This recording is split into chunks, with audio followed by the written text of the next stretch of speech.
We're about to go live.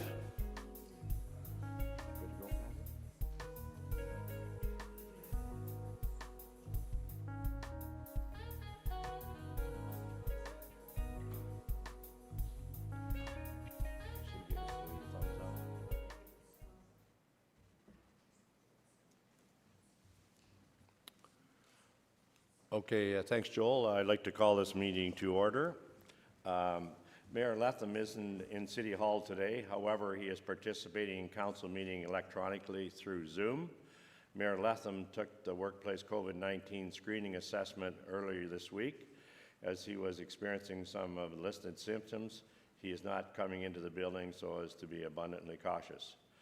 He has filled out the online application with the Ross Memorial Assessment Center and is awaiting an appointment for further instructions. In the meantime, he's self-isolating until he is tested or otherwise advised by the Ross Memorial Hospital. Looks pretty healthy on the screen there anyways. So I'll be chairing the meeting today, and first of all, I need a motion for adoption of today's agenda. Councillor Elmsley, Councillor Yeo, all those in favor? That's carried. Any disclosure of pecuniary interest? And if one arises, just please let the chair know. And we'll get right into the deputations. First deputation is David Webb, 4.1.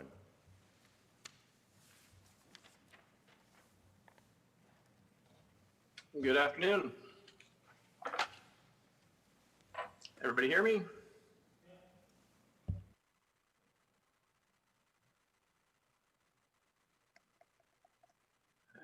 I can't hear you guys. Can you hear me now, David? There you go. There you go. I just had mine turned off. Great. Okay. Go ahead, David. Okay, I think there's a slide deck that was going to be, there we go. Thank you very much. So thank you for allowing me a few minutes time to share my thinking on the performance of city services.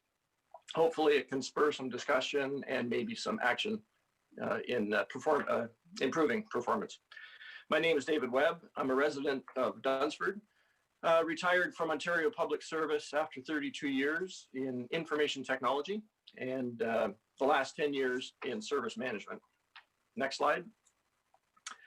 I really kind of started thinking about the city's services and their performance about a year ago when I attended a deputy's roads roundtable. A good deal of the meeting was overtaken by complaints from citizens. Things like, I've reported a pothole, it's still there, when's it going to be fixed? I called the city and I haven't heard a return phone call. So there was quite a bit of dissatisfaction in that meeting. The truth is, without measuring services, it's really impossible to know whether they're meeting the expectations of taxpayers, and it's pretty hard to make decisions on whether services should be continued or upgraded. Next slide. So why do you measure performance? Well, for council and staff, it means good data upon which to make decisions about how services are delivered. Are they meeting needs? Do they need to be improved, discontinued, for example? For taxpayers, it lets them know that their city is delivering the services that they want and that they're getting good value for money. Next slide. So how are City Kawartha Lake services performing? Well, it's pretty hard to tell. As far as I know, there are no service performance metrics that are gathered and published, at least publicly. So I've not found any on the website. There are also very few published service standards, the exception being the customer service standards from 2018. But there's only two small service level metrics in there. That's returned phone calls and returned emails. But there's no mechanism stated for capturing the performance data, nor no mandate to report it. And I think you folks will know better than I that there's lots of complaints that come in to the city and to councilors directly. Next slide. So what are the types of things that a taxpayer might want to know or a councillor? Well, how long is the wait at a landfill site? If I report a problem, how long before it's fixed? What does it cost to fix a pothole? When should I expect my voicemail to be returned, emails to be returned, that kind of thing. Fairly simple things. Next slide. Why do taxpayers want that information? Well, as I said, they want to satisfy themselves that the service that the city is delivering is what they want and it's good value for money. It hopefully increases their trust in the city, since if the city is hiding nothing, exposing even its warts of any service deficiencies, then they're being more open and transparent and more likely to engage taxpayers in a beneficial way. It should basically reduce complaints about the services because taxpayers know what to expect. And lastly, if the data is made available in electronic form, taxpayers can take that and analyze and report it in any way they see fit. And this touches on open data. I'll just spend a minute on that. Open data is really something that's been adopted as a direction the city wants to take. They would like to be open by default. And what that means is they'd like to treat city data as an asset and as a public asset and share it fully with the public, except for information that's prohibited by municipal freedom of information and protection of privacy. With open data, taxpayers and councillors can answer their own questions without having to go to staff. Next slide. What might staff and council do with that information? Well, if you don't know a problem exists, you can't fix it. So with service metrics, you'll know when a problem is there, you can fix it, you can upgrade the service, drop the service levels, discontinue it. You'll have lots of information to share with taxpayers on the website, and you can take your first step towards being open by default. Next slide. How can you make measuring of service something that you do? You've got to convince city council and staff that it's the right thing to do. So there can be resistance to measuring performance because it could potentially point out service deficiencies. And if that's seen as a failure in delivery rather than an opportunity to improve, then it'll be resisted. I recommend take some small steps, pick a few services, define their service levels, measure the performance, analyze and report it on the website, take the performance data and present it in an open data format on the website. And if that all works, move on to a dedicated performance program. Next slide. It obviously sits with city principles. Next slide. It fits with city plans and priorities and values. Next slide. If the pilot works, what do? I think you move on and you then measure performance of all services.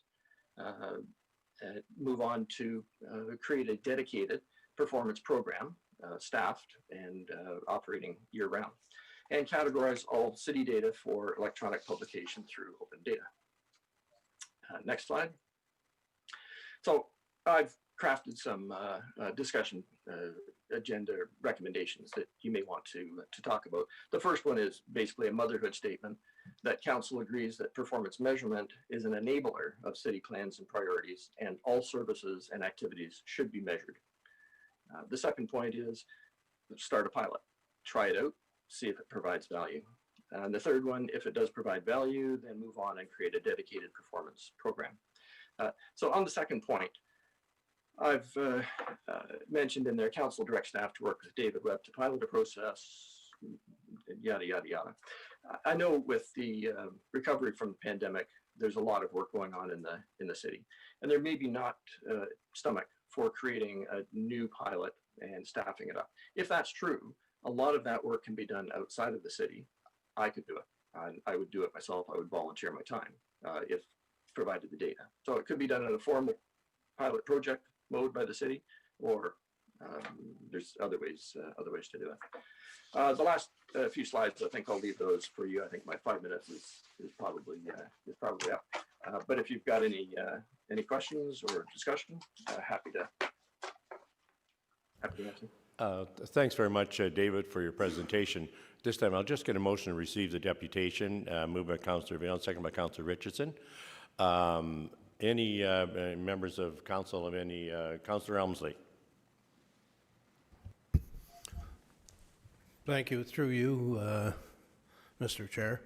Are you aware that we have an Office of Strategy Performance with Miss Brenda Stonehouse, who runs that, and I'm trying to see if what the difference would be from what she is doing, as she's been trained as a black belt to do performance management, and she works with all our departments.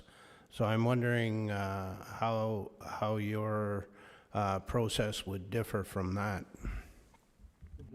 Actually, I think it's probably an extension of what she does, but it's fairly narrow, and it's really aimed at measuring, right now at least, operational performance. So I think Brenda and her group probably measure performance of the large things.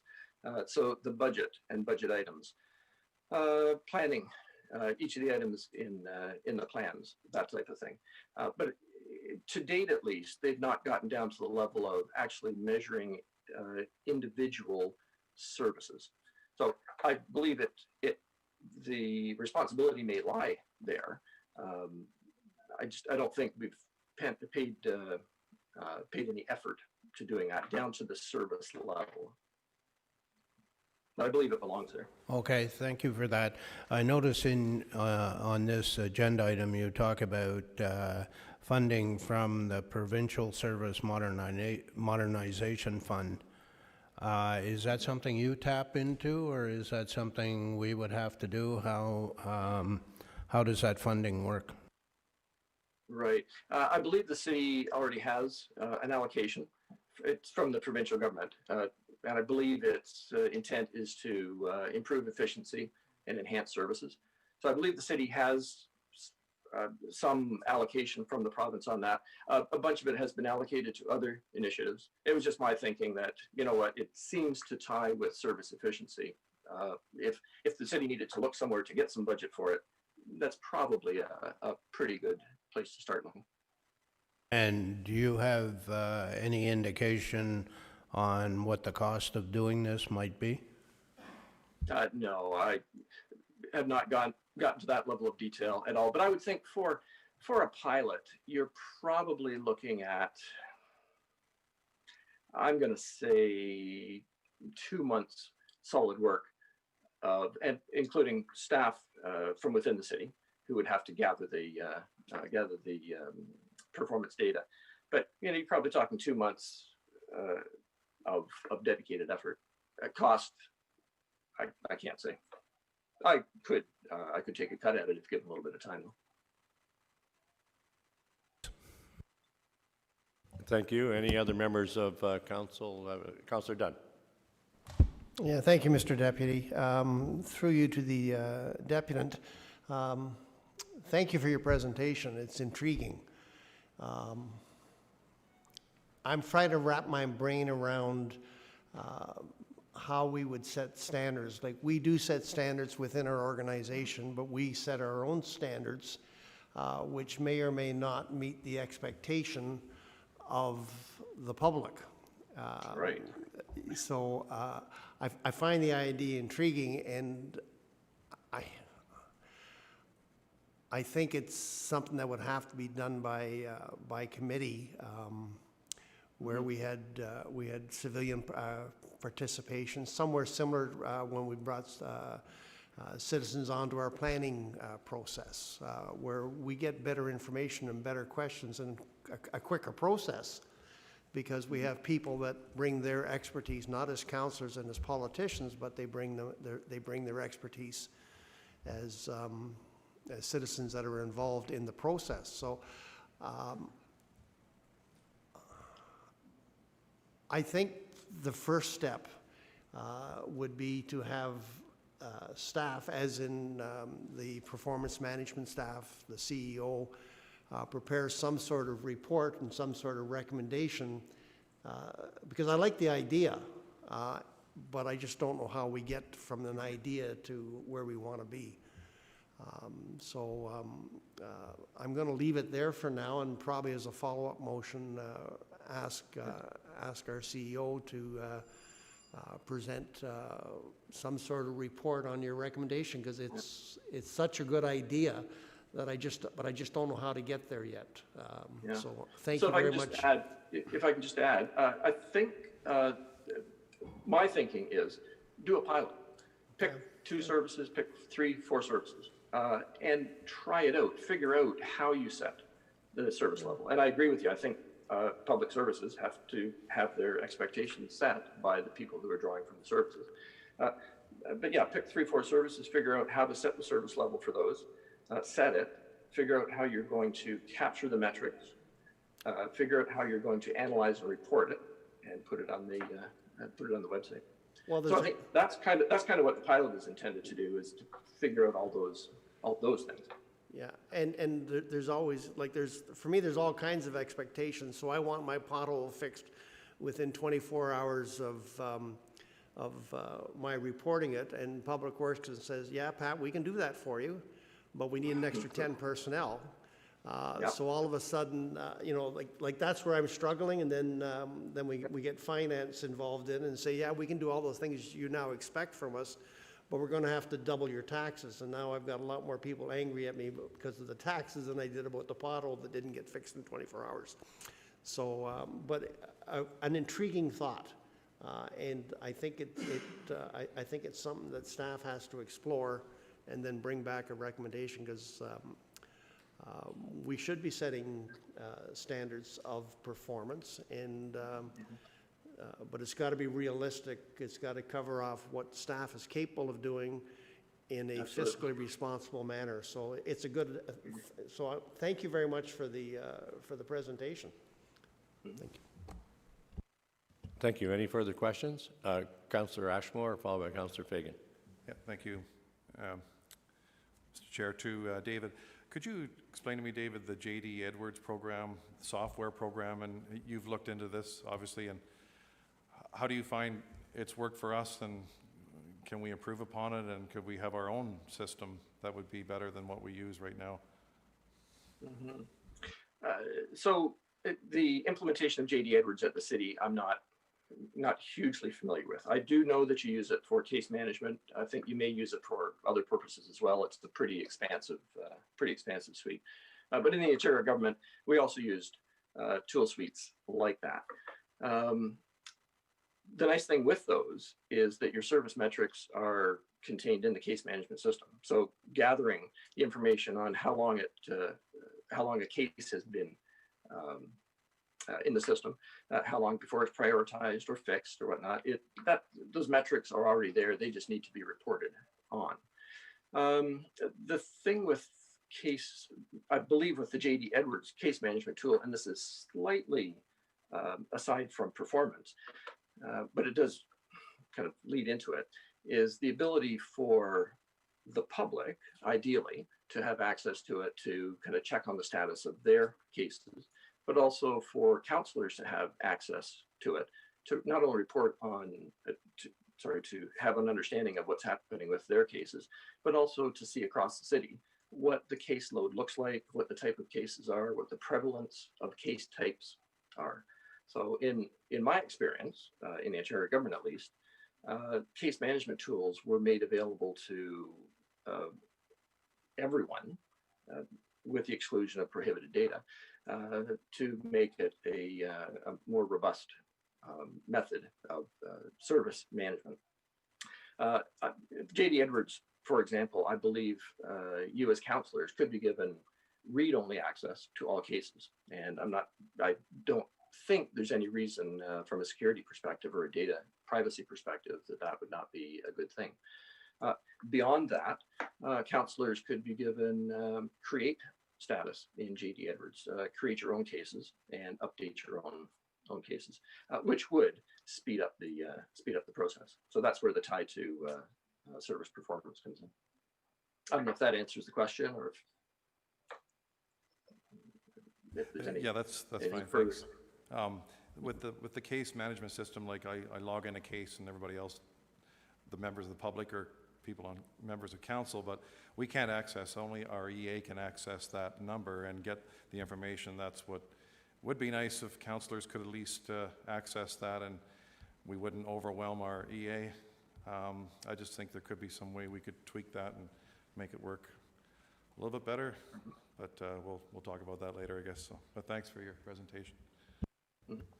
Councillor Seymour Fagan, did you have a question? I did, through you. Thank you for this, David. I have a question. Do you have an example of any other municipalities that are currently doing this? I don't have a specific example. That would have been a good thing to do in advance of the presentation, but no, I don't have anything specific that I can point to. But I would be happy to do research and send that back to you guys. Thank you.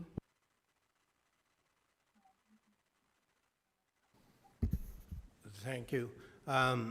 Would it be okay if I ask the CAO a question? Through you to the CAO, would you care to comment on any of the foregoing and what we currently do in terms of measurement?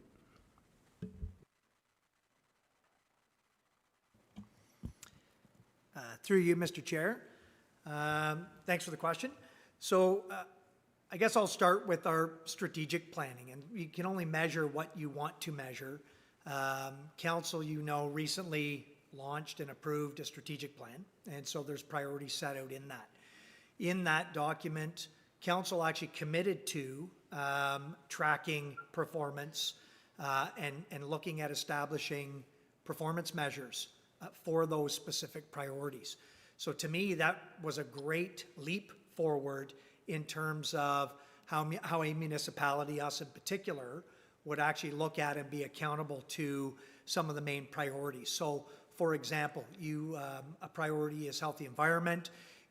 One of your goals is to decrease greenhouse gas emissions. So now the work is to set targets that we would want to do in our operations and report back on that. So that is already entrenched as a commitment in the strat plan. I know you can appreciate that with the pandemic, we've had to delay or suspend certain implementation inclusive of that plan. In terms of case management, certainly agree with the deputant that robust case management systems are critical for any organization, especially us, being as complex as we are in the services we deliver. So JDE is a newer system that we use and rely on. There are others depending on the department or the service. And so I certainly, like some of the councillors said, are very interested in some of the comments in how we can expand on that case management system, and we certainly do intend to do that. I guess the third thing I'll just say is that, again, I appreciate that you want to measure, and I think based on my previous comments, we are still committed to, in 2021, looking at establishing some of those performance measures, piloting it almost, if you will, but I would also temper that with, we want to make sure that it's an iterative process with council because, as you know, council, you establish service levels. We don't, so we can track them and report back, but we can only report back on what service level council wishes to establish. So it will be an iterative process. It will require sort of other voices from the community and so on. And I think we're still on track and committed to continuing on with that initiative in 2021. Thank you. Thank you. Seeing no further questions, we have a mover and seconder. All those in favor? That's carried. Thank you. The next item is the proposed direct sale of the city-owned lands on Juniper Street, and then that includes the next 4 deputations. And I believe, Ron, you sent a memo out last night to the deputants, and a little background. Do you want to expand on that? Sure. Thanks. Thank you, Mr. Chair. Just grab my notes. And so appreciate the opportunity. I'll just reiterate there are 4 deputations on the agenda today related to a land sale matter on Juniper Street. You may recall that this item was in front of you early in September at your last Committee of the Whole meeting, and subsequently you made a decision based on recommendations from Committee of the Whole on September 15th. So following that meeting, staff did receive, me inclusive, a number of inquiries or follow-ups just to understand what decision had been made and wanting to get more details on the information. As a result of that, so there has been ongoing one-on-one responses via staff. So you do have 4 deputations on the agenda today. I'll just flag that you don't have a corresponding report or any matter that's coming forward from staff because the item was already dealt with a few weeks ago. But I think it's important, what's really, I think, driving the interest is some of the confusion in terms of the processes. And so this was an opportunity, and I thank you, Mr. Chair, just to maybe clarify that a little bit, because a lot of the inquiries were very similar, at least in terms of process. So I just want to stipulate or make very clear that the issue that was in front of committee and council previously was solely consideration of how to sell a surplus city-owned parcel of land on Juniper Street. That land was declared surplus already back in 2014, and it was part of a very broad-based program that council directed to look at a number of surplus properties and if there was any ability to prepare them and sell them to the private sector. So while we were doing that multi-year program, FCHI, so the Fenland Community Housing Initiative, I believe is the acronym, approached the city to ask if we would consider selling it direct to them. And that was really the crux of the issue in front of you back a month ago. Where I think the confusion lies is that what is the future processes or approvals for any activity that might occur on that land. And so staff have reiterated back to the deputants, we currently do not have any active planning applications in front of us from this group or any other. The city is not preparing the lands to change, for example, the zoning or the official plan.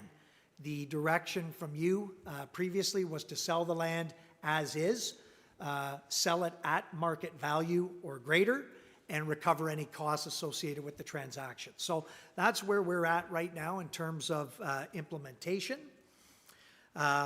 We also reiterated to the public, and you'll hear from the deputants today, we passed on their contact information to our planning department so that if planning applications do proceed down the line, we will try to build our mailing list and our contact list based on the interest expressed today. But that's really the next process, if it occurs, where the public would have a say. It's a prescribed process, and it would be at that point and through that process where council would then make a decision based on the appropriateness of the development application. The last thing I'll just reiterate is that, to be very clear, the fact that council opted to sell the lands direct does not prejudice sort of any decision that you might make on planning matters. They're two totally separate and distinct processes, and so it does not suggest that approval would be given for any type of development down the line. So just wanted to provide that as an update. That same update was provided to the deputants and some of the other inquiries over the last few days. Thank you, Mr. Chair. Thank you, Ron. Did you have a question on clarification, Councillor Elmsley? Thank you. Through you, Deputy Mayor. I just wanted to point out that this group is not affiliated with the Halliburton Court Housing Corporation. It's a completely separate group. It is not proposing in its package low-cost housing. It is proposing a mixed type of housing in an apartment style that would be rent geared to income and affordable as well for a much needed building in Fenland Falls where, and certainly in the city of Kawartha Lakes, where there is a dearth of rental units available. I get calls weekly from people asking me where they can rent places. So I wanted to point out that this is completely separate from the group, the Halliburton Kawartha Housing Corporation, that is looking to build at 106 Murray Street, and this has nothing to do with that. Thank you. Thank you for that clarification and additional information. The first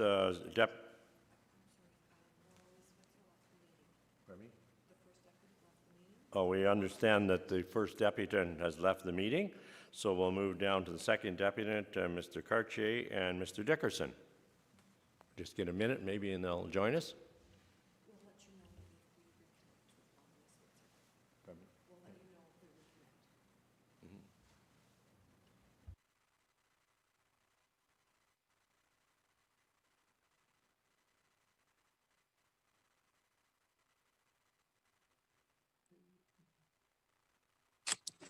Can you hear us okay? I sure can. Okay. Okay. Just before we go ahead with my deputation, we do have the first deputant actually here at my home to talk about their issues. So if there was a problem with their telecommunications, so they are here now. So if you'd like to go ahead with theirs first, you're more than welcome. Sure, that's fine. We'll go ahead with theirs first. Okay, thank you.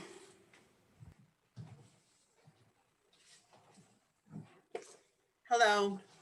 I'm sorry I had issues with my computer. Can you hear me?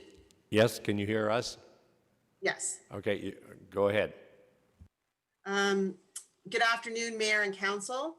My name is Ronnalee Switzer and I live at 109 Juniper Street, across from the surplus city-owned property. I realize on September 1st, 2020, the council discussed the January 28, 2014 council meeting that the city-owned land had been declared surplus, which is Juniper Street. The property is zoned recreational open space where residential use is permitted. And with no real green space on this side of the bridge, we find it important to keep it green and open. Land Management Committee determined that the property was not suitable for sale on the open market, but had entertained the idea to reach out to the public school for potential direct sale with its current zoning. So I was confused why this offer doesn't apply to our offer to purchase it with the same current zoning. Prior to taking this action to rezoning the property, Land Management Committee received a request from Fenland Community Housing Initiative requesting to purchase the city-owned property on Juniper to develop affordable housing. The Land Management Committee reviewed this March 9th, 2020 at the meeting with no objections.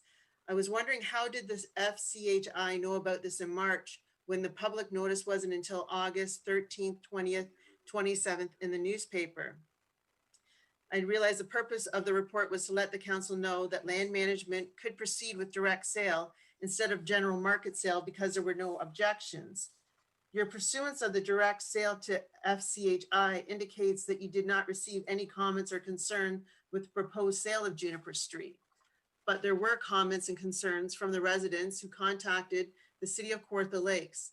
The sign posted briefly gave no dates as to when the possible sale would be, and the newspaper article was extremely vague in its description of the property, with no mention of Juniper Street and Elise Street, only mentioning the 3 streets that only exist on the map. My feeling is that council did a very minimal disclosure of this property to keep the residents sort of confused. When residents talked and or emailed council, they were told that the sale had not yet been presented to council, and this was on August the 30th. I personally contacted you, Mayor, and the council Tuesday, September 15th at 11:51, asking how much the property was going to be sold for and that I wished to purchase the property, as well as I emailed Doug Elmsley at 11:40 on September 15th to express my wish to purchase the property, where I mentioned that I had spoken to Laura Carnacan, and submitted my offer to purchase. When asked if my offer would be considered or was I wasting my time, I was assured it would be. My reply from Doug Elmsley was that the council approved FCHI as they saw it was in the best and highest use of the land, making me feel that the decision had already been made. My application was submitted and received on the 16th, and I received an email acknowledging that they could not accept my application. My understanding is that the property is not yet sold due to rezoning, and I don't understand why it could not be received, and that my application to request purchase would be denied by the Land Management Committee. We are wanting to purchase this land as is, and there would be no need to rezone or to add already stressed water and sewer to the already stressed water and sewer systems in Fenland. This was an issue January 11, 2019, when a record rainfall overwhelmed the system, resulting in a spillage of 6.2 billion liters of partially treated water into the river. When a resident contacted the City of Kawartha Lakes to clarify and confirm at what stage the process was in, the response was the appraisal stage, stage 5 of land management community process, which misses stage 4, where a report will be presented to council recommending the surplus declaration and sale of the property. This stage is council's requirement to hear any objections from anyone affected by the sale, an important step in the rezoning. An email was sent to Doug Elmsley on on September 22nd, asking for advice on next steps of course of action for us to get help with our questions and concerns. We also forwarded signed petitions from the residents with no response from Mr. Elmsley. In closing, we would like you to please restore our confidence, Mr. Mayor and Council, for the lack of transparency and communication that we have felt through this whole process by considering a motion to reconsider your vote from your last meeting when you had not yet heard our concerns and comments. Thank you. Thank you very much for your deputation. Could I get a mover and a second for Councillor Ashmore and Councillor Dunn? Members of the committee, do you have any questions of the deputant? Seeing none, I think you did a very good job. So we'll speak to Mr. Cartier and Mr. Dickerson. Great, thank you so much. Thank you. All those in favor of the first? That's carried.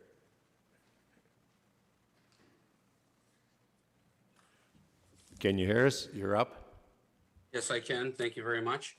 Thank you, Mr. Speaker and councillors, for your time today. As I just heard the first deputant speak, I can agree fully on everything that she's speaking of. So most of what I would have to say, she's already spoken of.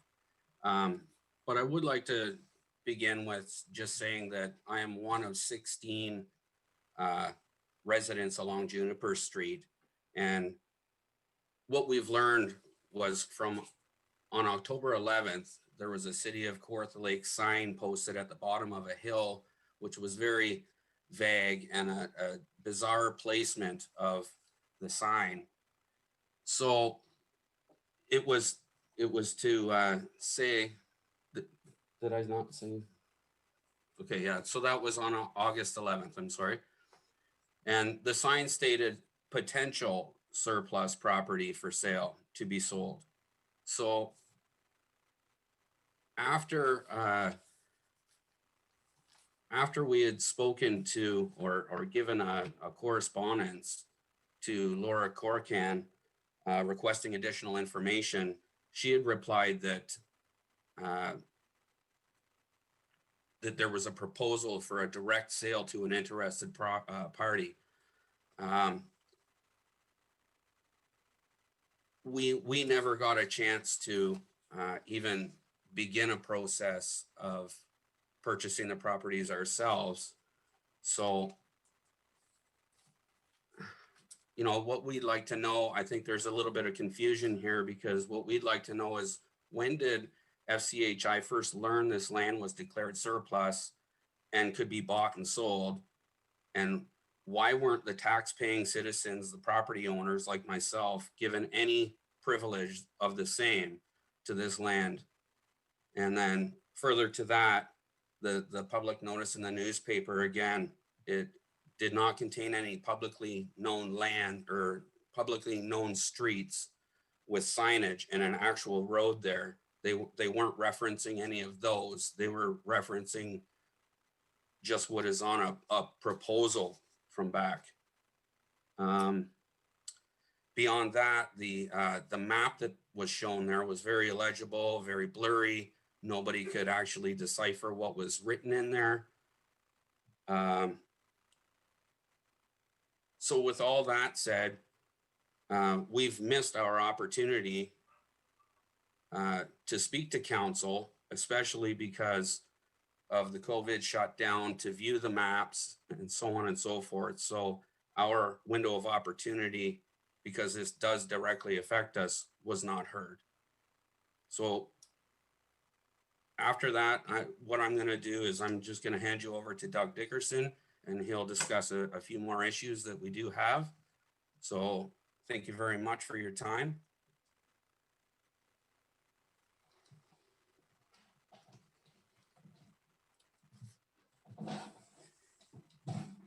Well, good afternoon, Your Worship and members of the committee. It's a pleasure, and I thank you for hearing us. I know that there was nothing about this issue on your agenda today, so the residents do appreciate that they at least get their chance to be heard this way. You know, it's funny, when I was listening to the first deputation today in Mr. Webb, he was really speaking, as he said, to improving the efficiency and performance of the city. And I think that in large measure, much of this falls into that same category, because what the people are and you will hear that for yourselves, are looking at is the lack of sharing and delivery. And that speaks to performance. That can be rectified, as Mr. Webb has pointed out, but that's going to take a concerted effort on the city's part to ensure these things don't occur. In looking at the proposal as I did, being within this community, what I first of all came to mind was a meeting that I attended last November that was held in conjunction with the bypass for Fenelon Falls. And at that meeting, we heard some 5 different options that were being contemplated. The residents that were present were able to give their views on whether they thought that one should be better than the other, as to why, the very things that you ought to be doing. And we were assured at the end of that, that the questions that we had raised, they would take into consideration. There would be a final report that ultimately would go to council. And at that stage of the game, there would be a recommendation as to what it is they want to do. Well, to this date, we haven't heard or seen any conclusion to that meeting, to the results of it, as to know what the recommendations are going to be. And I would think that due to our COVID outbreak, it has probably slowed the consultants down mightily in retrieving all the information that they need to conclude their report. But nevertheless, having said that, the property that's in question from FCHI does have one of those options that virtually run, maybe not directly through it, but certainly abuts it. And it would seem to me that putting any housing right next to what you want as a bypass doesn't make the best sense in the world, but we'll leave that to a future date to decide that. The point being that it would be premature to proceed much further with the FCHI application until the first job is done, and that is the conclusion and recommendation of the report on the Fenelon Falls bypass, and to see what council's position would be on that, and would they recommend going forward with that with the province of Ontario. I think that as referenced by Mr. Chartier, the notice in the paper, the one that I read, referenced, I'm just going to look at it, Hill Street, Blake Street, and Rock Street. Well, those are simply unopened road allowances at this time. And unless you're a budding landowner, you may not even have them on your deed. And if your deed and your survey were only for your own property, then they wouldn't appear at all. The streets that were missed by name, that would have been identification, would have been Juniper, Elise, Murray Street, Witchwood, Crescent. They would just be for start, let alone anyone else within the village of Fenelon Falls in the city of Kawartha Lakes here. So your initiative to move forward, what would the residents appreciate hearing from you, Your Worship, and members of council? First and foremost, is that you would not be reaching any decision on any future application to come in from FCHI until such time as that you've received and adopted the report that you commissioned to determine a Fenelon bypass to preclude any of the options prior to that report becoming or being made public and for public discussion, to me would be putting the cart before the horse. So I want to leave that certainly with you, Your Worship, with councillors and members of staff to remember what this pecking order should be, to make a decision or to start to the process into FCHI as when the rezoning application eventually comes in, prior to finalizing, if you will, the location for the bypass, would certainly throw into question whether what else can one say except to describe it? Was a decision already made on the bypass, and did we go through an exercise of futility of looking at the options? I don't believe that was your intent. I don't believe that that's what happened in actuality, but I do believe, as one who has been in the political life for many, many years, that you don't put the cart before the horse. Finish the first report because it does affect or could affect the second part, and the second part being FCHI. So finish the first one on the bypass, make a decision on that, then proceed if this option that would involve Hill Street, if those are not. Could I just get you to sum up, Doug, please? Sure. Good, thank you. Yeah, okay, thanks, Doug and Richard for your deputation. Members of, I'll get a mover, Councillor Elmsley, seconded by Kathleen Seymour Fagan. Questions, Councillor Elmsley? Just point, Mr. Chair, through you to Mr. Dickerson. There was a follow-up meeting on the bypass that took place at the end of August, I believe. And it was a public meeting held at the community center in Fenelon. And the conclusions by Ainley and Company were presented to those in attendance. And there is a report that will subsequently be coming to council. So there was a follow-up meeting in which all of the issues that were brought up at the first meeting were discussed, and where all the options were looked at, and where Ainley advised the public on what they would be presenting to council. So I just wanted to make sure you knew that that had happened. Thank you. Well, I appreciate that, Councillor, for you telling me that. Maybe this just continues to point up another problem. I was at that meeting. I spoke at that meeting. I left my email address at that meeting. I left my phone number at that meeting. And this is exactly the first moment that I am hearing there was a meeting in August. So I don't know where that information went to. It very well could have been in a paper that may or may not have been delivered to us. I don't know what the situation was at the time with the paper deliveries or how you made the notification. But again, as a participant in that meeting, I am offended that there was another meeting that took place and no one even had the courtesy to tell me about it in an email that I was asked to leave so that they could tell us about it. So it's understandable how many residents wind up feeling very, very frustrated at the process. Go back to what Mr. Webb says, and let's go back to looking at the service and efficiency in Kawartha Lakes. And Mr. Taylor is well aware of how that process can unfold. He did that very successfully in conjunction with our staff in the city of Pickering. And we have a system down there where it ensures that it does not break down. In addition, the last point I'll make on that is concerning your own website. If one has to make any more than 2 clicks to find the information they want on the City of Kawartha website, then you have something very wrong and you need someone else from IT to inspect that. To find most information that we have looked for has taken exhaustive searching for residents to acquire that information. And it took many, many, many clicks and just far, far too long for the average person. It's little wonder that many will give up their search when they've been sitting there for half an hour and still can't get to the information that they're after. Something that we would be more than pleased to discuss with your IT at a future date if you want to upgrade that system too.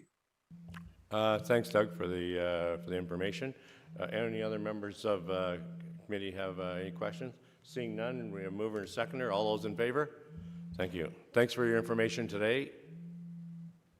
You're have a very good rest of the welcome, day. And again, thank you. And just with the respect to the other speakers, as you hear these points, please take note of them, because they are points that ultimately will come up when the rezoning application is eventually received. Thank you. Next item on our agenda is Joy Epstein.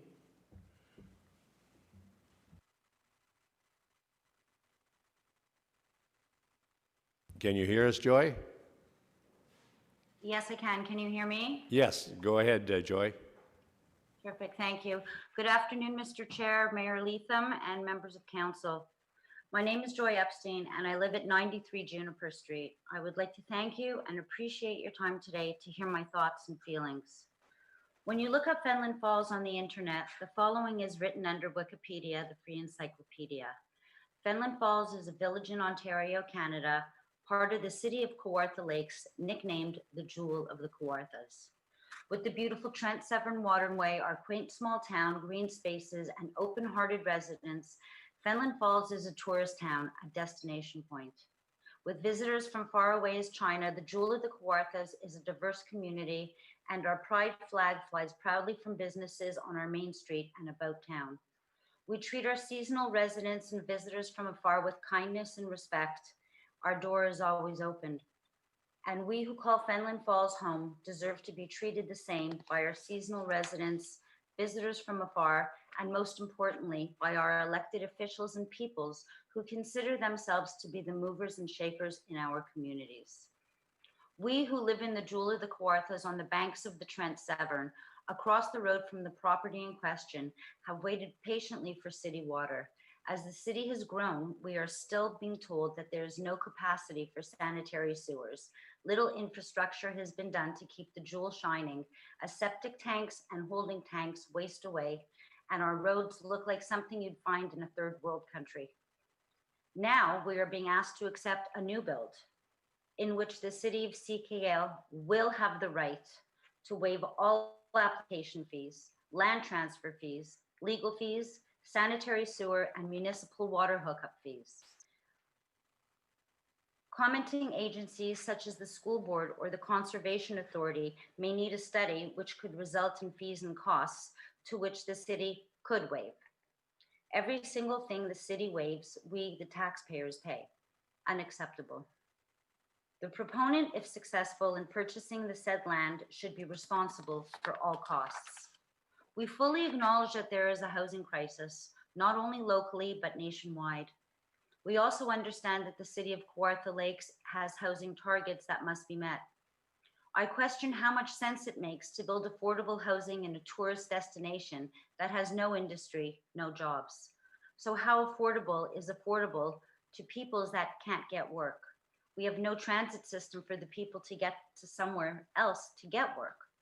Along with giving peoples a hands up with affordable rent should also come the responsibility of ensuring people have a place to work, giving them the ability to give back to the community. In meeting any municipal targets, the existing stakeholders should not be forgotten. A resident of Fenelon Falls and past member of council who knows the process, nor our elected councillor of the day, took the time to come knock on our door, phone us, or drop a note in our mailbox asking us for any input. As much as it is our responsibility to stay informed, it is, as I said above, our elected officials and those who believe to be the movers and shakers of our community to speak out. Your decision to sell the surplus land, zoned recreational, to a private buyer without the offer being made to connecting stakeholders means nothing to you. To us, the residents affected, we have been thrown into feelings of chaos, instability, and uncertainty. With regards to the notices that were put in the paper referencing the proposed surplus land, off the top, it did not mention Juniper, Elliott, or Ellis Streets.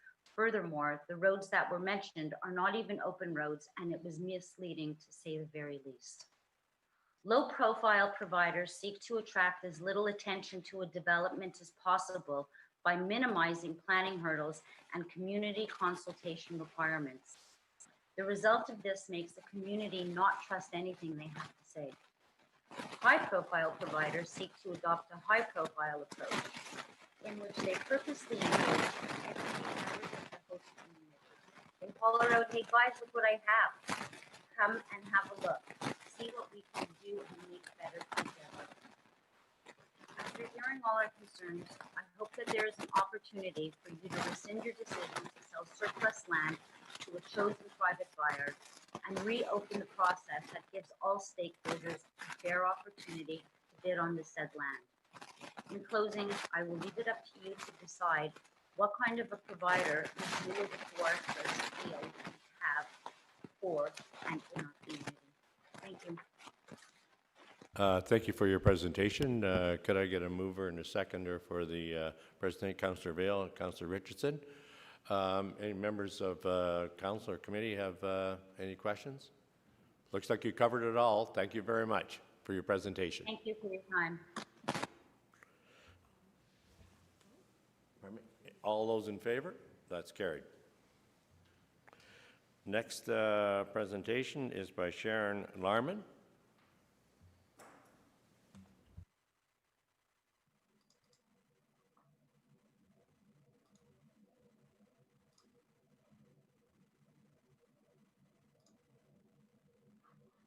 Hello, can you folks hear me?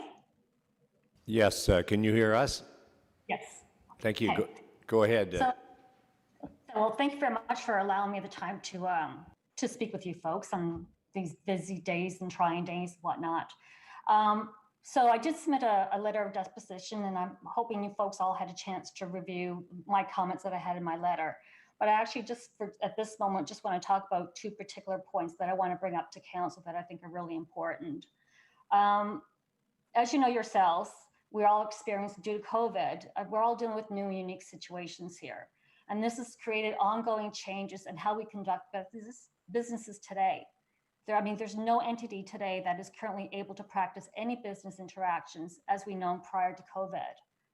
It's alarming for the size of Fenland Falls, how the majority of the property owners on Ellis Street and Juniper Street, which are very directly adjacent to this vacant property that we're discussing today, were completely caught off guard and not aware of the recent activities of the vacant land that we're discussing today. While the city may view that the standard protocol was followed, it's clear from the petition that there was a gap in the process being executed. I know the city of Kawartha Lakes is committed to conducting business in an open, transparent, and accountable way. But clearly, although your intentions may have been of such, has not been executed as such.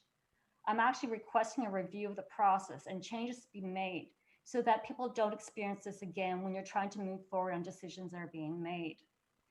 Some examples I can give you of some of the challenges that I've been experiencing and trying to get more information about what's happening is we've had one of our residence owners contact the city of Kawartha Lakes to find out, okay, well, when you are doing your notice and publications, aside from your website, what newspaper venues are you using? We've made 2 phone calls, or I'm making a 3rd phone call today to follow up to get that answer. We still have not gotten an answer. When I was trying to find the notification, when I found out there was a notification, when you go to your notice and publications website, it will always post the most current notification and work its way back. You cannot find the notification of August 6th regarding the notice of application for that vacant land. However, after playing around a bit with your website, if I actually put in the date when I heard the date it was publicized, which is August the 6th, then it pulls up. So these are just some of the frustrating things that we're finding and not being able to get transparent information and readily accessible information in order to understand what is transpiring and how we can work together to move forward and win the best interests of Fenland Falls. As I mentioned also in my letter, you guys went through a big project identifying potential surplus lands. You identified then what lands would not be suitable for sale based on certain characteristics of those lands. What's interesting is this parcel of land that we're talking about had very similar characteristics, which then justified why a property would be rescinded for sale. There's the easement issue, there's the little stream or creek that's going through the property, and yet a decision was made to do a direct sale. To me, as a landowner, if a property is not suitable for sale, a property is not suitable for sale regardless of who the audience is. And therefore, really, this should have been based on the information we have about this property, the characteristics. It really should have been rescinded for sale for the future. So it appears again that there's inconsistency with decisions being made on land usage based on the targeted audience who has interest in the land. I know one of your missions is to provide exceptional customer service, enhance communication, and provide service excellence. It is not healthy for your Fenton Falls constituents to be losing trust and confidence to those who represent us. I'm actually requesting a motion of reconsideration on the principle of direct sale of the property and to have it rescinded, not to be sellable at all. Thank you. Appreciate you hearing me. Thank you for your deputation. Members of council, any questions on the deputant? Seeing none, I think you covered it well. Thank you very much. Seeing Okay, no thank more- you very much. Can we get we have a motion to receive already? A motion to receive, Councillor Seymour Fagan, Councillor Ashmore. All those in favor? That's carried. I believe we have 2 items of correspondence. Can we receive them both at the same time, Ken? Yes. Can I get a mover and a second to receive 5.1 and 5.2? Councillor Elmsley, second by Councillor Dunn. Any discussion on that? All those in favor? That's carried. Next, we'll move on to presentations. The budget process presentation. Jennifer, you're up. Thank you. It's nice to see everyone. So this presentation will kick off our 2021 budget discussions. But before we get into 2021, I wanted to talk a little bit about the 2020 cash flow. You'll recall from a presentation we did in June that we had some cash flow constraints, so I can give you an update on that. Also update on the 2020 budget and where we think we'll be at end of year, and then we'll talk about the 2021 proposed budget and next steps. So the 2020 cash flow, you'll recall that we had a need to really look at our cash flow because we had a lot of lost and delayed revenue. And in April, we had to report that we'd drawn $10 million out of investments, and our forecast at that point anticipated we'd need to draw another $5 million later this month. Very happy to report that our projections on tax delinquency didn't materialize. Our tax delinquencies actually aligned with what we would normally see in any normal year. And so as a result of that, additional revenue flew into the city, and there's no longer a requirement for us to have to make any further draws to year end. And we are fully anticipating that we'll be able to pay that $10 million back into investments before the end of the year. Moving on to the 2020 budget, again, due to those lost revenues, increased expenses that we saw related to the pandemic, Council had given us direction to find efficiencies within the budget and to forecast that we would be able to come in at a 0 deficit for year end. We've gone through that exercise, and currently our projections do not anticipate that we'll be in a deficit at the end of the year. However, there are 2 things that may impact that. One is any unanticipated pandemic-related pressures. So although the province isn't indicating that they're going to move back to stage 2, if they were to do that, just as an example, we are planning on revenue at our arenas till the end of the year. That would have a significant impact that we aren't currently forecasting in lost revenue. So that's just an example of what that might look like. And then winter maintenance is always the unknown. They are forecasting a heavy winter over the next number of months. We believe there's sufficient money already built into the budget to accommodate that, but that's just a variable that would potentially have an impact on year end. So then 2 slides just to spend a few moments on.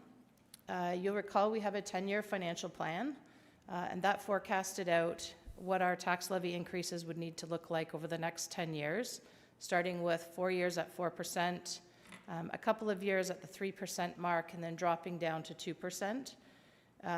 The orange bars show you what we've actually approved over the last couple of years. And so although in 2021 the plan is forecasting a 4% increase, we as staff are certainly looking to bring the tax levy increase in for 2021, sort of between the 3 and 3.5% mark, recognizing that that's been council's comfort zone over the last 3 years, and recognize that we do have an outstanding commitment with council to bring forward an updated financial plan with some direction to smooth that tax levy increase out over the years so that we don't have a step-down approach, but rather something consistent that residents can work with. The next slide is showing our tax levy contribution to capital. And I ask you just to keep this in your mind when we talk about the capital budget for 2021. The blue lines are showing what we forecasted as our contribution to capital. Really what that means is every year when we approve the budget at 3.5% or whatever number we approve it at, built into that is a contribution to the capital reserve. And the capital reserve is usually our largest funding source to fund our capital program. So what the blue bars are showing you is that in 2018, we were anticipating we'd be able to put about a little less than $10 million into reserves each year, and we would be able to grow that so that by 2028, we'd have an annual contribution of $30 million going into our capital reserve that would fund the future maintenance and ongoing repair of our assets. You can see by the orange bars that we're falling short of that projection each year. And that's twofold. One is because we've consciously made the decision to put in a lower tax levy increase than we expected, and that's really about balancing affordability with our residents. But the other side of that is that our capital plan that we put together, or our financial plan that we put together, assumed that we would be able to invest more money in capital and the operating budget would have less pressure. We've seen some significant pressures on the operating budget over the last number of years, and so more money has been shifted to operating than capital. So the sky isn't falling by any stretch. It's just an exercise that we'll need to go through when we update the financial plan to make sure that we're balancing affordability with our expectations on what we can maintain in our capital budget going forward. So just a recap, as we head into the 2021 proposed budget, the city does have 4 budgets, starting with our operating budget. That's the ongoing day-to-day services that we provide, more than 200 of them, and about 50% of that budget's tax levy supported. The water and wastewater budget is about the delivery of our safe drinking water and the treatment of our wastewater, and that's entirely funded through the water and sewer rates. Our special projects budget was new in 2020, and we're proposing it again for 2021. That really was looking at projects that were one-time in nature, but didn't involve an asset. So it's primarily studies, ongoing maintenance, and things like that. And that also is primarily tax levy supported. In 2020, it was around $2 million. And then our capital budget, which is the biggest component of our, or not the biggest component of our budget, it is, again, one time in nature, results in the creation or improvement of an asset. Roads is a big component of that budget. And it is primarily funded through those tax-supported reserves that I was showing you on the previous screen. So if we start with our operating budget, there's a few federal or provincial funding updates that I wanted to make council aware of. The OMPF grant, or the Ontario Municipal Partnership Fund, this has been something that has been of concern to us over the last number of years, where there was some uncertainty around that fund continuing or continuing at the same level. So we're very happy to report that for 2021, we're anticipating that we'll get similar funding to what we received in 2020, so no pressure there. Similarly, the paramedic funding has been in question from the province last year. Again, we're expecting that to be stable for 2021, so no additional pressure to the budget. Where we are seeing some provincial funding pressures is in the Human Services Division. So child services funding is changing. So our administration funding is going to be shared 50-50 starting in 2021. And Ontario Works funding is being reduced by $800,000. We are reducing expenses, though, to offset that, so there will be no additional pressures on the budget as a result of that. The other known pressures, as it stands for 2021, winter control budget's anticipated to increase by $1.7 million. That's a combination of contractual obligations as well as just anticipated increased costs due to the number of events and severity of events. Waste management contract is set to increase by $1 million. Again, that's a contractual increase. Fleet management, we're anticipating that budget to increase by $500,000, and that is largely due to just ongoing pressures within the budget. We have a huge fleet, very expensive to maintain, and historically we've seen that the budget in that area isn't sufficient to cover the actual costs. So that's what that pressure is about. And then due to COVID, MPAC hasn't had boots on the ground doing a lot of inspections and assessment growth reviews. So we are anticipating a lower than expected assessment growth for 2021 as well. Outside of that, direction has been given to all staff to try and align their budget for 2021 with at the 2020 level. And in most cases, with the exception of what you see here, we've been able to achieve that.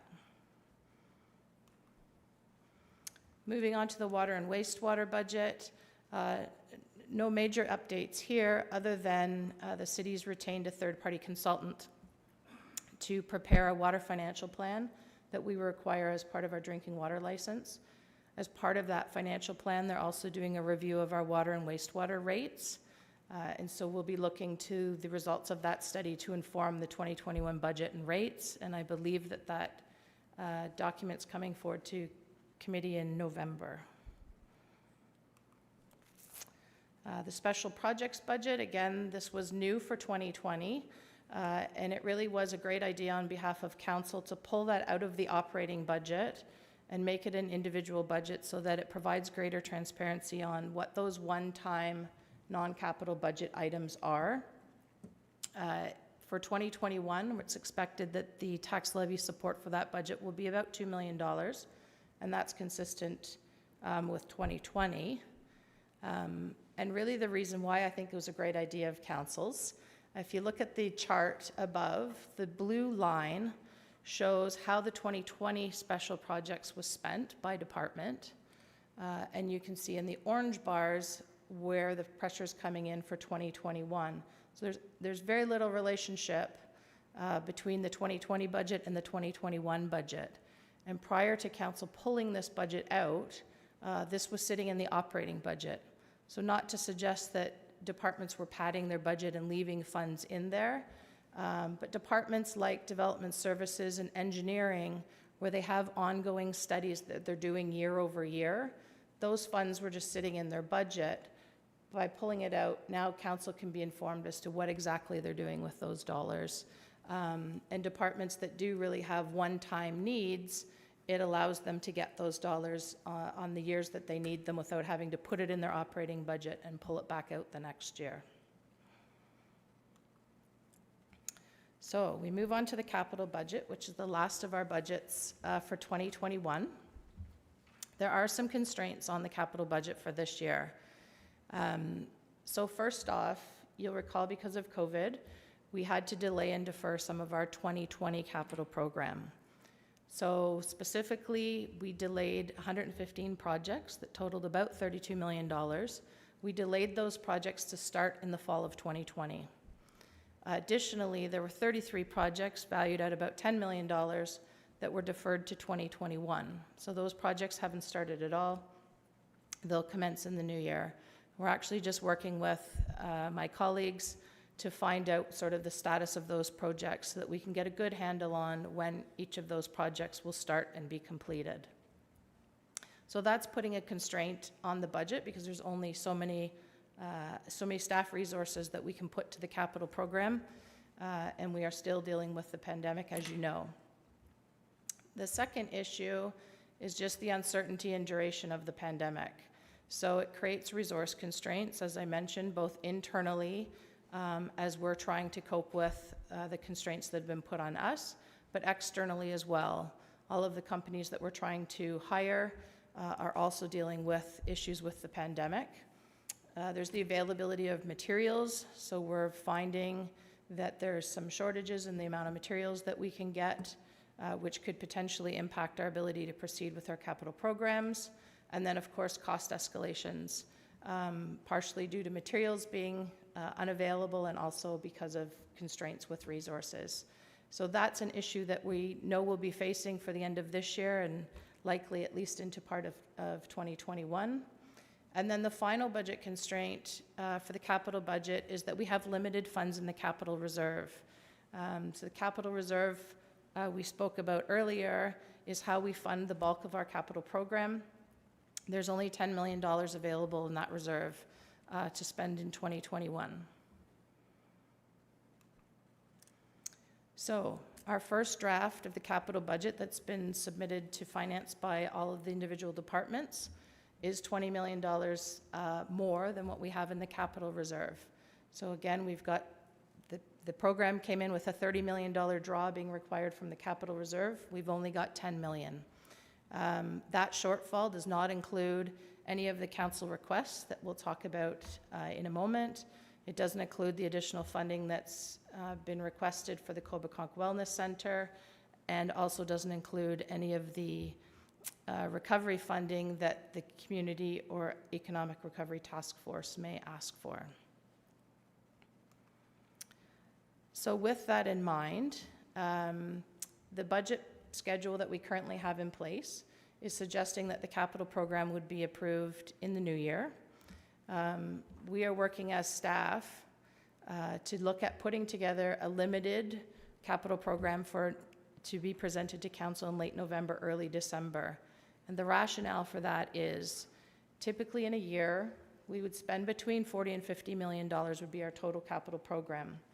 If you recall a few slides back, we've got $10 million that's been deferred from 2020 entirely into 2021. We've got 115 projects that totaled $32 million that weren't starting until the fall of this year. So some of those dollars are also going to spill forward into 2021. So we probably already have a $25 million capital program that we didn't get to in 2020 that's carrying forward to 2021, and recognizing that there's only so many resources that we have available to complete a capital program. So if we were to approve a typical capital program of another $45–50 million, tack on what we didn't get done in 2020, we're well up into $70–75 million worth of work, still dealing with the pandemic, et cetera. So we just, from a staff perspective, we don't believe we've got the resources to deliver that large of a capital program. And so from a staff perspective, what we'd like to propose to council is to come forward with a smaller capital program in November or early December that considers the constraints that we have in place, what we think we could actually accommodate in 2021. And then once we get into 2021, things have settled a little bit. If there's an opportunity to bring forward more capital programs, then we would consider that at that time. And that's my presentation, unless there's any questions. Thanks very much, Jennifer. Maybe I'll get a motion to receive the Deputy Councillor Dunn, second by Councillor Elmsley. Questions of Jennifer. Councillor Elmsley, go ahead. Thank you, Mr. Deputy Mayor. Through you. Thank you, Jennifer, for the presentation and the update on 2020. Just a couple of questions. The water and wastewater that you said we were going out to get another study done on to review our rates and to look at the financial plan. Several years ago, Watson and Associates brought forward a financial plan for water and wastewater, which I think went to 2025. Has that been scrapped, or is it still somewhat relevant? Through the Deputy Mayor. No, so under the Safe Drinking Water Act, we have to renew our drinking water license every 5 years. So Watson and Associates will always, or any consultant that you use, we typically put together a 10-year plan because it's easier to look at that long of a horizon, but it is required to be updated every 5 years. So very similar to a development charge study. It's a 10-year horizon, but we update every 5 years. And having said that, I noticed in the notes on the later on in the agenda today, we are dealing with sewer rate increase. How does that affect what's being proposed in the water and wastewater budget? Through the Deputy Mayor. So the report that's going forward, I think my report's the one you're referring to, is really just dealing with an outstanding council resolution that we had. It's not changing the rates, but it's discussing the structure that we currently have. So where we have residents, back up, water is metered, your sewage is based on your water consumption. We have some residents that only have sewage, and so we're charging them currently a fixed rate. There was an outstanding resolution for us to consider alternate ways to charge for that sewage usage. And so that's what that report is really looking at, is alternate ways to measure the sewage or to charge for the sewage, but not suggesting a rate structure change. Thank you. You spoke about pressures on the budget and one of them being fleet. And we also have a report later in the agenda proposing a fourth route for fleet. Are the two tied together in any way, shape, or form? Not directly, no. But we also do have a fleet master plan review happening at the moment, and a review of how we manage our fleet, how long we keep our fleet, all of those sorts of things. So that may impact the overall need for the budget, but likely not for 2021. It would be a 2022 implication. Yeah. What is, my last question, I guess, would be, what is the likelihood, usually we do early starts for capital in order to get a head start on projects for next year. And with the pressures we have in terms of what's outstanding, and with what we will be proposing in November, do you really think there's any likelihood that we are going to pass an additional capital budget in 2021, given that we already have some $25 million outstanding, plus whatever we're proposing for, I'll call them early starts, but they may not be? Through the Deputy Mayor, I guess that depends. As I said, I've reached out to my colleagues to find out the status of those projects that were deferred to the fall, to get a better understanding of how many of those will be complete by year end, how many of them will carry over, and what the duration of that looks like. I think it'll also depend on how successful we were with our 2020 year end, and whether there's surplus funds there, whether the pandemic's ended. There will be a number of variables that we would look at to determine whether or not we had the resources available to do additional capital programs. Thank you.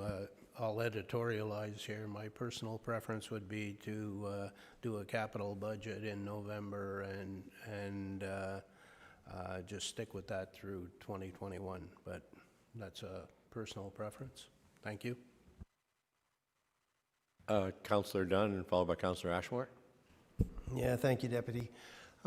Just a couple questions. I think I understood what you're saying, but I just want to, so the deferred programs, the programs that were deferred in 2020 are currently funded programs that, given the time constraint, will go ahead. That's my understanding. Correct. Okay, the $10 million programs that were put aside, what was the word you used? I just can't think of the word. Deferred. Okay, all right, so the delayed programs are going to go ahead. The deferred programs, that $10 million pocket, they were deferred because of budget constraints in order that we brought back hopefully a negative deficit year end. That's my understanding.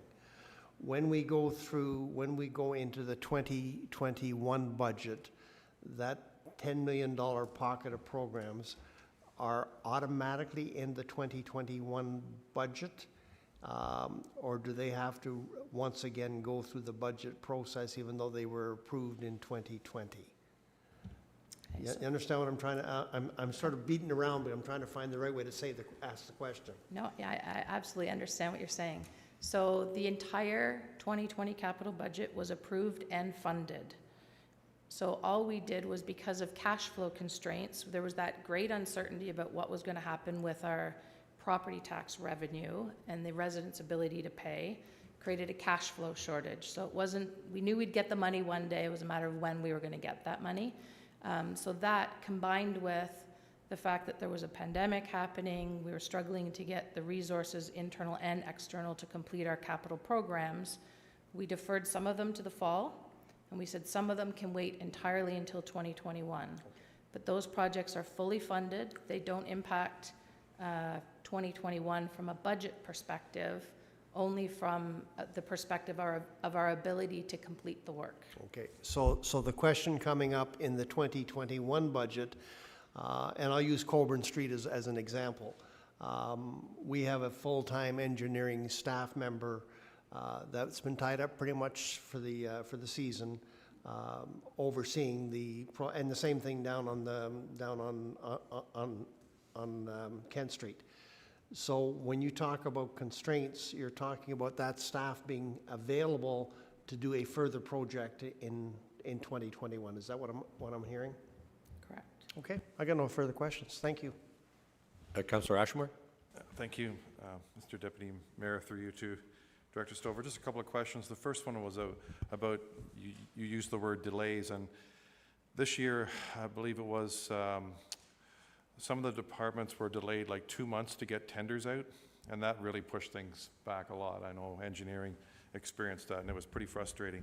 And it's resulted in a lot of programs not going in on time, for example, life cycle extension, but they're working on it, hoping to get it done before the weather changes.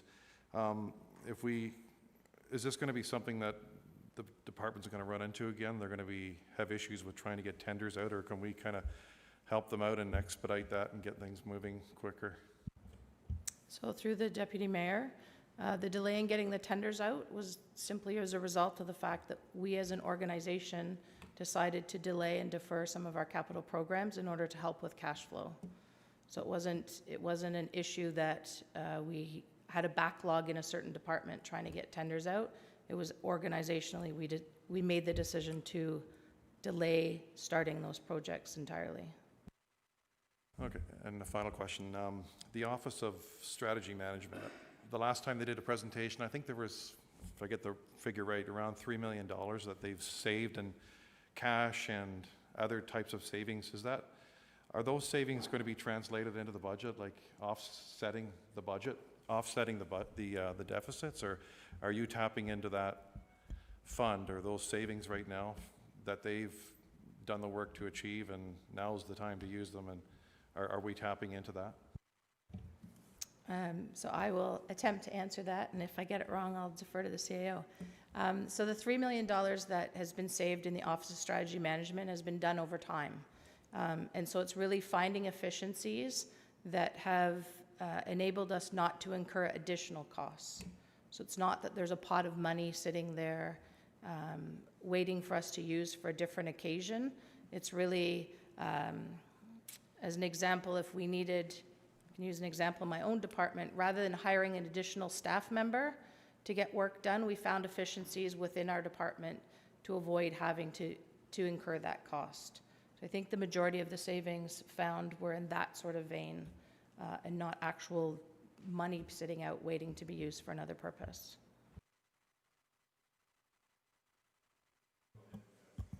Sorry, thank you, Mr. Chair. And just to add, that was absolutely correct. I'll just add that in any given year, whether it's OSM driven or just simply department driven, we're constantly still looking for efficiencies in department budgets, and then those are realized or accounted for every year at year end. So the $3 million, for example, that you're referring to was actual money savings over the early years of the program starting, and you will see those reported through our surplus updates at year end, for example. So no different than when you already dealt with the 2019 surplus or deficit. Part of that is always what savings were found, whether again, it was OSM driven or otherwise. So we'll continue to keep track of that. The director at the same time is bang on.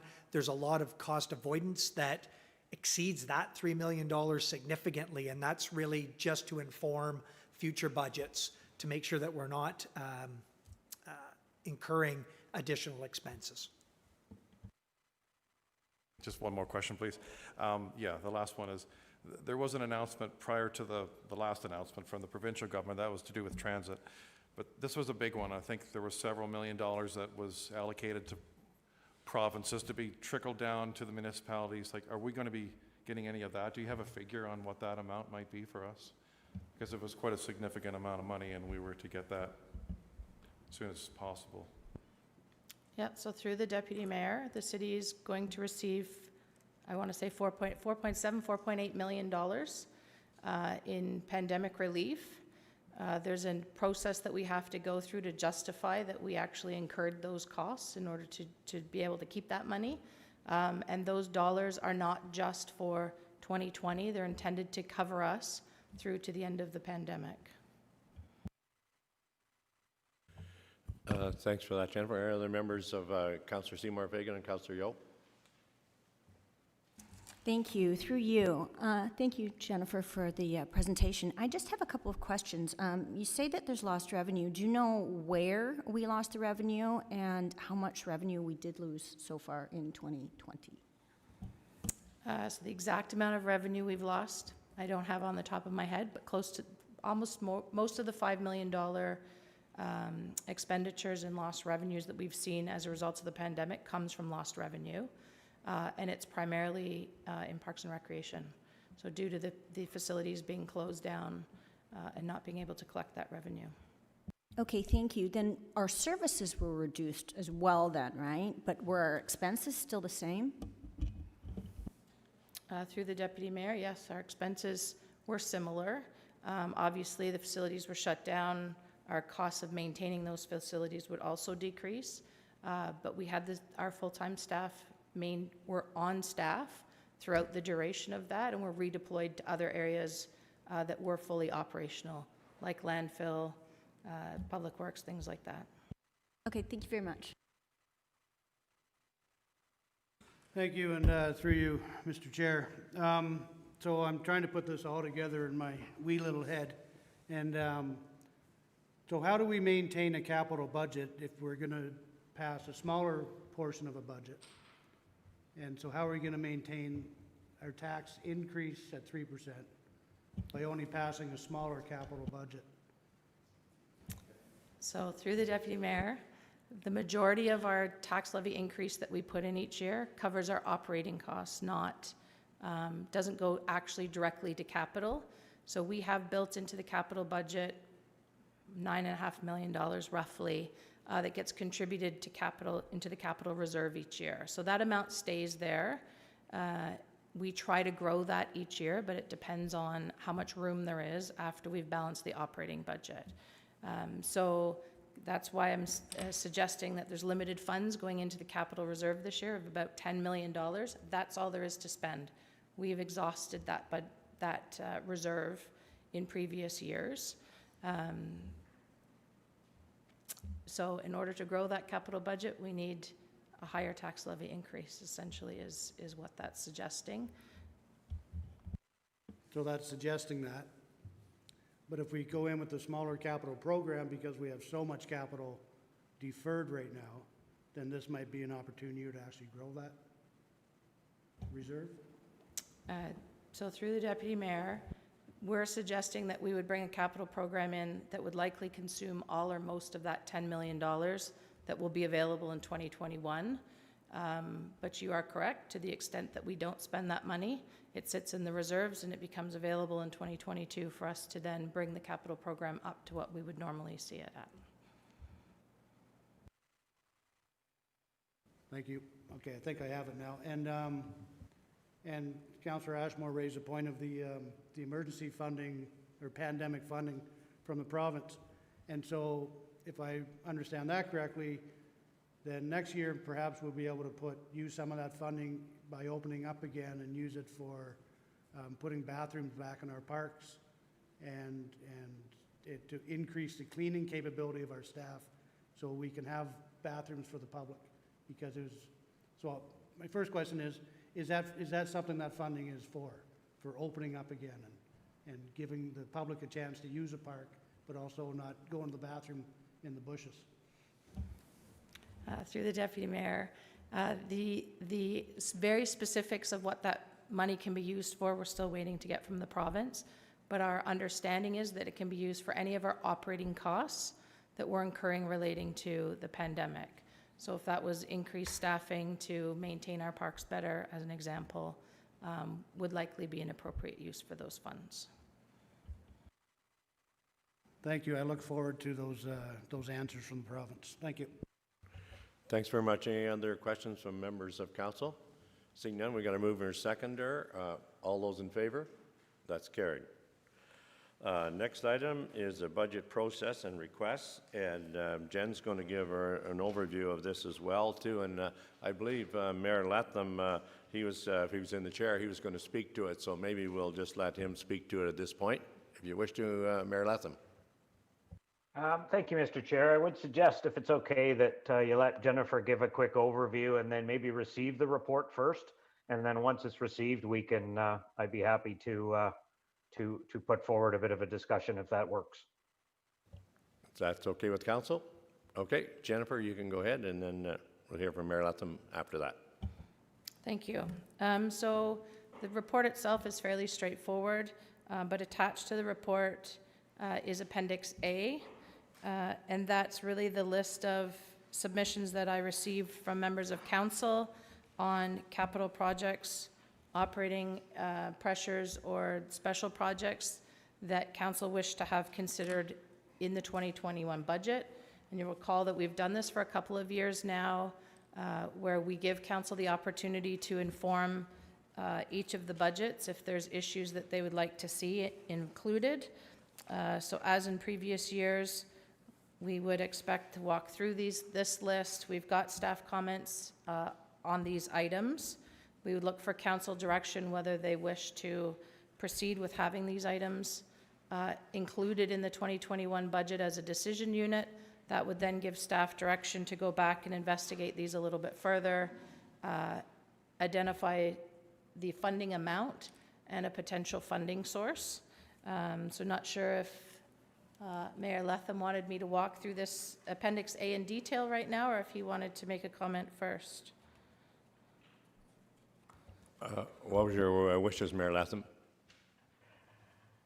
Well, I have a lot of wishes, but I think I would just suggest that you receive the report to start, and Yes. then maybe walk through the appendix one by one, and whether you go through each individual item, I think I'll just say that, when I first saw this coming forward, I guess I thought, I don't think it's council's expectation that all these items are going to be included in the budget. I mean, I think council understands our financial restraints every year moving forward, but I think I see this as an opportunity for council to inform staff or, get some information forward to staff on, some of the concerns that they have in some of these different areas. As you can see from the appendix, some of them are already included in the budget for 2020. Some of them are already included in the future budget for 2021. There's no way council knows that till we have the budget. So, the fact that some of council's requests line up with some of the items that are already being forecasted in the budget, shows that there's a little bit of in sync there. So, I think it's a good process. I think it's good when it's come forward. I just caution council that, we're still in the middle of a pandemic. I don't need to tell you guys that.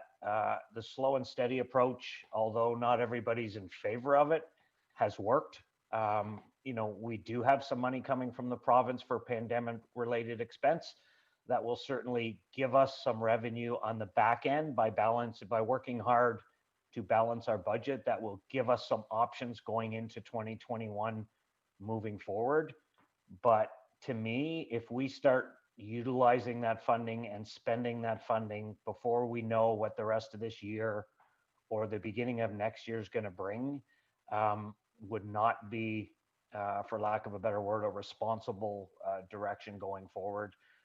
That's really my opinion. I think we should stick to the slow and steady. We should, put this money aside at some point, and then as we get through this pandemic, how bad or good we're going to get through it, we'll have options moving forward in the future. And I think to Councillor Yo's comment, the capital budget, a reduced capital budget moving forward is great. It's a great opportunity for us to catch up. It's a great opportunity, hopefully, to get some more money into that capital reserve moving forward. And we can deal with some of these issues as we need to deal with them from this ledger that's attached to this report. But I do have a suggestion I would like to put forward. But I think, Mr. Chair, if it works, you should probably just receive the budget process and request first, and then I'd be happy to put forward an idea that I have to see what council thinks, and then perhaps you and the director can walk through and see where you want to go with some of these decision units. Thank you. Thank you, Council. So could I get a motion just to receive it as Councillor Yeo, seconded by Councillor Elmsley? Any discussion on that? Will there be discussion after the mayor? Yeah. Okay. Oh, yeah, for sure. We're going to go through page by page, for sure. All those in favor? That's carried. Did you wish to speak to it now, Mayor Latham? Yeah. I will, thank you. So one of the things that I've been, putting around in my mind is, and I've spoken to a few people about it. Last year in 2019, we had a surplus. We just did our year-end books a month or two ago. Showed a surplus of 2.9 million, something, almost, let's say $3 million that council put into our contingency reserve, because that was a good decision at the time. So, I've been thinking about that, and a lot of our residents, have had a tough year. We've obviously reduced some of our services, and rightly so, to get through this pandemic. And I congratulate our staff on the process, and especially our CAO. The fact that we were able to come out of this with a balanced budget, or that's our forecast, certainly says a lot. And I can tell you a lot of municipalities aren't in the same boat that we are. So great work there. But, when I look at this surplus from 2019 and it's in a contingency reserve, and I got thinking that wouldn't it be nice if we could, as a one-time rebate, give something back to all our ratepayers across the city. And I'm going to put forward a motion, Mr. Chair, and if we get a seconder, I guess I can give you a motion because I'm not the chair today. But if I get a seconder, I'd like to speak to it. So I think I'll just put forward the motion first, and then if somebody wants to second it, we can have a conversation. And if nobody wants to second it, we won't have a conversation. But I'll just put forward that council directs staff to utilize and look into the 2019, using the 2019 surplus in its entirety for a one-time tax rebate for all ratepayers in 2021, and report back during budget discussions in 2021 on how that would roll out. And I'll see, Mr. Chair, if there's a seconder, and then I'll speak to it if I may. Moved by Mr. Mayor, seconded by Councillor Dunn. Do you want to speak to it? I will, if that's okay. Thank you. I guess I looked at this like, there's two ways to look at it. We have a surplus through efficiencies and the hard work of what we've done in 2019. Now, this is not pandemic related.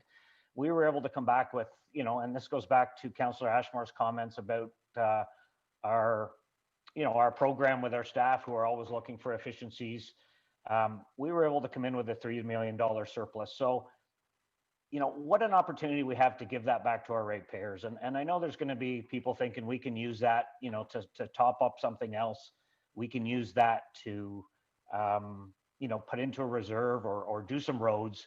But we're always going to have those conversations. As many roads as we do, there's going to be more roads that need to be done. And you know as well as I do, if the road in front of my house isn't fixed, then I'm not going to be happy no matter how much you put into roads. And I respect that. We're doing the best we can with what we have. But it seems like we have a one-time opportunity, not utilizing anything to do with the pandemic, and not utilizing any of the provincial funding, or cutting capital projects, or pulling it out of operating, or using a reserve but using a surplus from 2019, which, we can actually look at, that's taxpayers' money.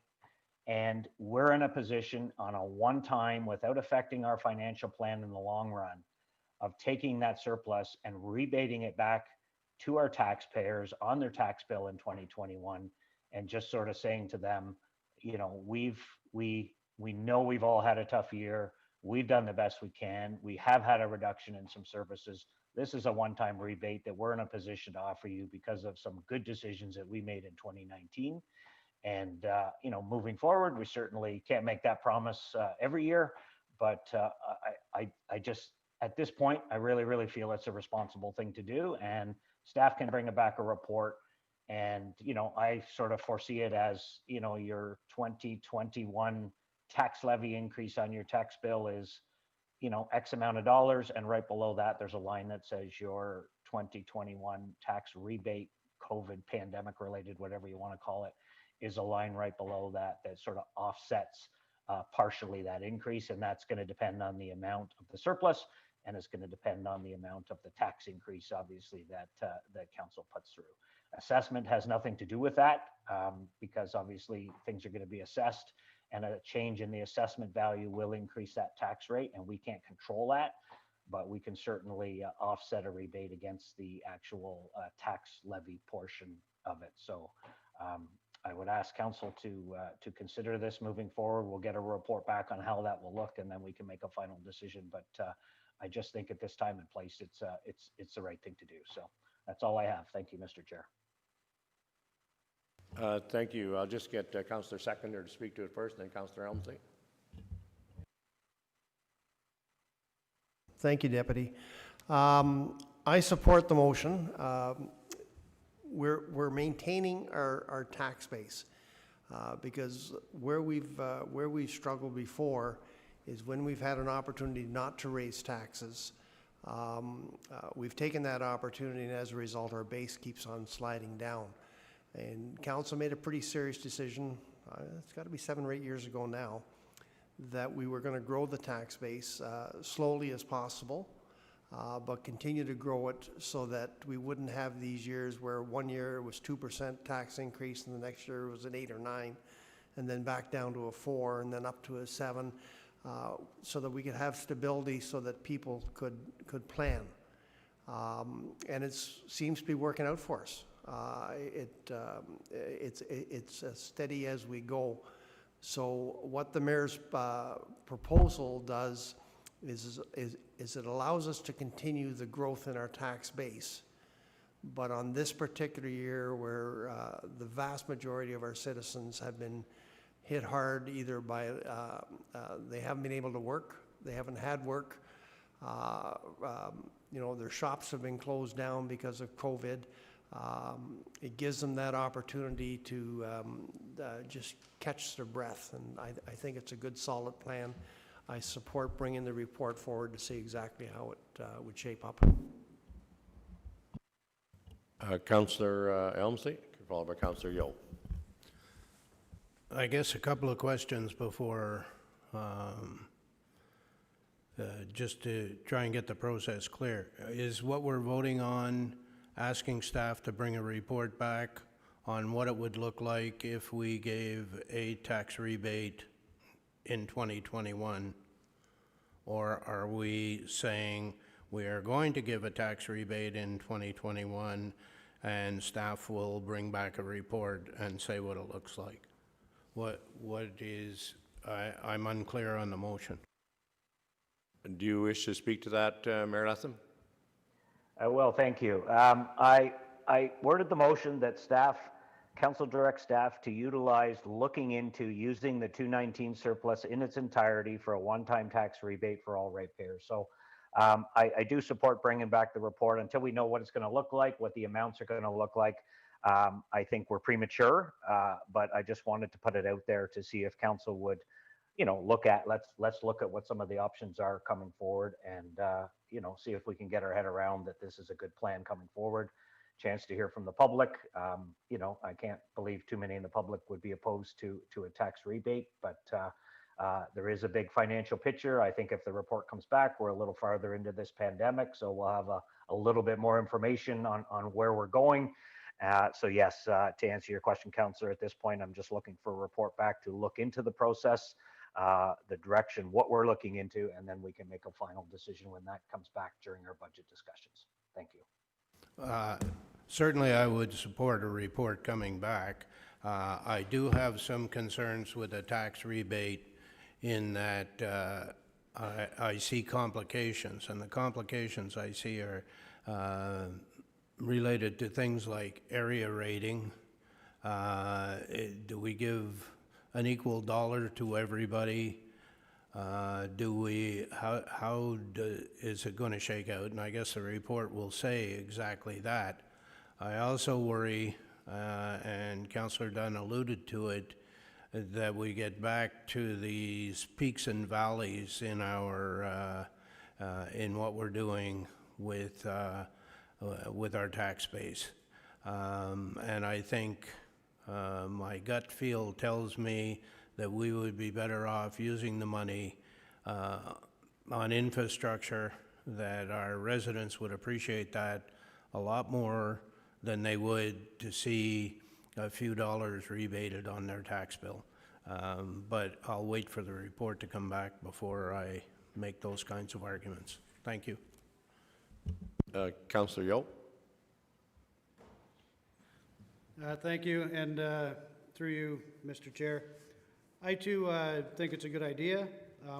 I see it as a way to maintain our tax increase of 3%, because for all intents and purposes, a $3 million rebate system is basically 3% on the taxes, because we're always told $1 million is basically a percentage point.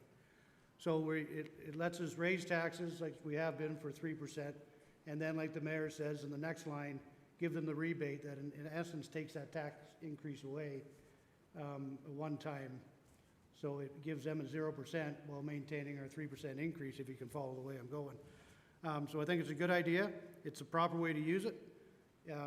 Other years we've used our year-end extra money to offset winter control overages and stuff. So it's not like we haven't used it before. Just this year we're going to plan on putting it in reserve, but rather than put it in reserve, why not use it in a different way, in a feel-good way, and help the public out that way. So I think it's a good idea. Thank you. Councillor Ashmore, followed by Councillor Vail. Sure, thank you. Just a question to Director Stover, and I'll wait for the report, but do you have a rough idea how many ratepayers we have as of now, give or take? A few hundred, if you can? Give or take, probably 30, 35,000. 35,000, okay, that's what I thought. Thanks. Yeah.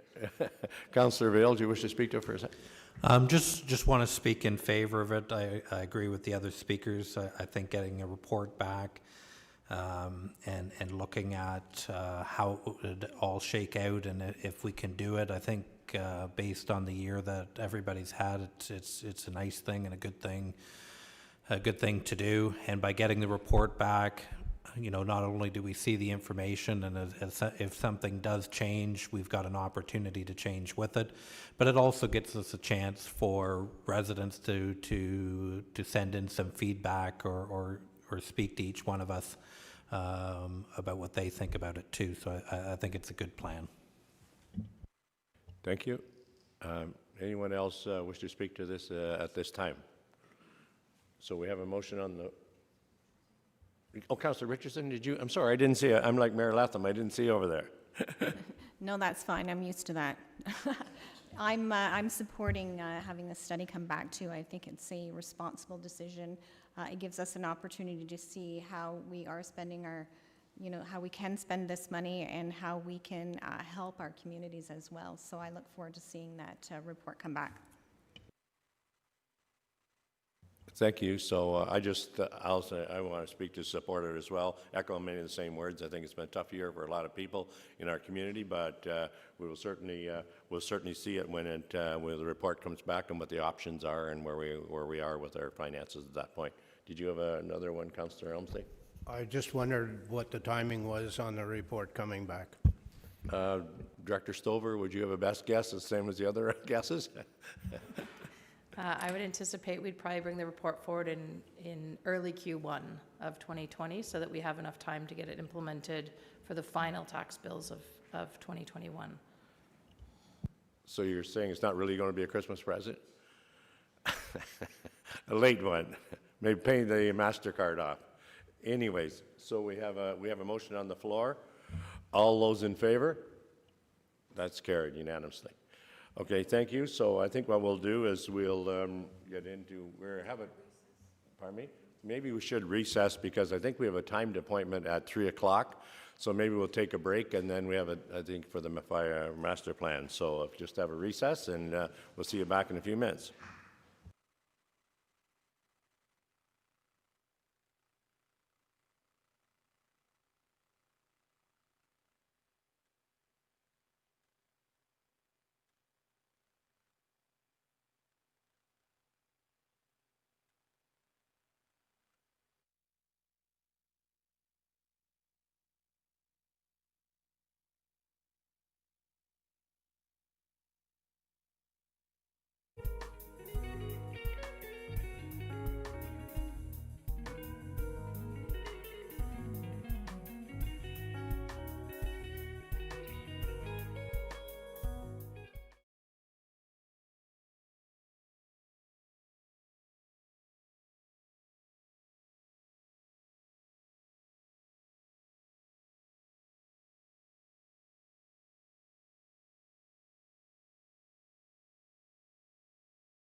Thanks very much. So we will continue with our meeting today, and item 6.2 is a master fire plan presentation by Daryl Cully, President, Emergency Management and Training, Inc. Daryl, you're up. All right, thank you very much. The Master Fire Plan has been a project that we've undertaken with the fire service and involving a number of departments throughout the city. It is an extensive review of where the fire service is at, where it's going, and where do you need to be. I'm not, there we go. I'm not sure if I control the slides or there, okay. The fire services are, have a large number of standards that they need to meet. And there's a number of organizations that have standards that are applicable to fire services. And so when we develop the Master Fire Plan, we're developing it with all of these standards taken into consideration. They include the Ontario Fire Marshal's Office, the Fire Prevention or Protection and Prevention Act, a number of NFPA standards, which we've got 3 slides here of just the standards that are applicable to the fire service.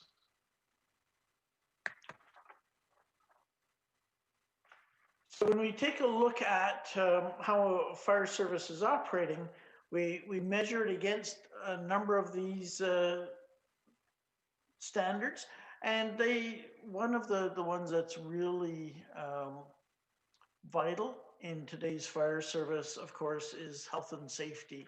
And there's a number of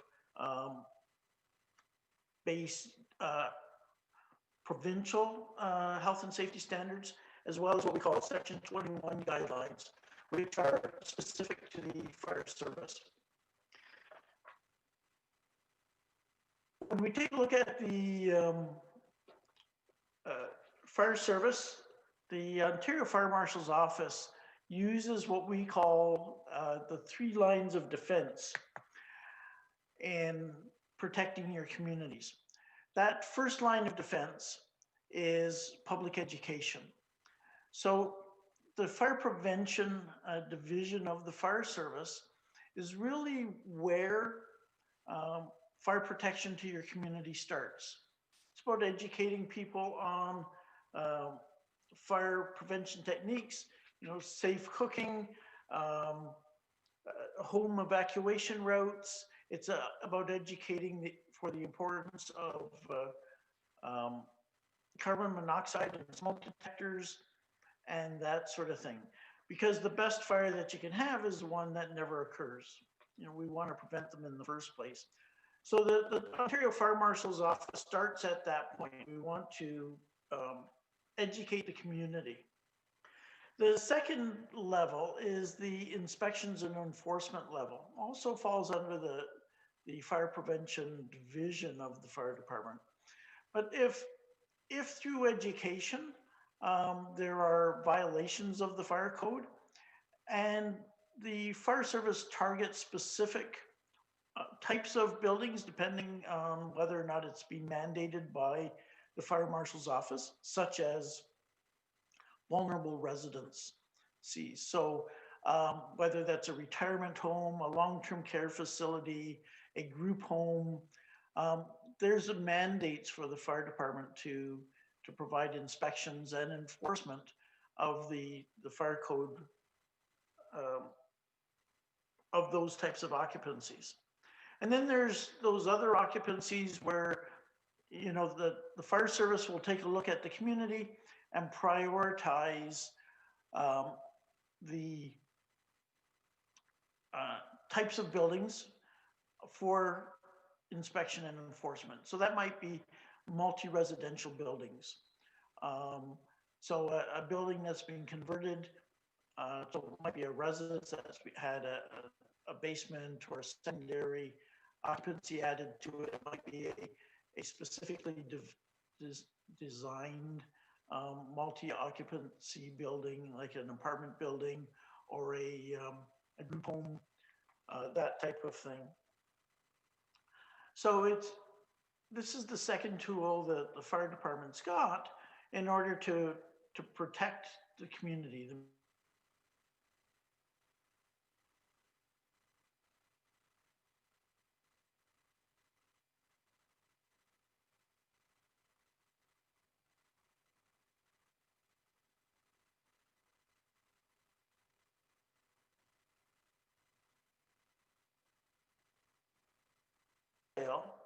Then we get into the emergency.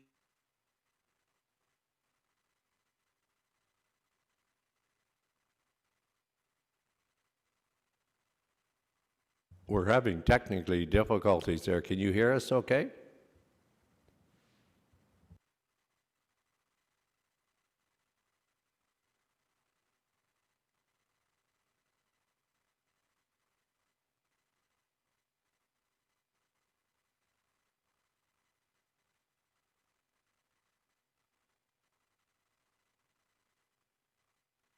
Have we lost the person entirely, Joel, do you think?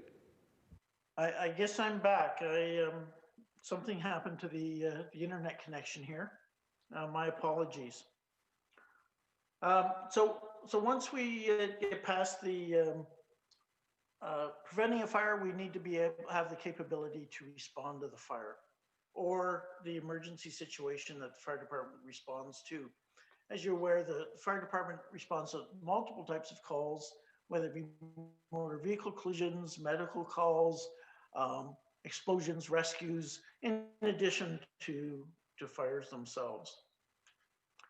So when we did a review of the fire service, what we found is that, you know, obviously the city of Kawartha Lakes is a city with steady growth, and there's continued intensification and growth planned for certain communities, and particularly Lindsay itself. Your fire service is what we would call a composite fire department. In other words, it's got a combination of career firefighters based at your downtown Lindsay station, as well as a very large component of volunteer firefighters. You've got close to 450 firefighters in total servicing your community. And so that in itself is a major interest, because you have to be able to provide recruitment and retention, training, health and safety, provide them all the proper equipment, and have them organized in such a way that they can respond seamlessly as a single department to any emergency that occurs within the city. In addition, in recent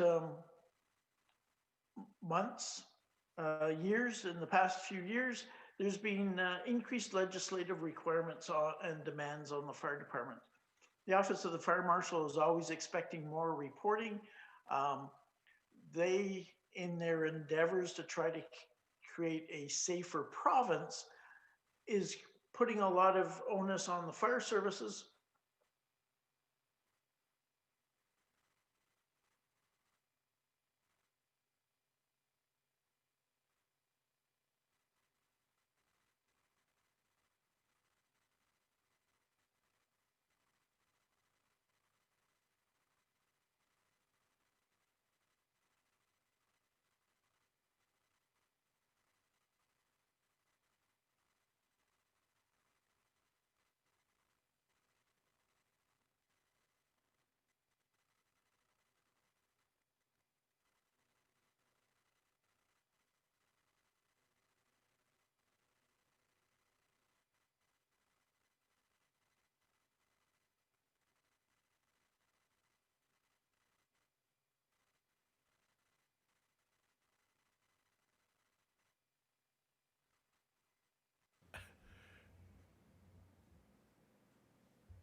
We lost him temporarily or permanently, do you think, Joel?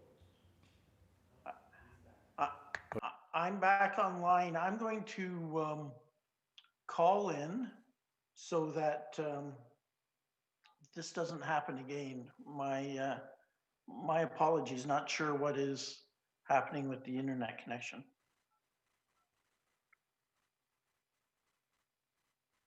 Just give me one moment, please.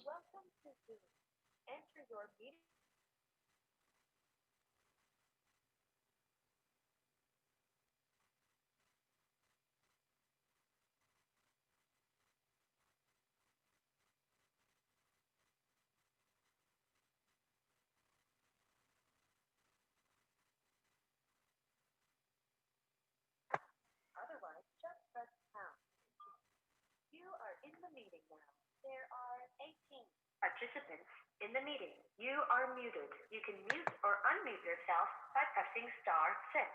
You have been put on hold by you are.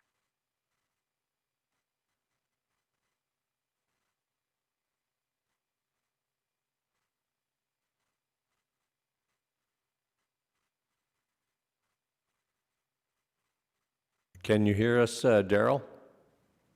Yes, I can hear you. All right, sorry about that. I'm now on my telephone so that we should not have any more interruptions.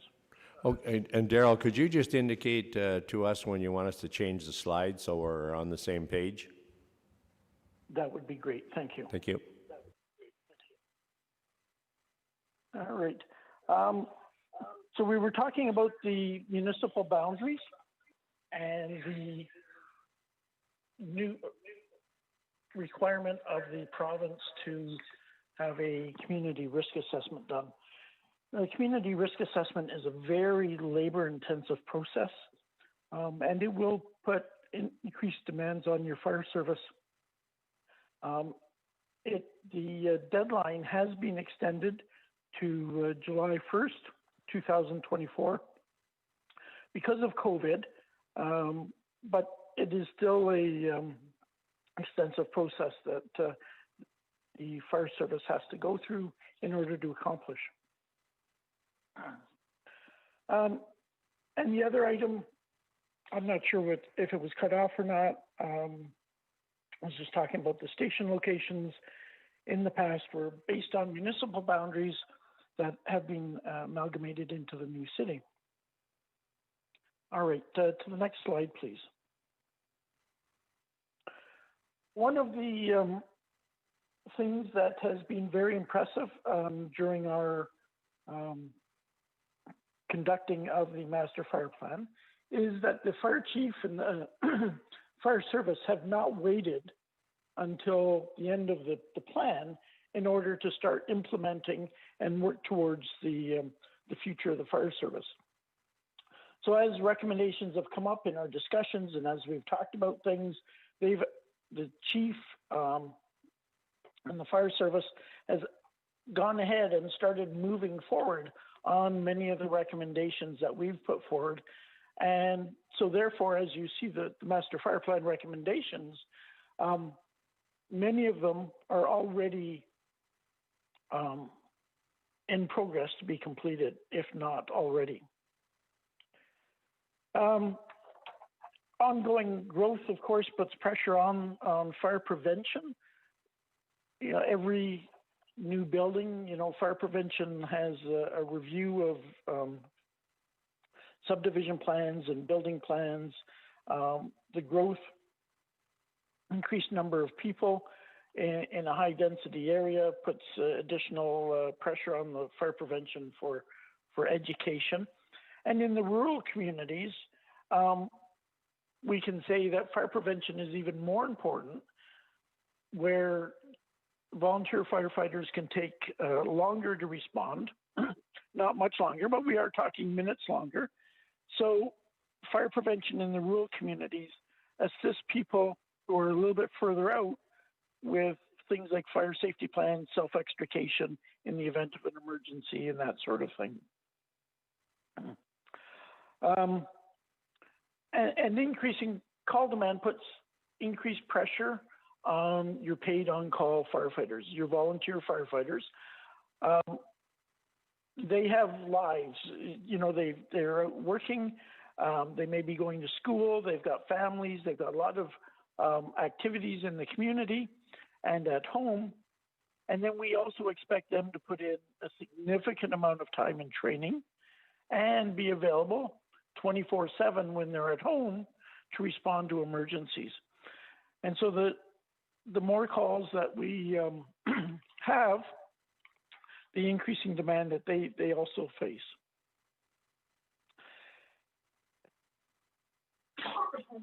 Health and safety and certification and all of these standards we talked about earlier put pressure on the training division.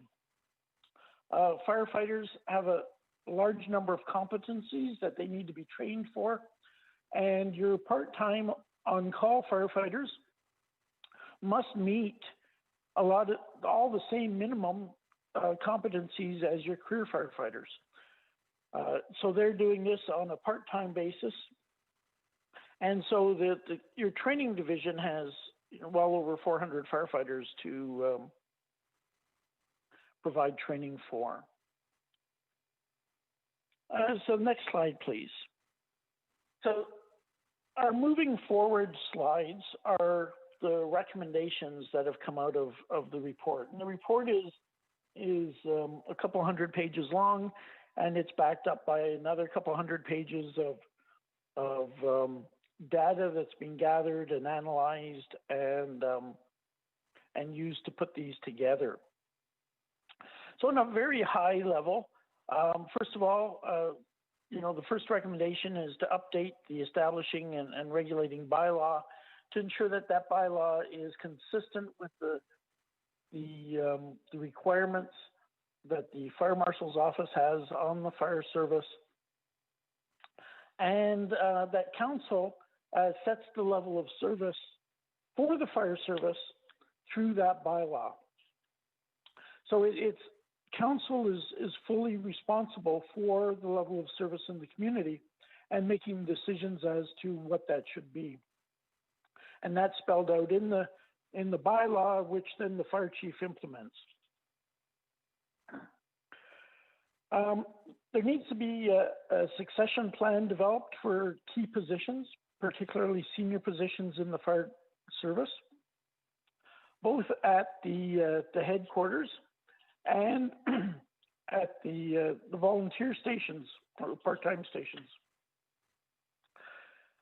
You have a number of firefighters or firefighting staff in the various divisions that have a huge amount of experience, knowledge that they've gathered over the years, and many of them, are reaching the point where they're looking at retirement.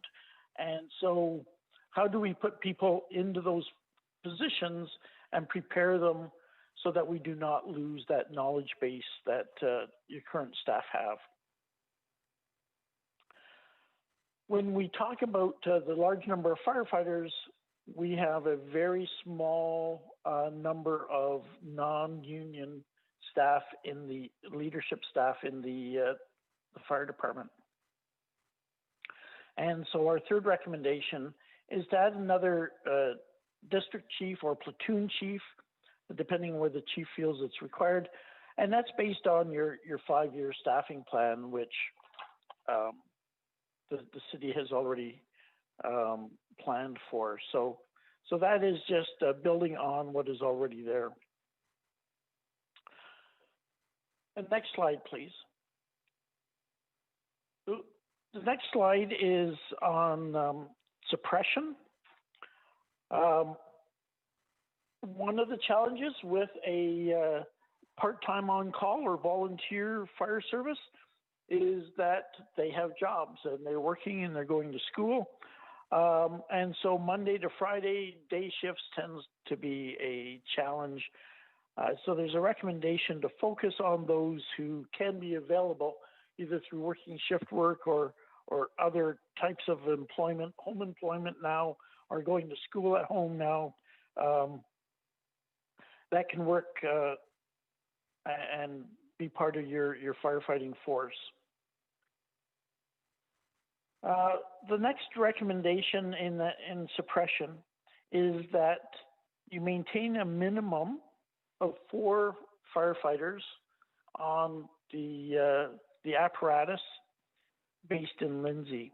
So you have 1 fire apparatus staffed by full-time staff in Lindsay, but the number of firefighters on that truck vary based on illnesses, vacation, all types of, whether they're training, etc. For a frontline fire apparatus to be effective, you really need to have 4 firefighters arrive at the scene before that you can do any aggressive attack on a fire or an interior fire. So our recommendation is that you maintain a minimum staffing of 4 firefighters on that apparatus at all times. Next recommendation is a way of assisting your fire prevention office by using the career officers that you have on the apparatus in Lindsay. So you take your career fire officers, your captains, and provide them with training, basic level training to be, the basic fire inspector and fire and life safety educator levels. And that way, when they're out on a scene, it gives them additional insight as to maybe what the cause of the fire was. They may be able to do some additional education to the homeowners or the property owners at the time of the fire and assist them in identifying issues. So they might identify an issue which needs further investigation, which they might not have recognized earlier because they've had the additional training. And then they can take that issue and refer it to the fire prevention office for follow-up. It also enhances your ability to use those crews at public education events and school visits, that sort of thing, which they already participate in, but now they've had some formal training in those processes. Next slide, please.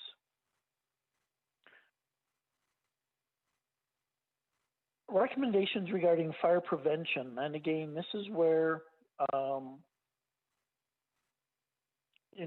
we want to start. We want to start with a strong fire prevention program to prevent fires, prevent injuries and death where possible. And so the last recommendation under suppression certainly applies to it. The first recommendation here on this page is to enhance local community group relationships. So getting your service groups that might be interested and involved in participating, whether it's through spreading the word through those groups, meeting with those groups, whether they're senior groups or groups targeting vulnerable occupancies, again, whether that's seniors or whether that's mothers with young children, et cetera, or parents with young children, or getting some of the service groups to assist in doing some fundraising of fire prevention and education programs.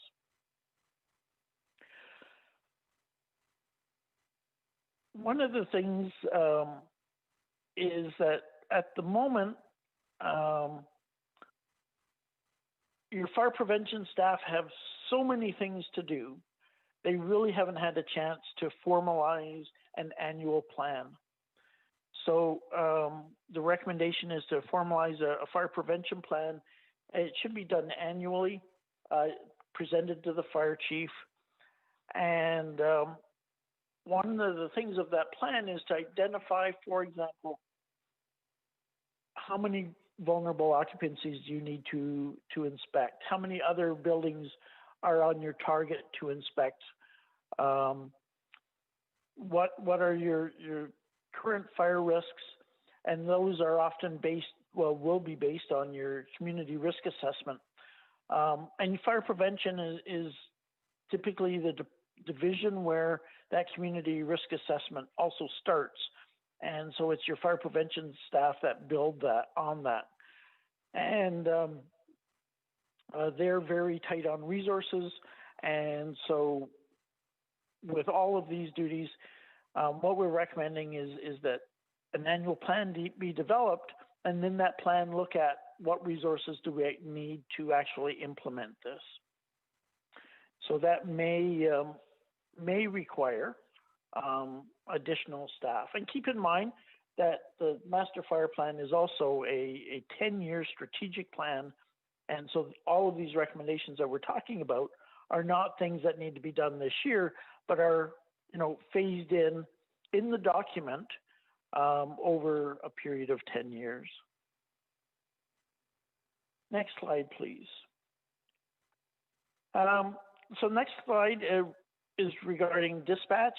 The fire department is dispatched by the Kawartha Lakes Police Service through an agreement. There's a couple NFPA performance standards. There's NFPA 1221, which measures the performance of the dispatch center, and there's NFPA 1061, which measures the training of the fire dispatchers. And so the fire service should just ensure that the service they're receiving meets the standards. From what we heard, the fire service was very pleased with the dispatch service that is being provided.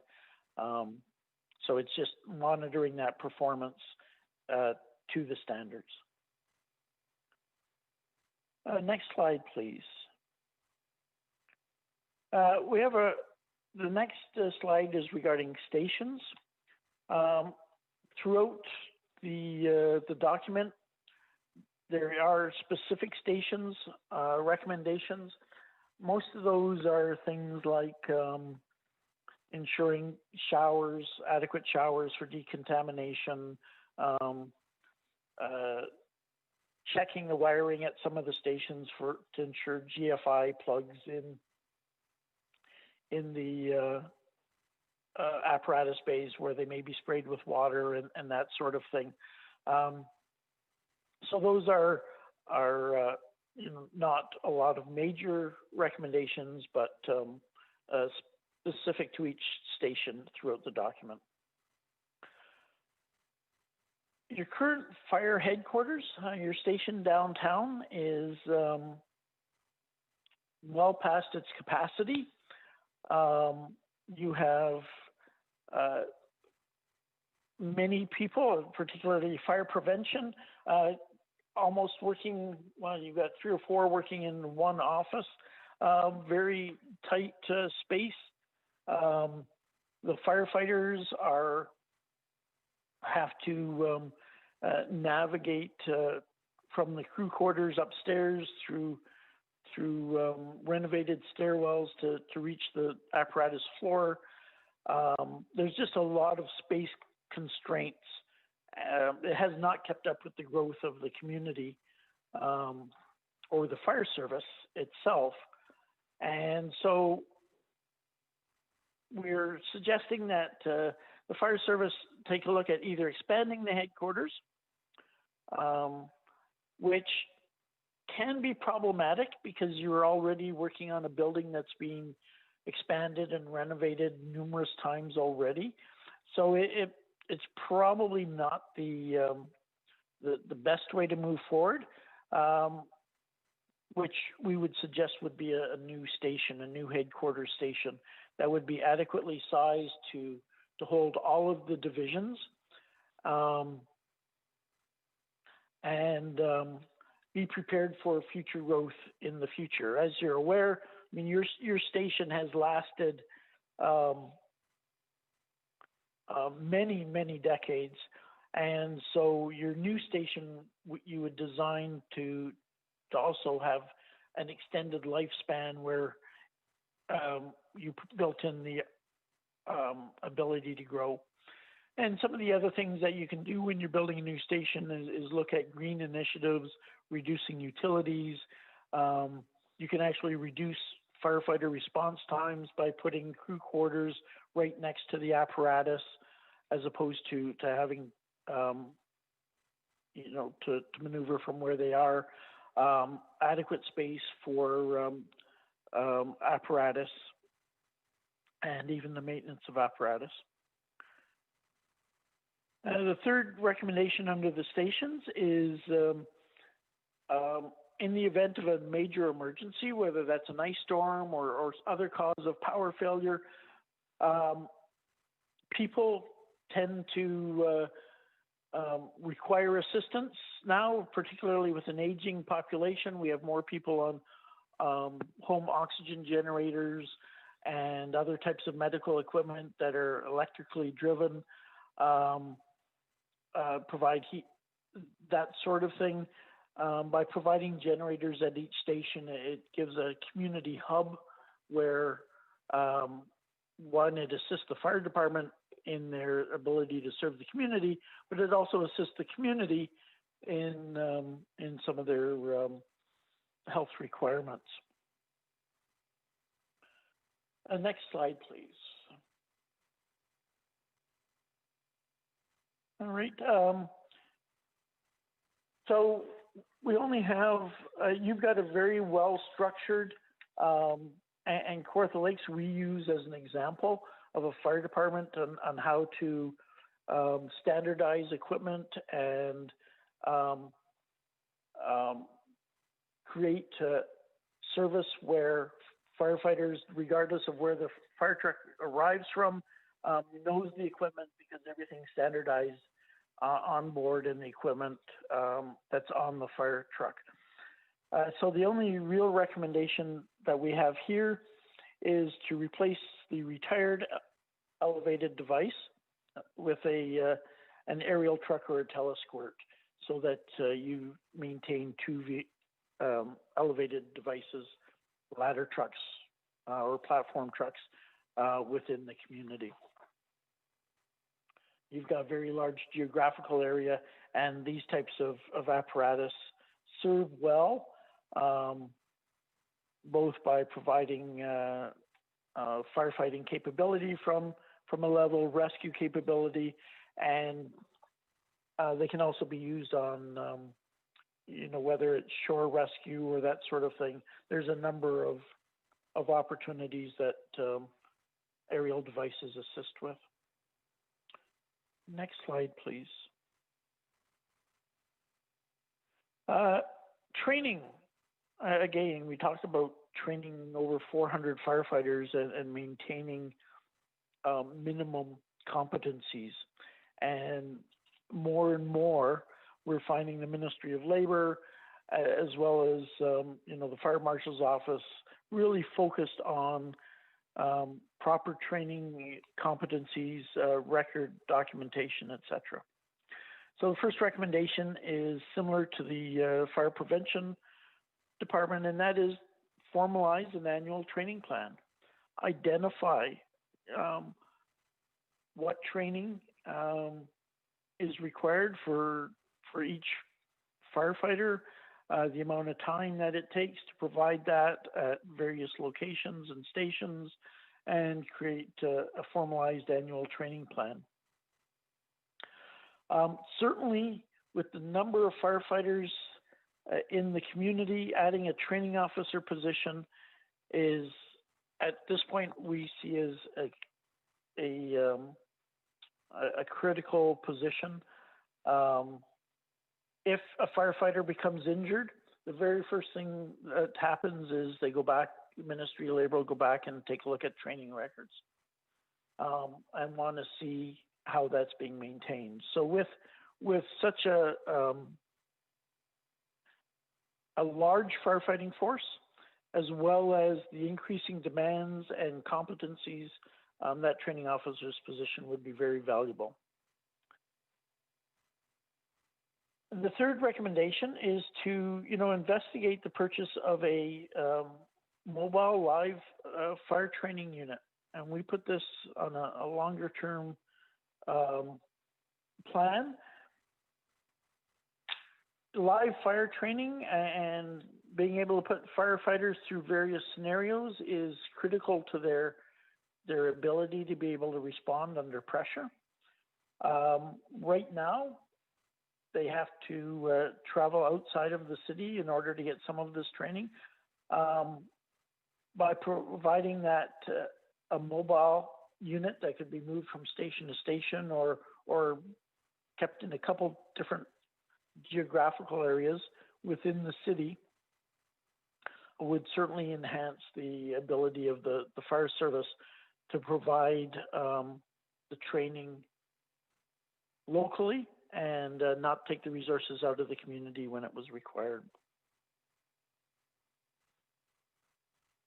Next slide, please. So emergency management is an area we've looked at. This has fallen to the fire department to oversee, and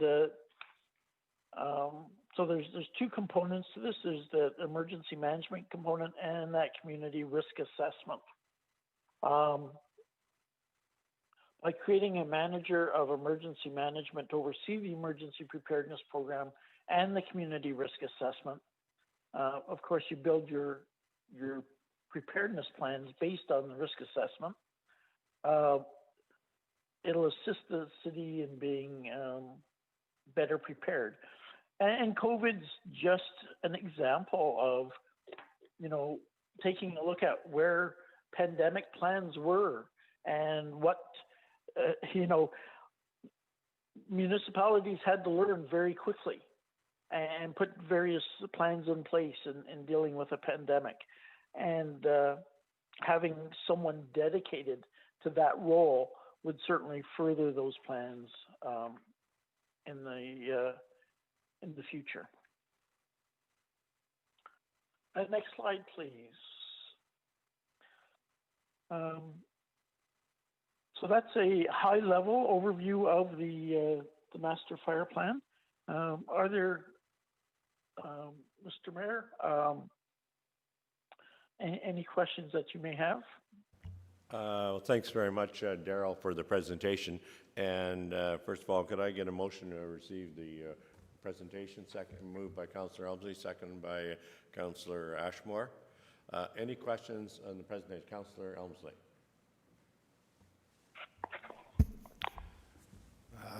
Thank you, Mr. Deputy Mayor.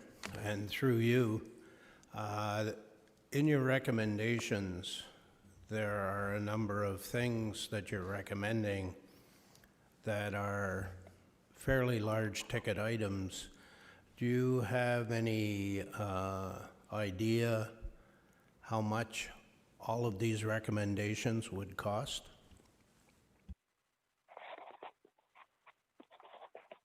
Thank you for the question, and through you, Deputy Mayor.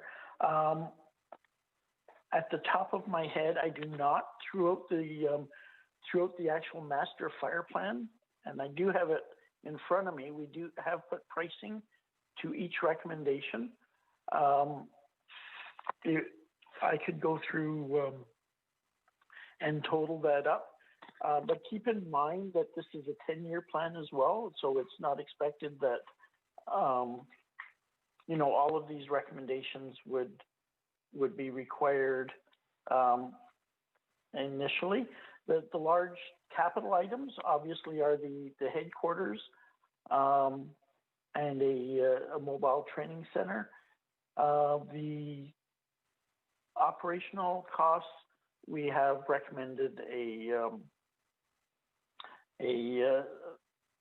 number of positions, which would have some significant annual costs. One of the positions that we have recommended, of course, is the minimum of 4 firefighters being maintained on the apparatus in Lindsay. There was a ruling that came out last week in Sudbury that is forcing the city of Sudbury to maintain a minimum of 4 firefighters on first run apparatus.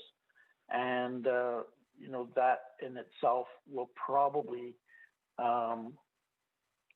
be used as the guideline across the province where you have career firefighters on an apparatus. Would I be out of line in suggesting that all the recommendations would be somewhere between $15 and $20 million?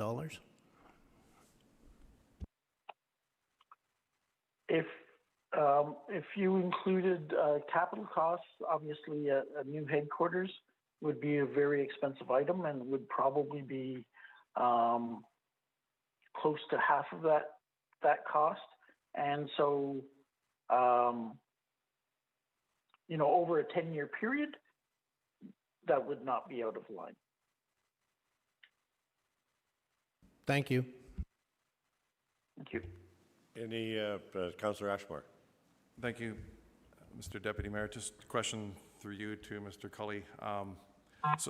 Sorry I don't know your background. I haven't had a chance to look at your website, but you seem to be a big proponent of centralization, and you're talking about expanding the Lindsay Fire Hall and its staff. What are your thoughts on decentralization? And I'll give you an example. The village of Omemee, I'm not sure if you know where it is, but it's a population of 1,300 plus outside area, probably about 2,000 people. They had full-time firefighters at one time and they were taken away from them. It's a bit of a sore spot for them. But what are your thoughts on maybe bringing those back to the smaller community, the villages that had full-time firefighters, instead of centralizing firefighters in one central spot like we have right now? I just want to know what your opinion is of that.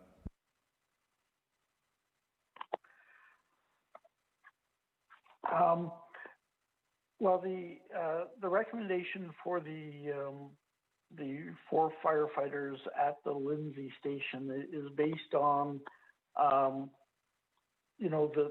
the standards of requiring 4 firefighters in order to do an aggressive initial attack or an initial rescue in a building. So there's a requirement, what we call 2 in, 2 out.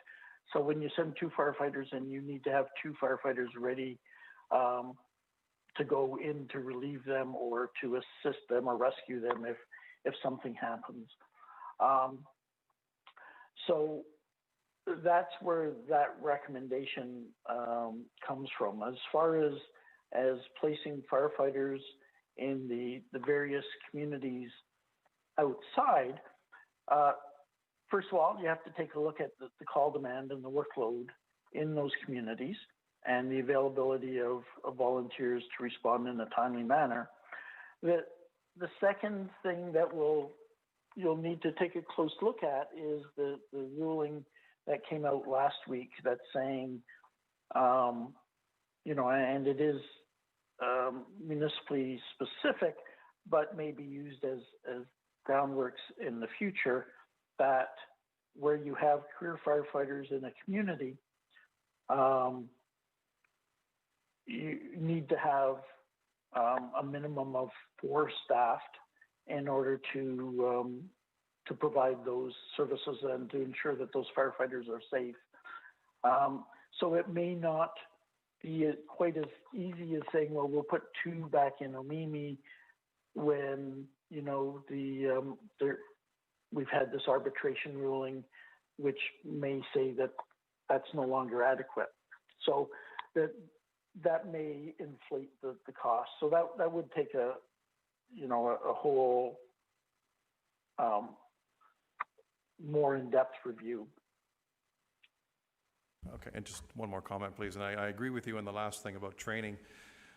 We really do lack training facilities. I know of one young person who wants to train, and the only place they could train is Texas, and he has to go down in Texas in January to train to be a firefighter. So that's one thing I certainly agree with you.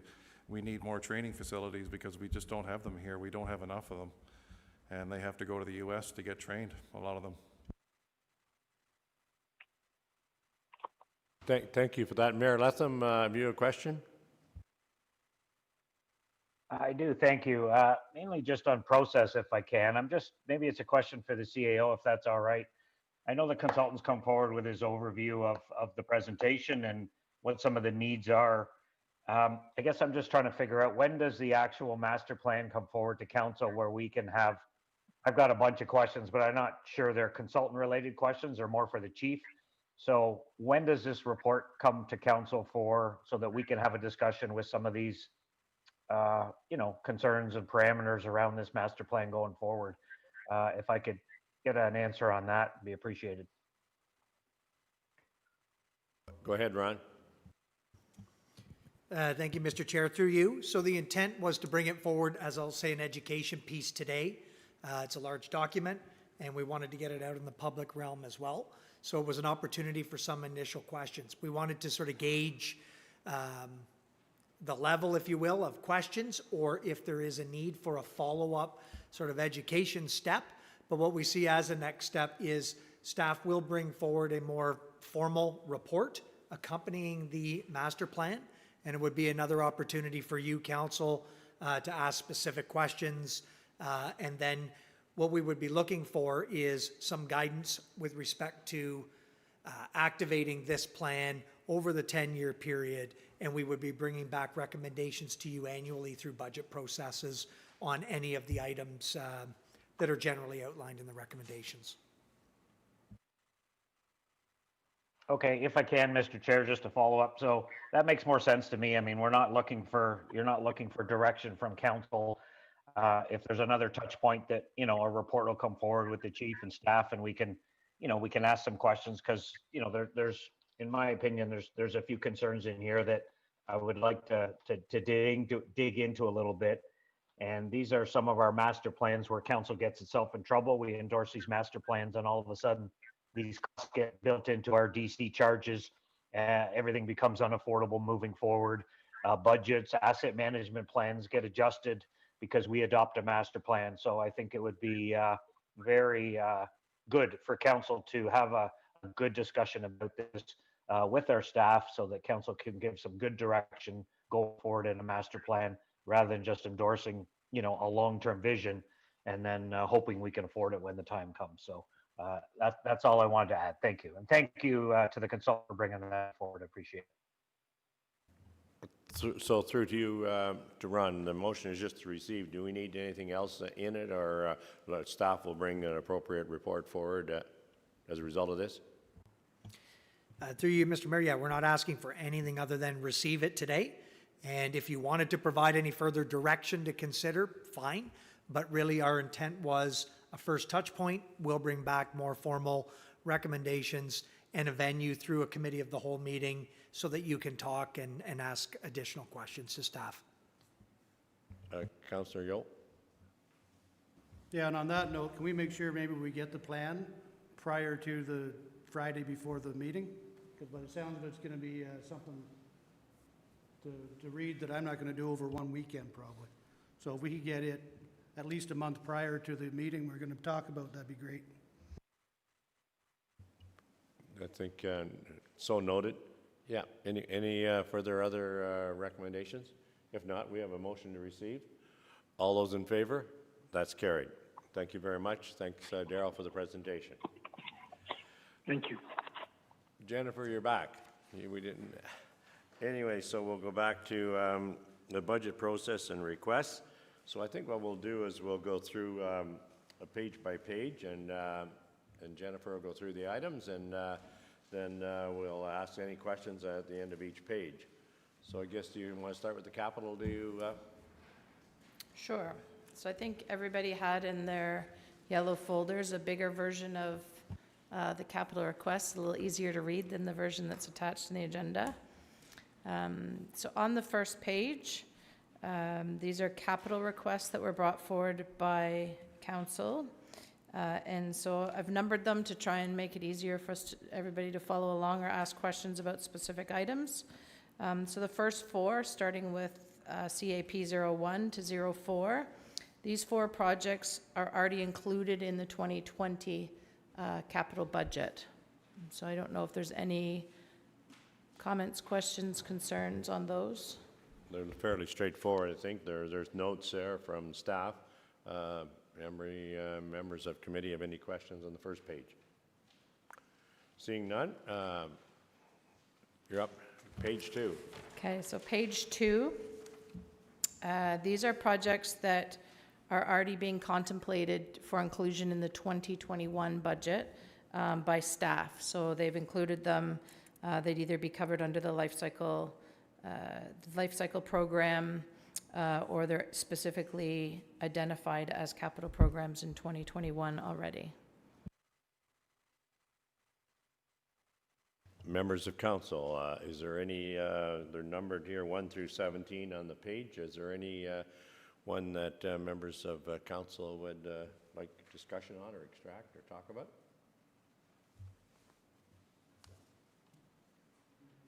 Okay, Councillor Ashmore. Through you to Director, number 16, is that still included in the body of the capital budget? I believe that's been removed.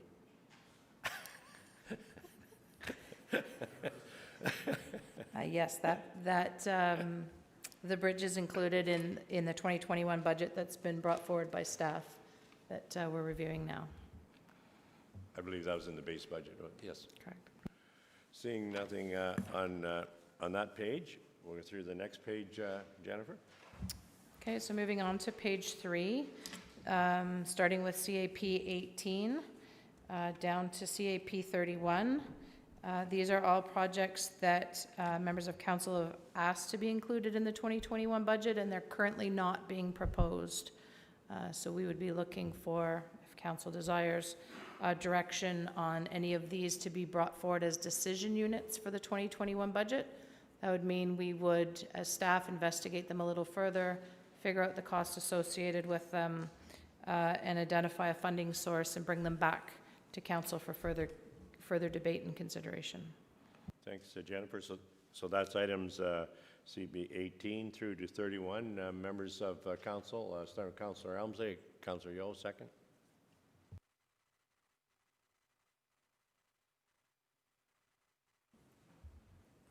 Just that the item number 20 on the page, if it could be considered in the life cycle program as well. That's a street that I don't think it's been touched since it was built, probably in the 1950s. It's a very small street, and it's in terrible shape. And I don't think it'll ever be considered in any 5-year plan because it is just too small a street, but it definitely needs help somehow. And if it could be looked at in the life cycle program, that would be great. Just for clarification, are we bringing, I could be not correct, to the life cycle, are we coming to them in the spring each year? I think, just for clarification, through to the director. Well, yeah. The item before it says it can be reviewed for within the life cycle program, but it doesn't have that comment against it, and I was just, if it could. The mayor wants to. Yeah, I think you got something to, Mayor Latham, do you wish to speak to this page or the budget in general, or? I'll just speak to a couple items in general, and then I'll let you get at it. Thank you, Mr. Chair. I think it's important, and with all these life cycle extension requests, that, we have to be wary that when we say, consider this in our life cycle extension program, we have to make sure that staff aren't taking that as direction to include it, because they're going to come back with the list of roads in the spring.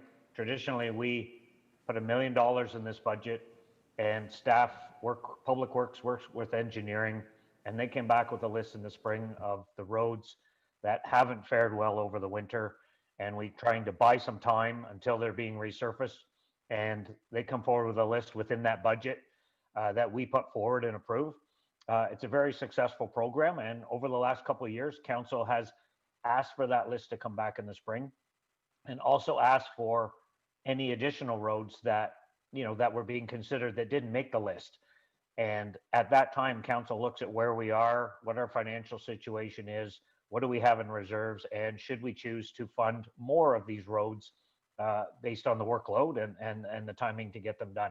In the past couple of years, we've added a considerable amount to that program because it's been very successful. So I would really suggest that any of these, and I think what council's bringing forward is just asking, that staff consider these, and I respect that, but they really should be considered.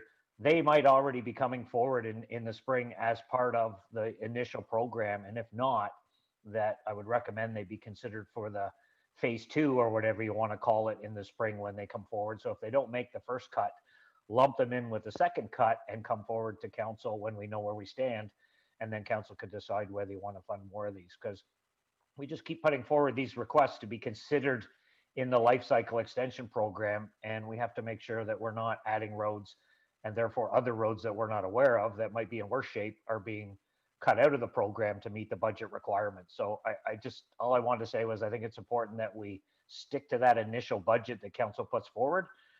Let staff do their work on that. They've done a great job on that in the past. And then when that report comes back in the spring, that's when council can, or staff can take these consideration of these life cycle roads, and possibly council can look at adding to the budget and giving them some more money to move forward on some of these. But these should not affect our original budget. That needs to be between engineering and public works to get the good results out of that program. So I just wanted to put that forward. I think that keeps it in consideration, but it's important that, we're not directing staff to include these roads in life cycle extension and sort of be damned with the ones that maybe happen to need it the most, which might be in other areas of the city, because that's not fair. That's not a good way to run the program. So that's all I wanted to say. Thank you. Somebody else, did you have your hand up, Councillor Yule?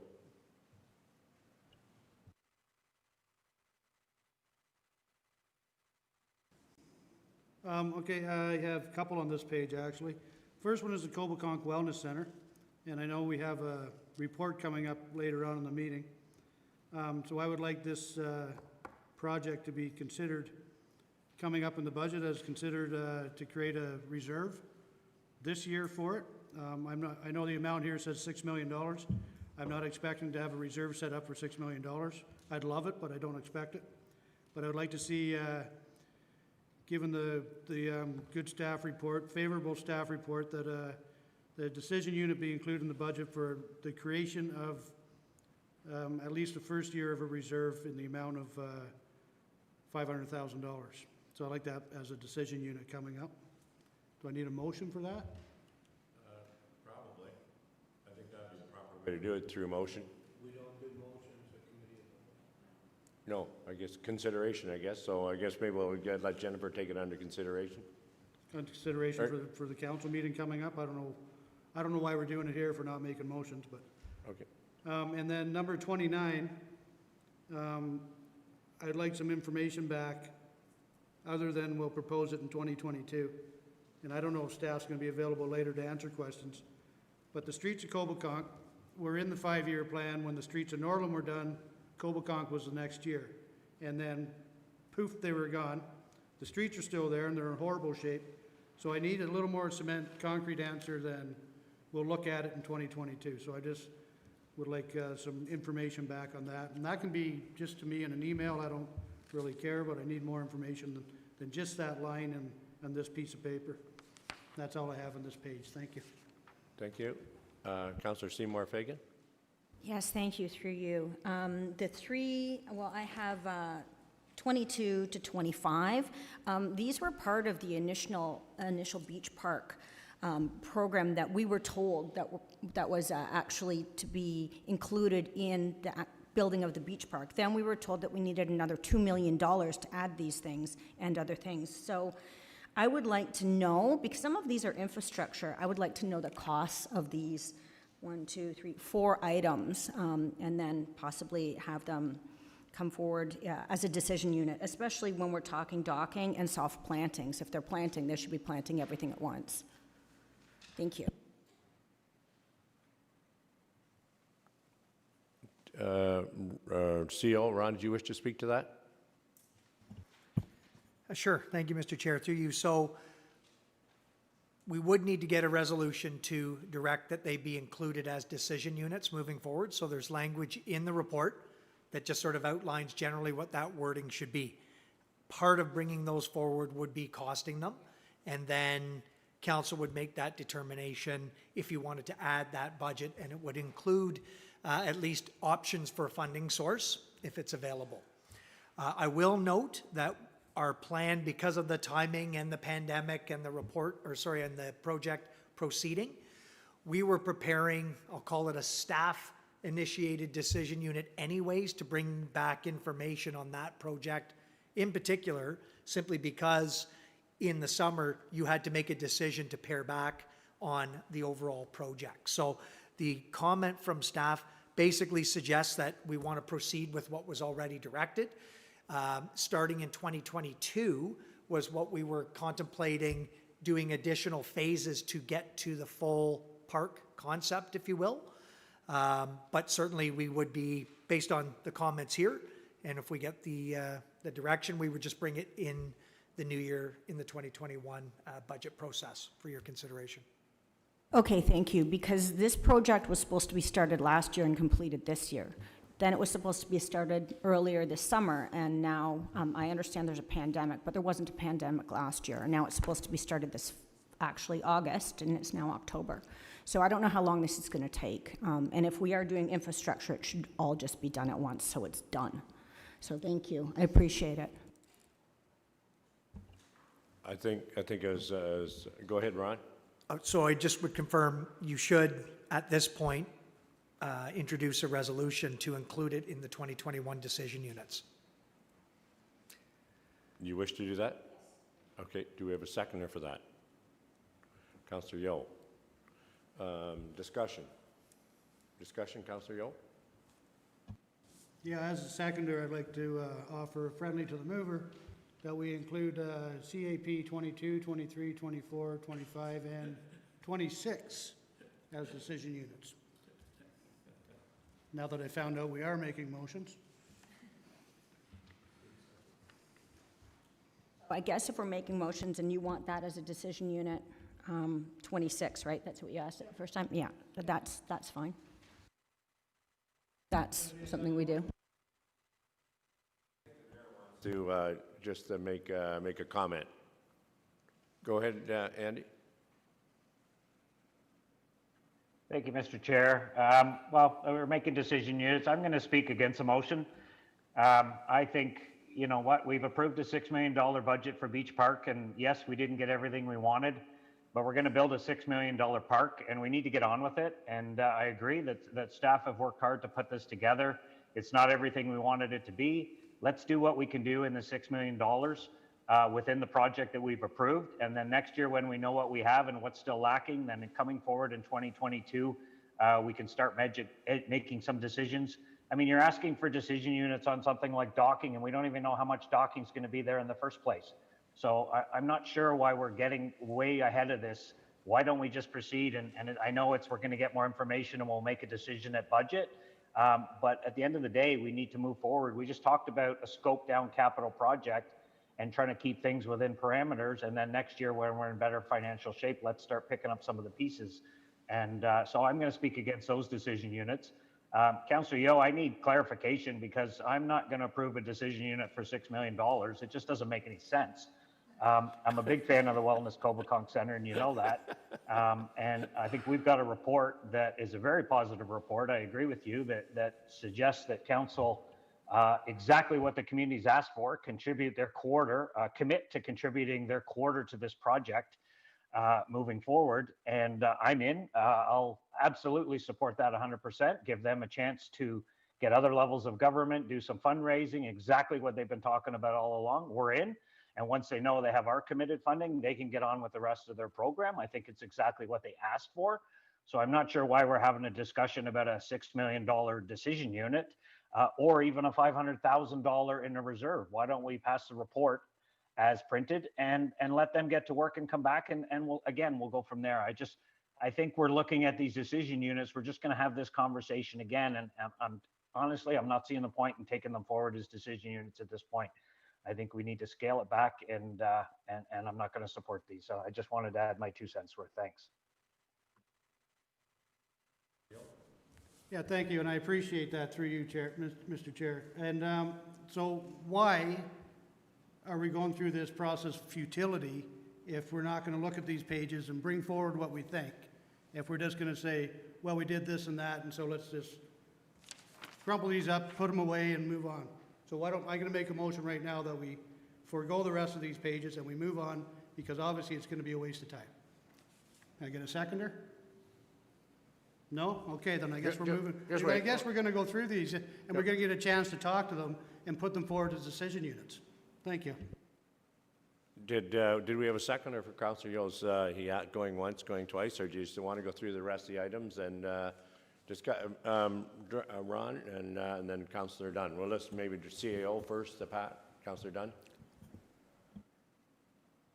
Yeah, Councillor Yule makes, actually it makes sense, because this is going to come back to our council meeting because it's a report, and we're going to go through these items all over again at the next council meeting. So his recommendation is, why do it twice? So I will support his motion, because we are going to go through this again at our next council meeting, one by one, just the way we are now. Only at the next council meeting, we're going to have motions, and we're either going to support them or defeat them, but we're going to have motions. So he's right. We should probably just put it off and just receive the report and have the discussion at the council meeting. Ron, did you wish to speak to it? I saw you had your hand up. Through you, Mr. Chair. Again, just for clarity as the questions are going on. So the intent was to bring forward all of your requests, considerations, provide information where necessary. And I think we were prepared to obviously respond to you so you could make recommendations to council on decision units going into the budget process. So that, I don't think that's changed at all. In terms of Councillor Seymour Fagan's proposed resolution, for clarity, I was only going to recommend that those 4 items should be considered separately and distinct by committee to either put forward as a decision unit or not. And with respect to the Cobeconk Wellness Center, there is an item, as was cited on the agenda later. In my opinion, that would be the opportunity to get any specific direction, because there's more information on that particular project. The only reason it's on this list as well is because the councillor posed the question generally about the Cobeconk Wellness Center. So it's just the timing for those 2 items have come forward simultaneously. So I would recommend that particular item. Any considerations be pushed further in the agenda to when it comes up on the agenda. Are you okay with that, Councillor Yo? Okay. So at this point, did you want to put forward your motion, Councillor Seymour Fagan, for them, and then we'll discuss Councillor Jo's at later when the report comes forward, if that's okay? Yes, I did, because this is a $6 million project, and everyone assumed that these things were included. Then they came forward saying we need another $2 million. I need to know the price of these things, and I think council should as well, because if they're $50,000 or if they're $500,000, it makes a difference, especially if we're talking infrastructure. If you're going to plant 75%, why would you plant 100% and get it done and finished, instead of dragging this out constantly? I think some of the challenge with that is, though, that we don't have enough information at this point, in my opinion, to know how much docking, as the mayor has said, and some other issues. So I guess at this point... But I'm not talking docking and stuff. They had a plan, and there should be a redesigned plan, and we haven't seen it. I'm on the Parks Committee. We haven't seen it. Council hasn't seen it. They come forward for another $2 million. And we haven't seen a finished plan. So I'd just like to know the price. So I'm talking 25% more plantings. So if they have a plan, and they said it was going to be $2 million, what is this $2 million for? So they would have these things priced out. So I'd like to know what the prices of them are. That's all. Maybe I'll just I'll ask, do you know if when we could expect pricing, or? It honestly would be a question for the Director of Community Services, but if Council wishes to have these brought forward as decision units into the 2021 budget, then we would apply pricing to each of these items and identify potential funding sources for Council to consider as inclusion into the budget. So that's your, we got a mover. Are you still seconding it, Councillor Yo? What's, everybody in favor? Let's see, 1, 2, 3. That's defeated. 4. You got 4?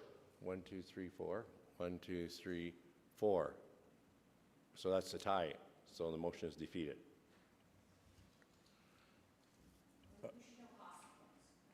We're going to get a cost of things. We can from Craig, and we'll get a cost of things from the director. So I think I got a seconder to my motion to move on from this. Okay, yes. Okay. Do we move on to the next page? Move right through it all? Pardon me? And that is to go right through it, right through to the end, Councillor? No, the motion is to move on. Yeah. Okay. And everybody, we call the motion? All those in favor? That's carried. What did you, sorry, Councillor Ashmore? So are you saying we can't discuss the last page? No, that's, Waste of time? Okay, well, I had. special projects. Yeah. Yeah, okay, well, I submitted this through email, through the CAO, suggested. Some of these are already been approved through a memo, and these are just for consideration. They're embedded in the in the surface resurfacing budget and the life cycle extension, so. I think everybody has that. Okay, that's fine. Yeah. But I had one question, though. Okay. And it's in this here, and I think I wouldn't mind asking if you don't mind. Yeah, we're going to move on. You can bring it to Point of council. order, yeah. This has been So- dealt with, we've moved on. Yeah. So the 20th, then we can bring it up. Yeah. Councillor, did you have a clarification, Councillor Elmsley? Just a note on the previous report that Director Stover gave, and talking about passing the budget in 2021, for 2021, I believe that council passed a bylaw that says that the budget for the next year must be passed in the preceding year. In other words, the 2021 budget must be passed in 2020. So I think we will need a motion at some point coming forward, allowing us to move the budget into budget deliberations into 2021 for the operating budget. And I had suggested that to the CAO, and I just wanted Director Stover to hear it so she could be prepared in case she had to do that. Thank you for that. I think many other councils do, but they bring forward a motion. Did you want to respond to that, Ron? Sir, maybe quickly through you, Mr. Chair, it is a budget policy. I think when you adopted the revised calendar for this year, which we brought forward a few months ago, that was direction to change the schedule into 2021. But appreciate the comment. We'll make sure that if we do need to formalize that, we would do it in a pre-recommendation leading into the deliberations. The only other thing, Mr. Chair, maybe just for clarity, committee did direct the report that came forward and the chart to go straight to council. So certainly respect that. Councillor Ashmore had additional items that were not part of that report, which I think he was referring to. And so you should include or receive and direct that additional list to council as part of that consideration, and then we can answer the questions at that time. Okay. You want to make that a motion, Councillor Ashmore? Yeah, I'll make that a motion. Do I have a seconder for that? Seconder, Councillor Yeo. My question is through you, Mr. Chair. So we can't discuss this now, but October 20th is the day that we can bring this up, and we're going to go line by line. So either we do it now or we do it then. So it'll be done on the 20th then? There was a motion that passed. We're going to do it then. On the 20th? Yeah. Okay. Yeah. Okay. So, Sorry, through you, Mr. Chair. So if you could just pass a motion to include that additional correspondence as part of the October 20th considerations. Moved by Councillor Ashmore, seconded by Councillor Yeo. All those in favor? That's carried. Okay, moving on to report number 7.1, highway number 36, the report received, and What's committee's wishes here? Robin Carlson, does she wish to speak to it? Robin's here.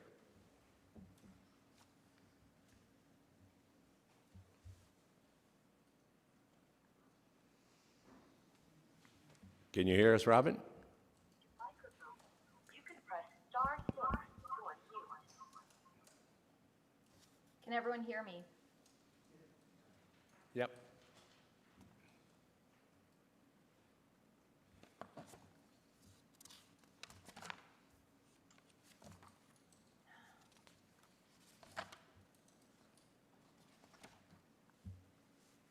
Might have to get her to phone in.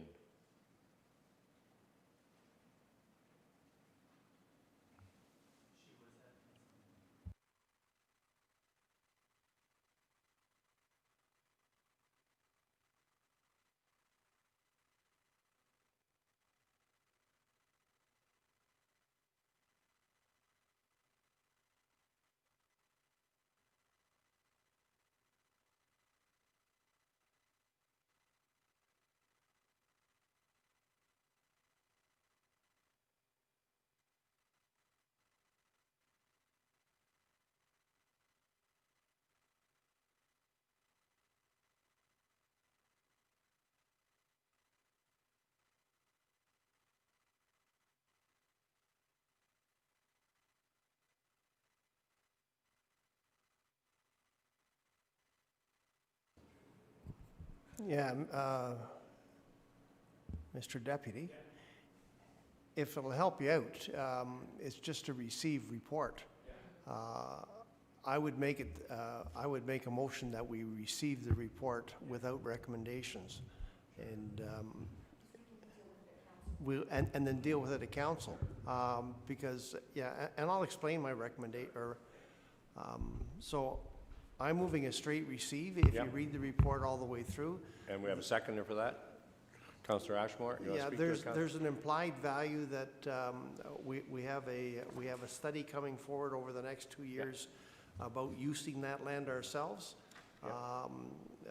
The other recommendation is made as an alternative recommendation, but the main recommendation is that we just receive it, and I'm more than happy to make that motion just to receive.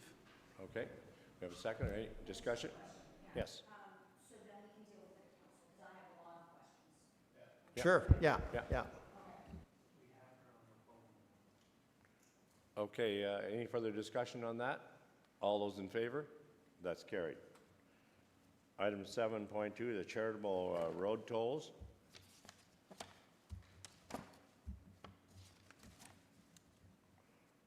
Law enforcement and licensing. Does Aaron wish to speak to that?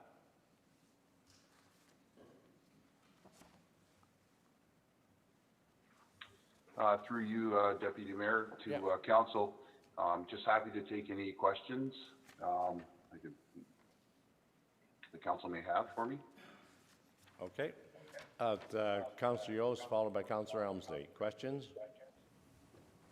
Yeah, I have just one question, and the whole thing is why we would go through the entire municipal MEA program to do this, which is something we've done for a long time. I see doing the bylaws, I see doing the extra safety stuff, but to make these groups sit through that MEA process, I think is a little, I don't know what to call it. I'm not going to, it's foreboding to sit there around that table with all these senior staff from the city. And I think in this case, it's going to be a real waste of money with all that hundreds of thousands of dollars of staff sitting around because somebody wants to hold a boot out and get some money on the side of a road. And so I'm not going to support the bylaw or the whole thing if it's got to go through the MEA application, because I just don't think it's worth it. I think a good strict bylaw and some guidelines is all they need. Thank you. So I guess the question is, why go through the MEA? What's the reasoning behind that? The MEA process is for the municipal events application. So it's a process that's already established, and they don't necessarily have to sit around a table to discuss it. It's similar to an event in the parks. it's an application that captures the fundraiser, and then it gets circulated out to staff. The reason for me choosing to use that in the bylaw was after consultation with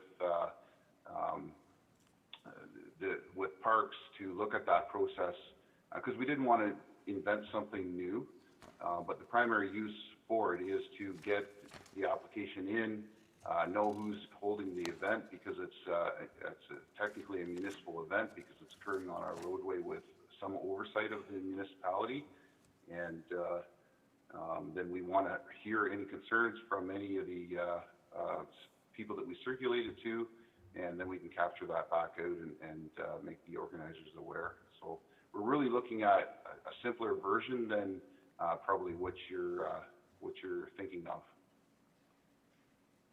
Okay, and if it is a simplified version of that, because I've sat at that table, and it's not something I ever want to do again in my life. And I know we have great staff and everything, but it's horrible. It's horrible to get these volunteers come in, and they sit at that table and they get grilled. And that's the way I saw it, and I sat there through it, and I was one of the ones getting grilled, and it was not enjoyable. So if it's a pared down version of that, then that's fine. As long as it's not the process I went through, because it's absolutely horrible. Thank you. Councillor Elmsley? Thank you, Mr. Deputy Mayor. I'm not going to support this report. If you don't allow these tolls within 50 meters of a bridge, that means you can't have one in Fenelon Falls because they're done at the corner of Helen and Lindsay Street, and certainly well within 50 meters of the bridge.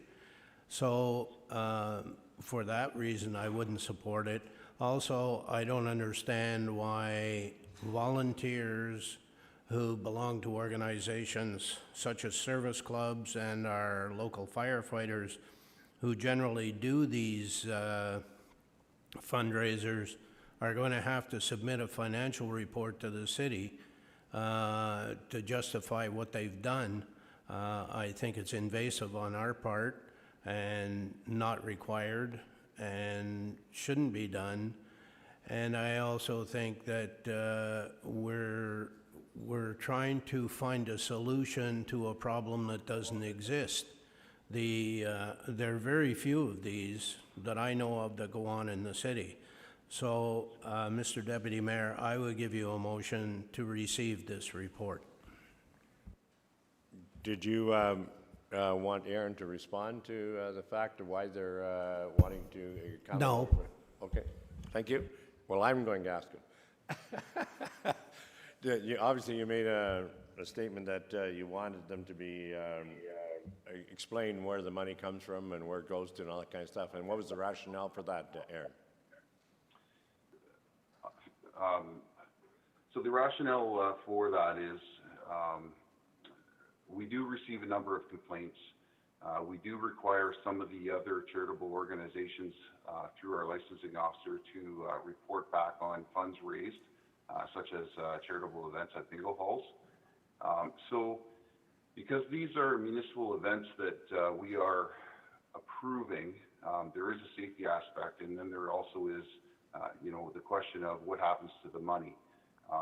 So that I'm simply asking that, and I do respect the councillor's opinion on that, and but that's exactly why we put this into this bylaw in this report, is because we feel that there is some accountability that's needed. Thank you for that. So we have a motion to receive. Do we have a second? Councillor Ashmore. Any further discussion? All those in favor? That's carried. Is there a follow-up motion? There's a recommendation. Anybody wish to move the remainder, or do you wish to move on? See, move on. Thank you for your report, Eric. Next is the sanitary sewer rate charge. It's Jennifer. Do you wish to speak to it? Sure, just briefly. So this report is a follow-up to a council resolution where we had a deputant that was concerned about being charged a flat rate sewage charge on a multi residential dwelling.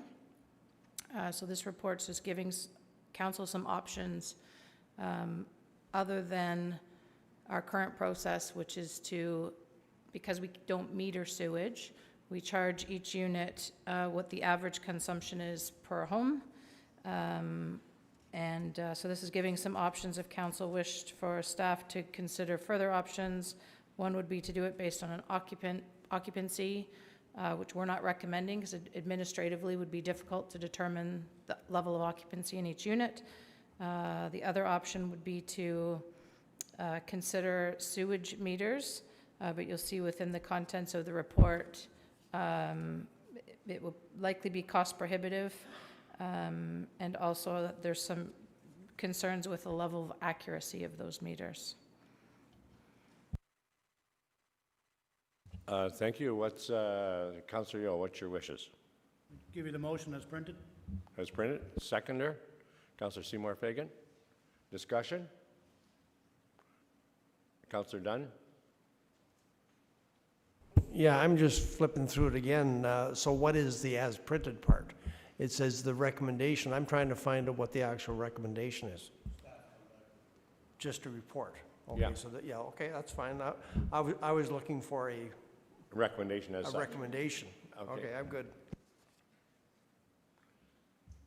Do you wish to clarify? Okay, that's all good. All those in favor? That's carried. The next item is purchasing and process policy. Provide council with information on the procurement. Jennifer.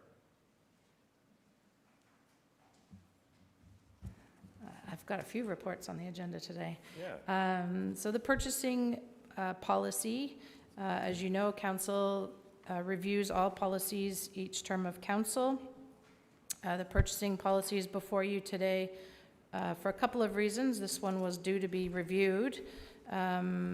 We have in recent, I guess in the last year, implemented something called electronic bidding, which allows us to have proponents submit their bids electronically rather than physically coming into the building.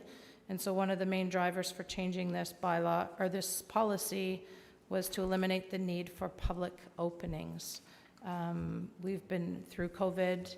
I believe the mayor's been doing openings electronically with the procurement staff. We're still posting out the results of those awards, but we're doing it after the fact. So this transparency is still there, and it ultimately is a better process than what we had currently or been doing in the past. So there are a few other changes. They're outlined in the report. We had a third-party procurement consultant go through this with us and identify changes in our templates as well. So our RFPs and tender documents have also been amended in alignment with the purchasing policy. Thank you for that report. There's a motion in the report. What's committee's wishes? Councillor Elmsley. I'll give you the motion I'll give you a motion to receive it, but I have some questions. Okay. About we'll get a seconder. Okay, seconder for that. Councillor Dunn. Questions, Councillor Elmsley. Yeah, I have a couple of things. One of the things in there, it's recommending that items over $100,000 no longer come to council. That the only things that come to council is if they exceed the budgeted amount. About, I'm going to say 10 years ago, Councillor O'Reilly and Yeo may remember better than I, we had about a 2-hour discussion in which then Councillor McGregor was very agitated about taking away council's right to see these large procurements. And I tended to agree with him at the time, and I do now. I think that when we're spending public money and it starts to get up over $100,000, that council should have a look at it and make sure this is something we want to proceed with. So I would not be supportive of that change. And I also have some questions around the tendering of documents versus RFPs. I think there are statements in there that RFPs are not as, I don't know what the word I want to use is, secure, as safe as the tender. My problem with tenders are that basically the lowest price gets the bid. And I know the staff reviews them for accuracy and for mathematical correctness and that kind of thing. And we have pre-selection of suppliers. But I find with the RFP process that we have a better opportunity to score the procurement, particularly on large ticket items. And on a tender document, for instance, where we may appoint a third party to do the tender, we have had instances in the past where the individual who's chosen has picked specific suppliers or specific products to be included in the tender document, which doesn't give any flexibility for price matching or anything else. So I have questions around why we wouldn't have RFPs as our preferred procedure. So for those reasons, I'm receiving the document, and I think we do need to review it at the council meeting later this month, but I do have questions about it. So for that purpose, I'm putting forward the motion that for now we receive it and we review it at the council meeting on the 25th of October. Do we have a seconder for that motion? Councillor Seymour Fagan. Did you care to respond to for clarification or anything on that, Jennifer? I can clarify now, or I can wait until the council meeting when it gets discussed. I'm happy to do either. Did you have anybody else have any questions on it before we go to council so that Jennifer can be prepared? Councillor Ashmore. Through you, Mr. Deputy Mayor, to the Jennifer, why was that 100,000, as Councillor Elmsley mentioned, why was that changed? A little bit less transparency, would it not be, if it's a higher amount? So through to the Deputy Mayor. So the current policy says that if it's a tender and if it's a tender that's over $100,000, and if there's a change of scope, if it's an irregular bid, or if single-sourced, or if it's going to exceed budget, it needs to come to council. But if it's just $100,000 and there's no concerns with it, it doesn't need to go to council. The policy then says if it's a request for proposal that's over $100,000, that in any instance that needs to go to council. So in the new policy, what we're suggesting is that we apply some consistency to that. An RFP isn't unlike a tender. We're awarding based on specific criteria.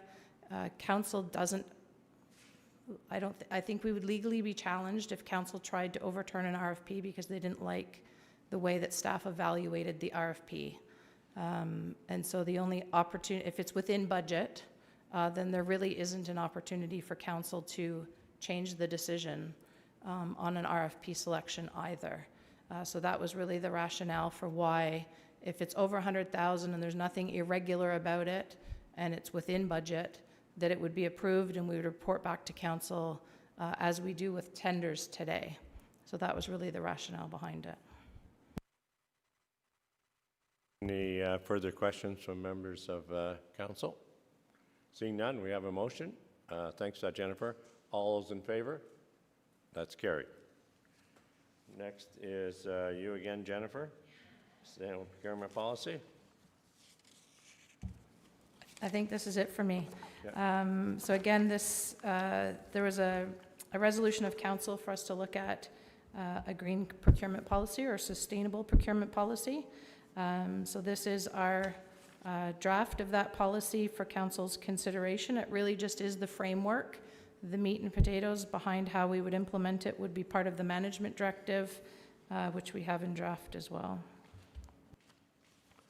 Thank you. What's, there's a recommendation in the report. What's council's wishes? 7.5. Sustainable procurement policies attached A be adopted and numbered for inclusion in the city's policy manual, and the recommendation be brought forward to council for consideration. Moved by Councillor Seymour Fagan, seconded by Councillor Richardson. All those in favor? That's carried. Next is 7.6, the release of the Fenelon Falls Legacy Chest Fund. What's your wishes, Councillor Elmsley? I'll move it as printed. Do we have a seconder? Councillor Yo, or Councillor Yo. Discussion. That the Kawartha Works Community Cooperative be approved for funding in the amount of $14,000 with the allocation to come with the Fenelon Falls Legacy Reserve, Chest Reserve of $3,002,4350. This recommendation be forwarded to Council for consideration at the next regular Council meeting. Any discussion? All those in favor? That's carried. Next, item 7.7, the Cobequid Wellness Center feasibility report from Director Shanks. I don't know whether he's with us today or not, is he? It sounds like he's coming. Okay. Did you wish to give us the Coles Notes version there, Director Shanks? Well, thank you, Mr. Chair. Through you to all of council, this report has been authored and presented to council based on the previous direction as a result of the deputation that the Chamber of Commerce made to council in regard to moving forward with a proposal for a future Cobequid Wellness Center. So staff have reviewed that presentation and are in agreement with the recommendations, and we are suggesting that staff and the city continue to work with that group on developing a long-term plan so that once the various approvals and external funding opportunities are available, then the city has their funding in place as well as the various other opportunities to move forward with providing a long-term Cobequid Wellness Center. In relation to the existing temporary medical center, and I know that Councillor Yo had listed it in the previous council questions, it is in fact already included within the 2021 budget request, so that the temporary portable medical center would remain until such time that the long-term permanent wellness center would be constructed. I think I'll leave it with that and see if there's any further questions. Thank you. I guess maybe we'll get a motion to discuss it. Moved by Councillor Yo, second by Councillor Vale. Questions, Councillor Yo. I have no questions at this time. I thought it was much the same as the Chamber's deputation to council was extremely well done, and the report extremely well done. The staff follow-up report and the way they work together with the Chamber has been exceedingly wonderful, and I just want to move this recommendation wholeheartedly, and a very proud day actually to move this, because I think it shows how the chambers in the city and everybody can work together, and I think it's just a great time. Thank you. Seconder, did you wish to speak to it? No. Any other discussion? If not, all those in favor? That's carried. Thank you very much. Thank you, Director Shanks. Next is the 7.8. It's a correction of legal description of heritage bylaws. Legal description, and Emily Turner is the author. Whether she's with us today or not, I'm not sure. Yes? Yeah, there's Emily. Okay. Staff, do you want to give us the Coles Notes version of this, Emily? Yeah, I'll just give you the quick overview. So this is essentially a technical amendment to a number of heritage bylaws. So in 2018, when the city went through its amendment process for a number of our older designation bylaws, those were passed by council at the time. 5 of them were bounced back at us from the Land Registry Office because there were errors in the legal descriptions, and one of them did have the municipal address was wrong for that property. So we do need to fix those in order to register them on title for the properties. And in order to do that, there's a process laid out in the Ontario Heritage Act, which needs to be followed. So council needs to pass a resolution to signal that it wants to amend those, which it does need to do because they need to have correct legal descriptions on them to be registered on title. A notice then goes out to the owners, letting them know about the technical amendment, and then an amending bylaw is passed after a notice period is completed. So it's a bit of a process to correct an error in a number of bylaws, but it is required to be done under the Heritage Act. Thank you for that. Do we have a mover, Councillor Richardson, seconded by Councillor Ashmore? You heard the explanation. There's a recommendation in the report. The staff be directed to proceed with the process to amend the legal description in the heritage designation bylaws for 37 Comer Street, 13 Lindsay Street, 2 Lindsay Street South, 17025 Simcoe Street, and 45 Russell Street, including the preparation and circulation of the notices required under the Ontario Heritage Act and preparation of the amended bylaws, and it will be forwarded to council. Yeah, I have a question, Councillor Fagan. Yes, hi Emily, through you. Now, do these owners of this property, they know that things are going to be that it's going to be changed and it's going to be registered on their title? Are they aware of this? So when the original bylaws went through, they were aware of that at that time. And there is a process for doing these technical amendments. So council has to pass the resolution. Then we send out notices to the owner. Their bylaw doesn't change. They actually, I think they probably assume that the old bylaw is registered on title with the correct legal description because they would have gotten that at the time. We sent out the notices to them with the brand new bylaws before the Land Registry Office let us know that there were some errors, unfortunately, because they didn't let us know till probably almost 8 months after the bylaws were passed. So they'll receive the official notice after council passes the resolution. That's the process the Heritage Act lays out for us. Okay, thank you. And all of the owners are fine with this? Yeah, so the original amendments, we went through a process with everybody where they went, we discussed their bylaws, we updated them, everyone was okay with it. And this is just correcting an error that was made during that process. Okay, thank you. So we have a mover and a seconder. Any further questions? All those in favor? That's carried. Next is recommendations for the maintenance and improvements of road drainage. And Dave Lemke is the author of the report. I don't know whether Dave is with us today, but it's a recommendation of the maintenance and improvement of road drainage we received, and staff be directed to present in the house ditch and crew option for consideration of the 2022 budget, and this recommendation will go forward to council. Councillor Dunn, as printed. Not yet. Oh, okay. I'll certainly give you a motion to receive to get it on the table, and then I've got a series of questions I'd like to ask. Sure. Okay. Do you have a seconder, Councillor Yeo? Okay, Councillor Dunn, go ahead. Yeah, through you, Deputy, to the Director. Under the staff portion, we talk about new staff hires, and of course, to do the program in full, you're looking at 6 new staff, if in fact we did it in-house. Can you give me a ballhouse figure of what that would cost? Thank you, Councillor Dunn. Through you, Chair, to the Councillor. We have the budget. The financial portion of the report talks about the overall cost net to the municipality. I don't have the exact costs in front of me with relation to the staffing level costs.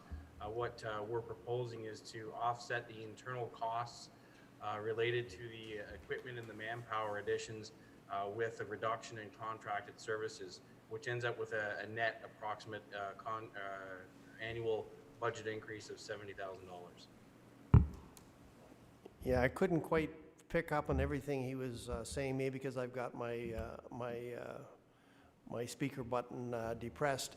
But when I read the report, it also indicates that during the winter months, with the the director can just tell me if I'm correct, we're going to have some savings because currently during the winter months, because we can't find enough staff, we're hiring staff, and that money, of course, we would save because the 6 new additional employees would offset that. Like, I'm really intrigued with the fact that we can do this in-house, recognizing there's a substantial cost to do that, but I have no idea what that cost is, because so much of the complaints and issues, and not even complaints, but issues that we get in the spring in regards to roads, our staff, they do the very best they can, and you know, I have absolutely no criticism of them, but they just can't keep up with the. I think the Lindsay depot has got 4 employees that go out and do the work. And there's probably enough work there for 8 employees, and I'm sure it's the same way up in Cobeconk and Bob Cajun and so on. So I really like to have a cost, like we save some money, but how much more is it going to cost me? I simply can't make a decision based on what I have here, but if we could do it in-house and increase our staff and it not be an overwhelming amount, I would probably go that route. And that's why I said I just want to... Maybe suggest that he brings the cost back to the council meeting. With that, would you be able to bring? Oh, go ahead, Brian. Sorry, through you, Mr. Chair, to the councillor again. So the report identifies the net budget impact is $70,000.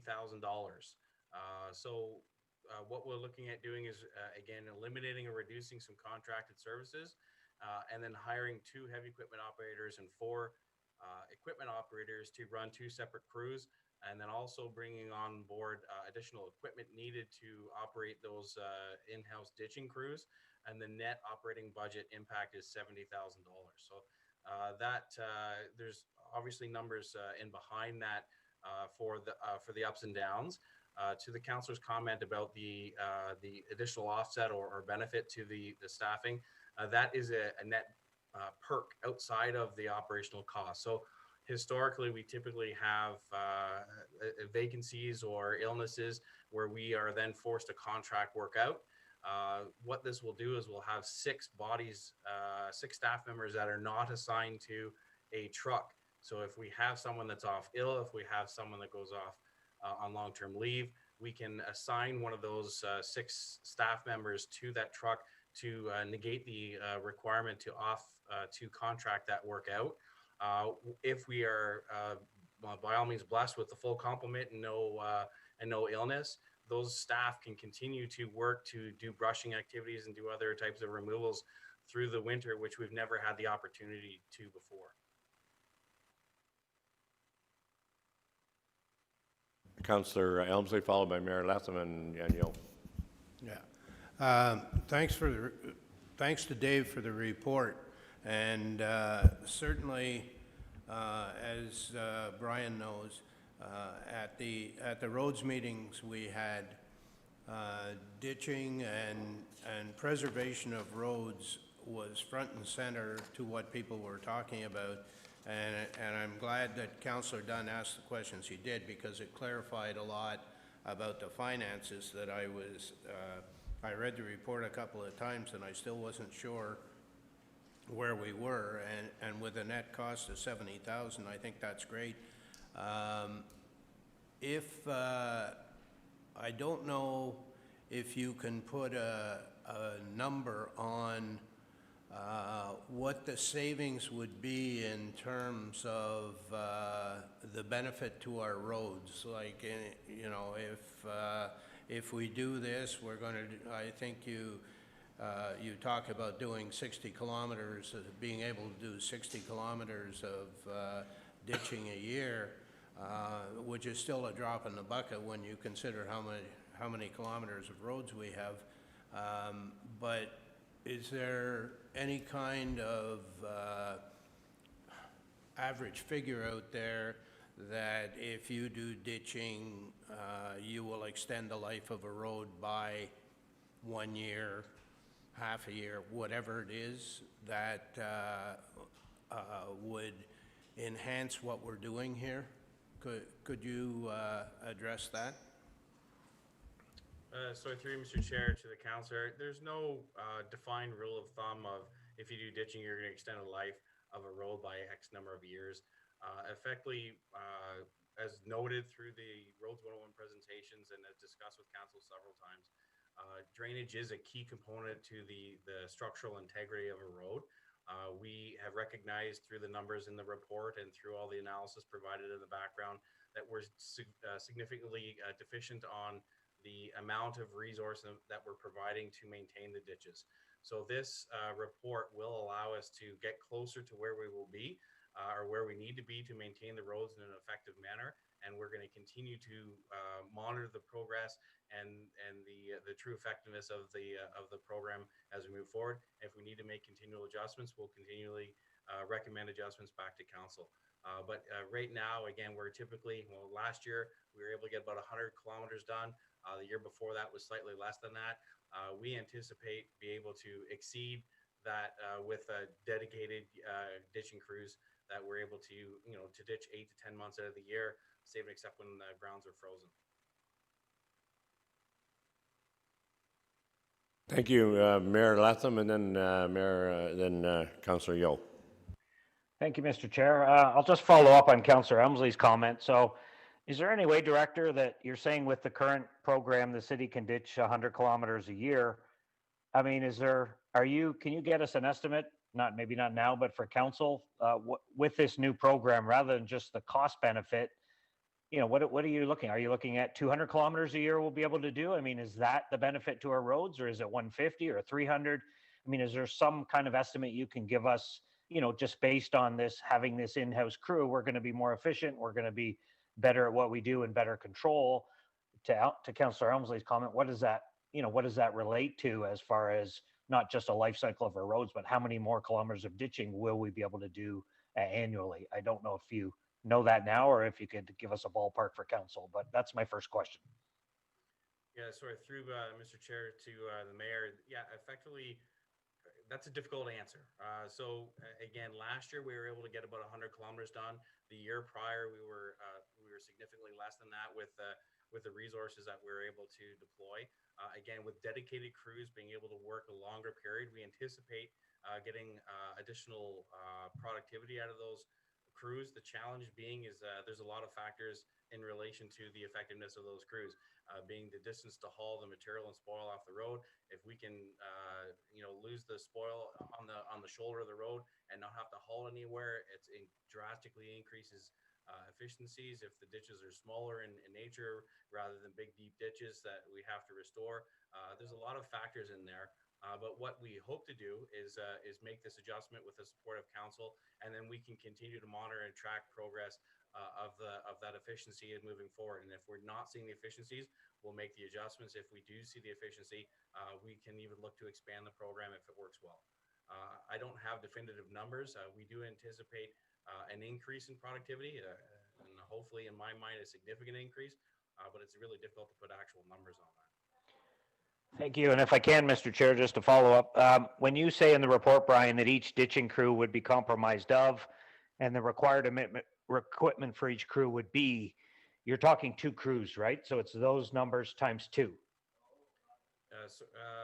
Again, I'm not looking at the wording of the report, but each crew would be made up of 1 heavy equipment operator, 2 equipment operators, and then 1 piece of ditching equipment. So and we're talking 2 crews, though. Yeah, so 2 crews. The other crew would be double Same that, thing. right? So Okay. You'd have 2 equipment, heavy equipment operators, 4 equipment operators, and 2 pieces of ditching equipment for the 2 crews. Okay, and then if you're talking about implementing this in 2022, obviously you're tight for time for 2021, which is too bad. But what about the equipment that you would be required, the rubber tire excavator and the ditching bucket and the brushing head? How would you ensure that we have that equipment in place for the spring Would you order that in 2021 if you get approval on this, or would you wait till 2022 as part of that increased fleet budget, obviously, to do that?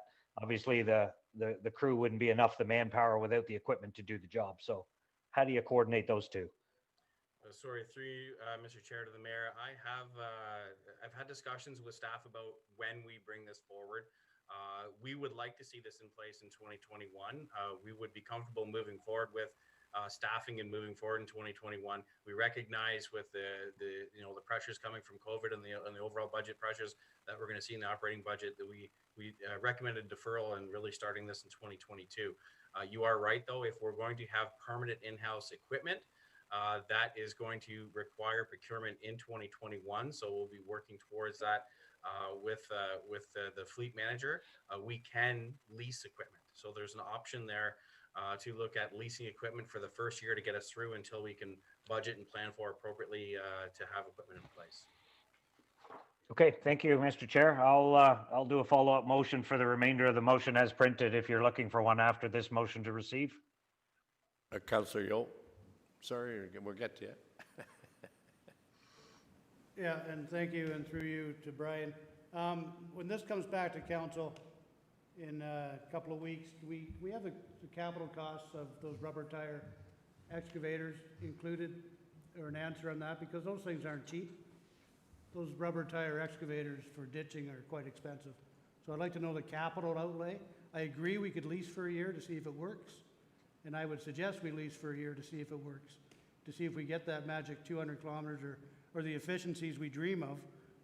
I see it working, but I'd just like an answer for council coming up, how much the capital outlay would be to equip these two crews. That's it. Thank you. Did you have a follow? Absolutely, we can bring that forward, Emmett. Councillor Dunn? I'll give you the rest of the motion now. Okay. Moved by Councillor Dunn, seconded by Councillor Vale. Oh, I'm sorry, do you have a question, Councillor? No, I had seconded the original motion. I'm happy to second this. Oh, okay, that's good then. Okay, thanks. So the rest of the motion then. Okay, everybody understands what we're doing? All those in favor? That's carried. The next is the off-road use of municipal roads. Mr. Lemke, maybe Brian is going to speak to this as well.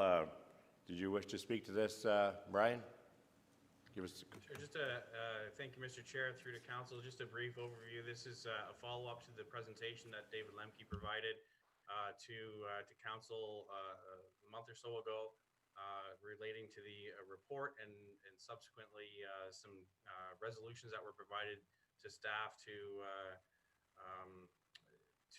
initiate, I guess, a pilot project with a neighboring municipality on the shared use of our boundary roads. So effectively, we're bringing the report back to council to let them know that the legislative changes we're recommending to review those changes in conjunction with the Trails Master Plan and making some amendments to that Trails Plan with public consultation. Probably the cleanest way to handle that overall. And in supplement to that, there are a couple of minor changes to the ATV bylaw that we're proposing to bring forward in relation to defining helmets and just overall control of speed limits within that bylaw that were noted out. So that's the high-level overview of the report. Thank you. There's a recommendation in our package that the ORV and ATV use of municipal highways in the city of Corr of the Lakes be reviewed in conjunction with the Trails Master Plan 221, that the amendments of Section 207 and Section 401 and Bylaw 2019-77 being a bylaw to regulate the operation of ATVs and ORVs on the municipal highways outlined in Appendix A be approved, and the necessary bylaw be amended, Bylaw 2019-07, be forwarded to council for approval. What's council's wishes? As printed, Councillor Yeo. Do we have a seconder? Councillor Vale. Discussion. Councillor Richardson. Thank you, and through you. Just a quick question, Director Robinson. Who is on this Trails Master Plan for when you're going to do some discussion regarding how we're going to move forward with this? Sorry, through you, Mr. Chair, to the councillor, the Trails Master Plan currently is led through our Community Services Group. So what we would do is partner with engineering and public works and the Community Services Group. When that master plan is updated, we would have representatives form part of that from our public works group.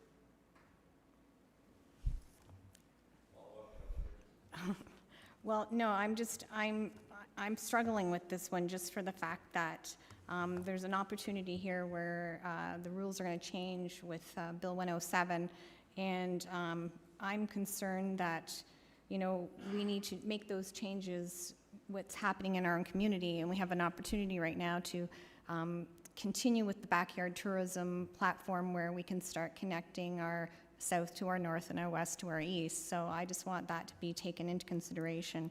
And if, you know, we can get like a task force option where we can have some more input put into this. Oh, the mayor's waving.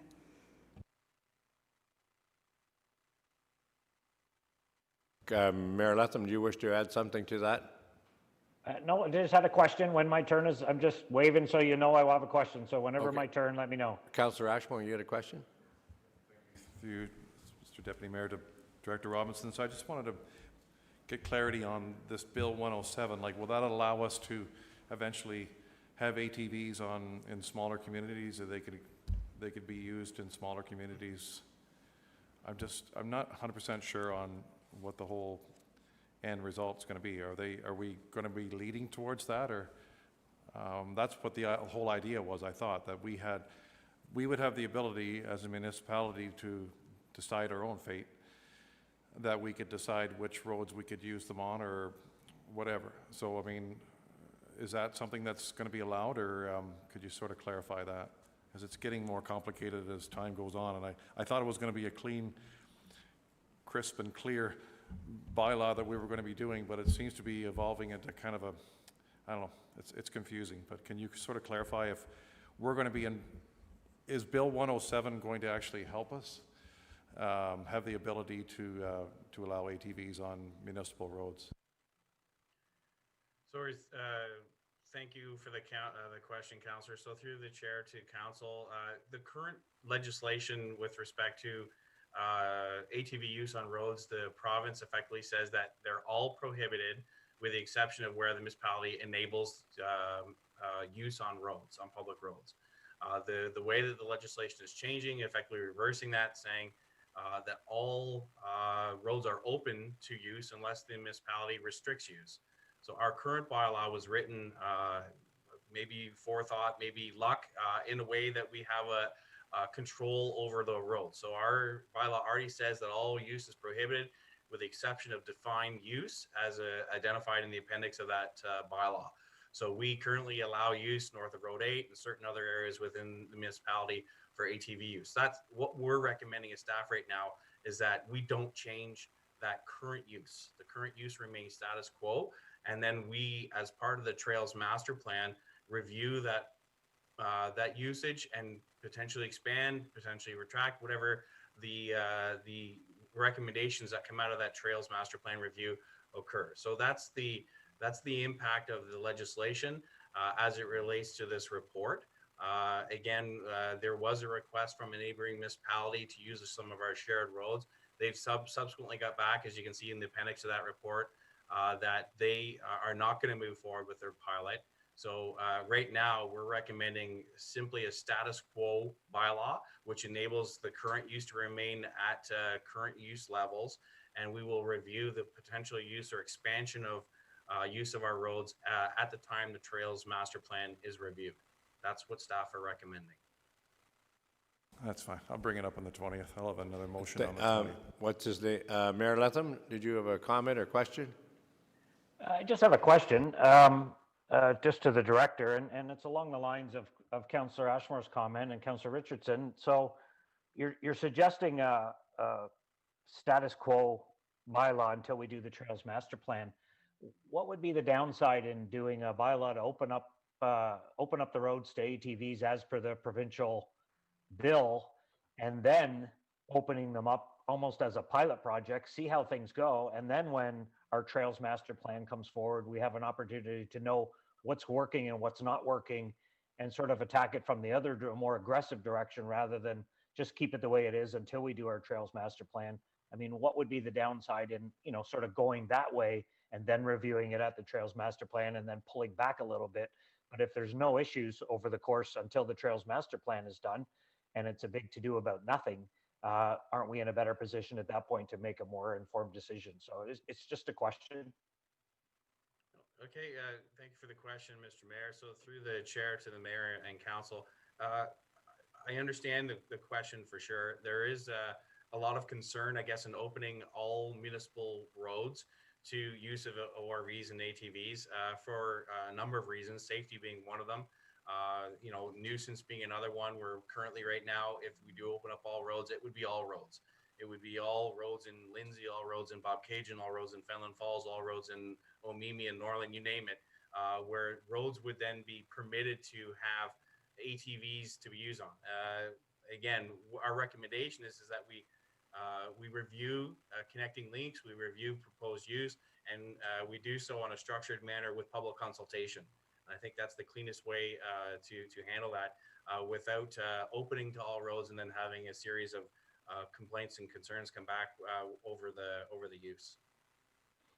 Yeah, just to follow up if I can, and that makes sense. And I'm not arguing that point with you. I think sometimes we, when we dedicate certain roads, more vehicles use a certain road, and that creates a more of an issue for people that live on those roads.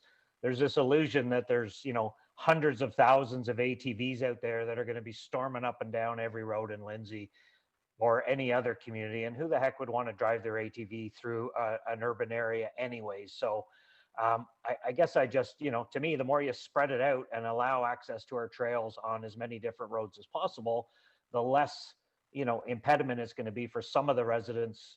Everybody suffers a little bit of annoyance rather than certain people suffering a whole lot of annoyance. And, if that's how you want to look at it. And it's just a question. I was curious as to your response. So I appreciate that. Thank you. Councillor Elmslie, followed by Councillor Dunn. Yeah, thank you, Mr. Deputy Mayor. Brian answered the question, actually, that you would have ATVs in Lindsay and every other one of our municipalities. And to the mayor's point, I think you'd be surprised at how many ATVs, and of course it covers off-road vehicles, so it's not just ATVs, that you would find up and down the streets of our hamlets and burgs. And I think it's prudent to take this and to look at it and decide where we want these vehicles to operate. And along those lines, this review of the Trails Master Plan, would there be council representatives on that task force to look at this?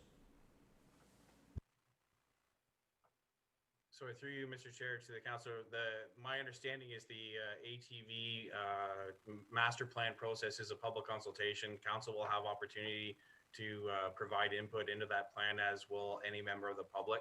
I'm not entirely sure how the structure of the review is planned at this time, but absolutely there'll be opportunity for council and all members of the public to provide input into that plan.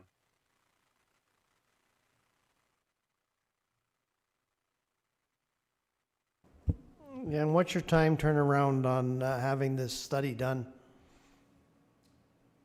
Sorry, again, through Mr. Chair to council, the Trails Master Plan is... No.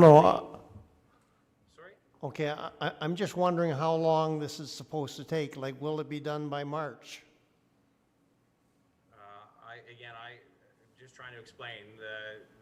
The Public Works is not the lead of the Trails Master Plan. The Trails Master Plan is owned by Community Services. We would then participate in that plan. My understanding is the Trails Master Plan is scheduled or contemplated within budget for an update in 2021, but I can't comment when that plan is currently proposed to commence and be completed by. Yeah, like just a couple of comments. If you don't like something, if you can't defeat it, you defer it. If you can't defer it, you delay it.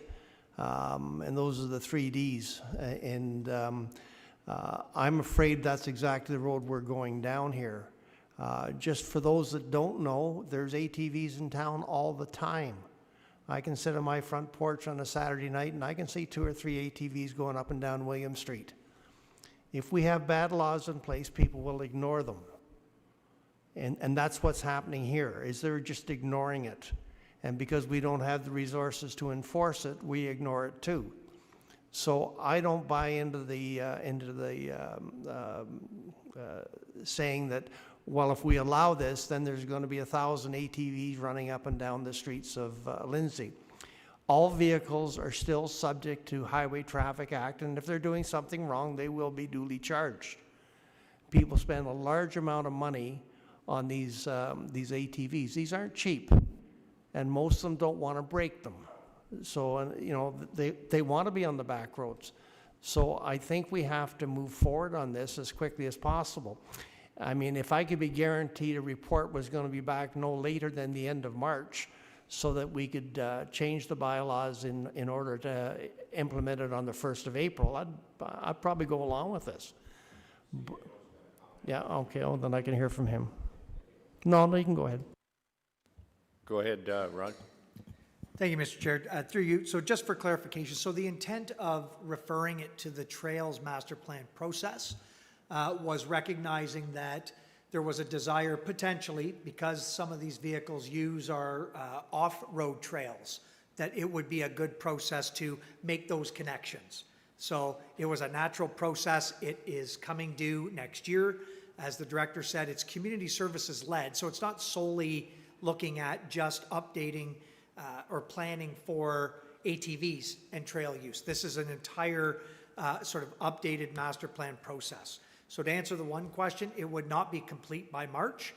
In fact, we would be proposing that it be in the budget for 2021. You probably won't even approve that budget until February in its entirety. So I would suggest that it would be the entire 2021 period to review that particular product. I guess the other piece, it ends up being the current bylaw already prohibits it across the city. So the assumption is that that is generally the direction council wants to go in. But I don't want to confuse, the trail process was meant to be that one to look at connecting these vehicles. If council is looking at permissible or allowing these uses on roadways generally, then I would recommend that we have another session with council first, simply because I think you're going to find that there's going to be a lot of public input that's required, and we would likely need a separate and distinct process to look at allowing these entirely on roadways. Hearing that, any further questions? Councillor Ashworth, followed by Councillor Richardson. Yeah, no, I echo what Councillor Dunn was saying. Like I heard the word nuisance. Well, I certainly, these vehicles are used for people, and they're not associated with trails. There's a lot of communities that don't have trails going through them, and they use their ATVs for mobility and just to get around. So they're a normal thing in life now in most communities, and just to call them a nuisance, I think that's not really fair. A lot of them are hoping we could have this done by November, but I guess we're not going to. But we need to get this going, and a pilot project or something. So I can't see. It's disappointing when you hear it's going to go into 2021, 2022.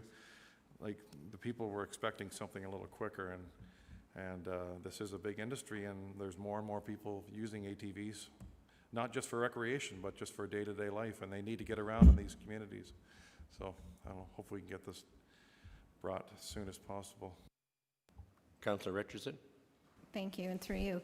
I'm in the same mindset as what we're hearing around the table today, and the fact is we need to act on this now, so I'm not happy with status quo.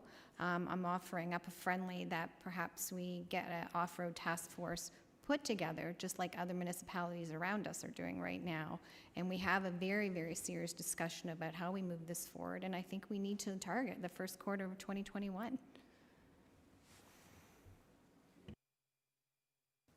Okay, do we have a second? Well, I guess we have a motion to start with, right? Yeah. Councillor Fagan, Seymour Fagan? Yes, I'll second it, because if we don't do it now, it could take 2 years. And if the province is doing it, there must be a reason why they're doing it. And I have seen a huge uptake in the amount of ATVs in the area. And just like Councillor Dunn says, I've seen them in Bobcaygeon. They've been in Bobcaygeon for years. So I don't really see the negative consequences of allowing it to open up. But I think maybe a task force is something that we need to do right now. Mr. Chair, point of order. That to the report to come to council, that we deal with this by March of 2021, and then we can debate it at council.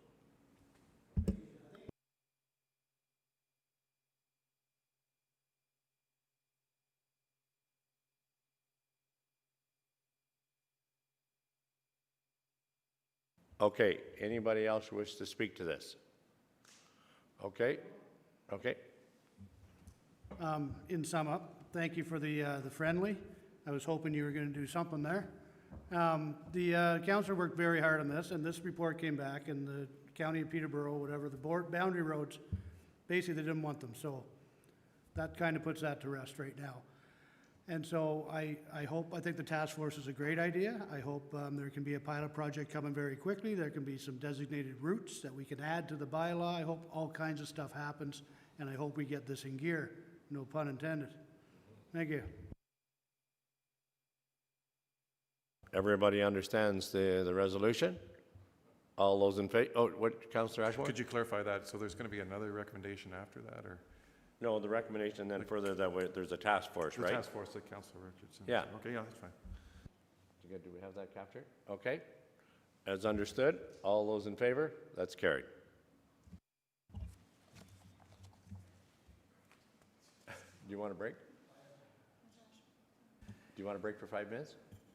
Can I just comment through, sorry, and I apologize for interrupting. I got a note that suggested that we were cut off on the Zoom feed anyways, just recently. So you probably need to stop, at least in the immediate term, just so that can be resumed. Okay, let's have a 5-minute break or whatever. Yeah.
Everyone here?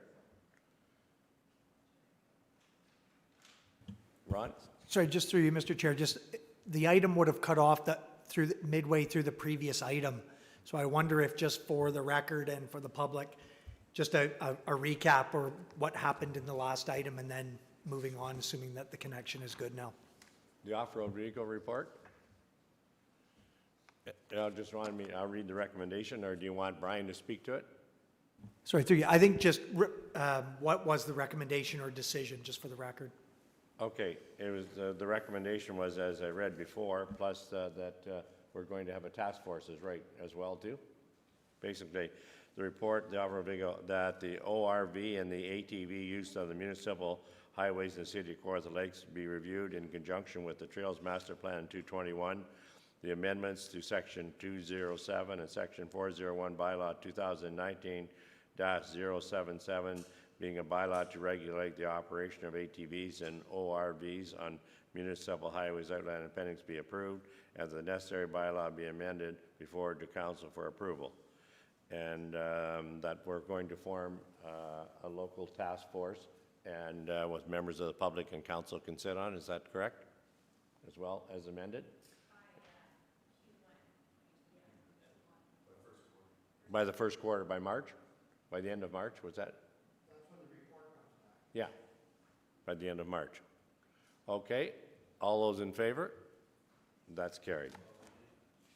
Pardon me? We're just going to review it. Thank you.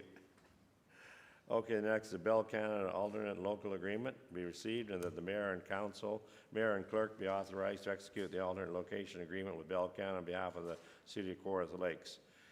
And it's in your package. What's committee? Councillor Elmsley, as printed? As printed. Do I have a seconder? Councillor Richardson. Any discussion on it? All those in favor? That's carried. The next item is addition of the fourth route to the Lindsay Transit. The council approved expansion of the transit service within Lindsay aligned with the Trail Transit Master Plan to commence January 2022, including required staffing and equipment needs. And this recommendation be forwarded to council. And Todd Bryant, I know, does he wish to speak to this, or who's that? Brian, are you there, Brian? Mr. Chair, it's Brian Robinson. I'll speak to it in high level, and then Todd Sure. Bryant and I will be available to answer any questions that council may have. So effectively, as a very high-level summary, this report's bringing forward recommendations that are identified in our transit master plan to add an additional transit services by the expansion of a fourth route within Lindsay. The plan has been reviewed by the Accessibility Advisory Committee meeting, and a resolution has been passed to recommend the plan as identified in the master plan. It aligns with growth and expansion of services for the city, and I guess that's where we're recommending moving forward with that in accordance with the master plan. Costs and staffing resources are identified in the report. If there's any questions, feel free to ask them.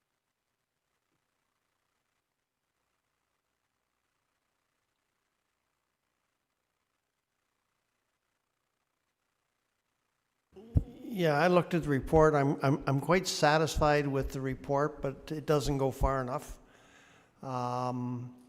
In my particular ward, we filled in the area in between the old footprint of the town of Lindsay, and we filled it in. It's so now when you're out for a walk, you can walk from Lindsay right up to Springdale Gardens. When you get over in your own ward, Mr. Deputy, there's areas over there now that have been completely and totally incorporated into the footprint of the town of Lindsay. And I think if we're going into a study, it's time we started to look at the whole picture. Down off Angeline Street, as we start to fill in around there, once again, we're getting outside the old footprint of the town of Lindsay. If the Transit Advisory Committee is doing a study, and I recognize who's paying right now, the footprint of the old town of Lindsay are the folks that are paying for the parts that aren't picked up by the province. But I just think it's time we opened up this whole thing and started to consider, at least in Lindsay, to be Lindsay. There's so much more as we grow that we need to do. You get down south on 35 into that trailer community down there, or the mobile homes, whatever they call it when you get in there. I think if they're doing a study, now is the time to start looking at the bigger picture. But other than that, I support the motion the way, yeah. I do have a question. Director, I asked this question of Director Stover when she was doing her budget overview. She showed one of the pressures on the 2021 budget was transit at $500,000, and I wondered if it was related in any way to adding this fourth route. So I wonder if, I know it doesn't take place till 2022, but I'm sure you have to buy equipment and maybe hire staff and train them and that kind of thing. So are they related at all? Could you speak to that? So through the chair to council, I guess a couple things there. First, just to respond to the prior councillor, the Transit Advisory Committee was disbanded. It's no longer in play. The recommendations and the review of transit is now completed by the Accessibility Advisory Committee. They are the ones that allow us to, that we take recommendations for transit forward through and receive direction to take to council. We're not looking to go into a study. We're not looking to go into a plan. What we're looking to do is to expand transit service, which will allow us to review all of the routes and optimize the routes and access around the municipality. So it will allow some adjustment to routes. And obviously the key expansion here is up into the Springdale Gardens area of Lindsay. Moving forward to your question, Councillor Elmsley, the $500,000 pressure was identified for fleet, not for transit. So that would be pressures related to fleet operations and management of the equipment. We've seen historical pressures and costs elevating within that area. So those pressures have been identified through our 2021 operating budget, specifically related to this request for transit. The $200,000 that we would need for a new transit bus would be covered by the Investing in Canada Infrastructure, the ICIP grant program that we have that was announced a while ago for us, as well as we would then be required about $108,000 in salary related to the operation of that additional route. So those costs would be incorporated into future budgets.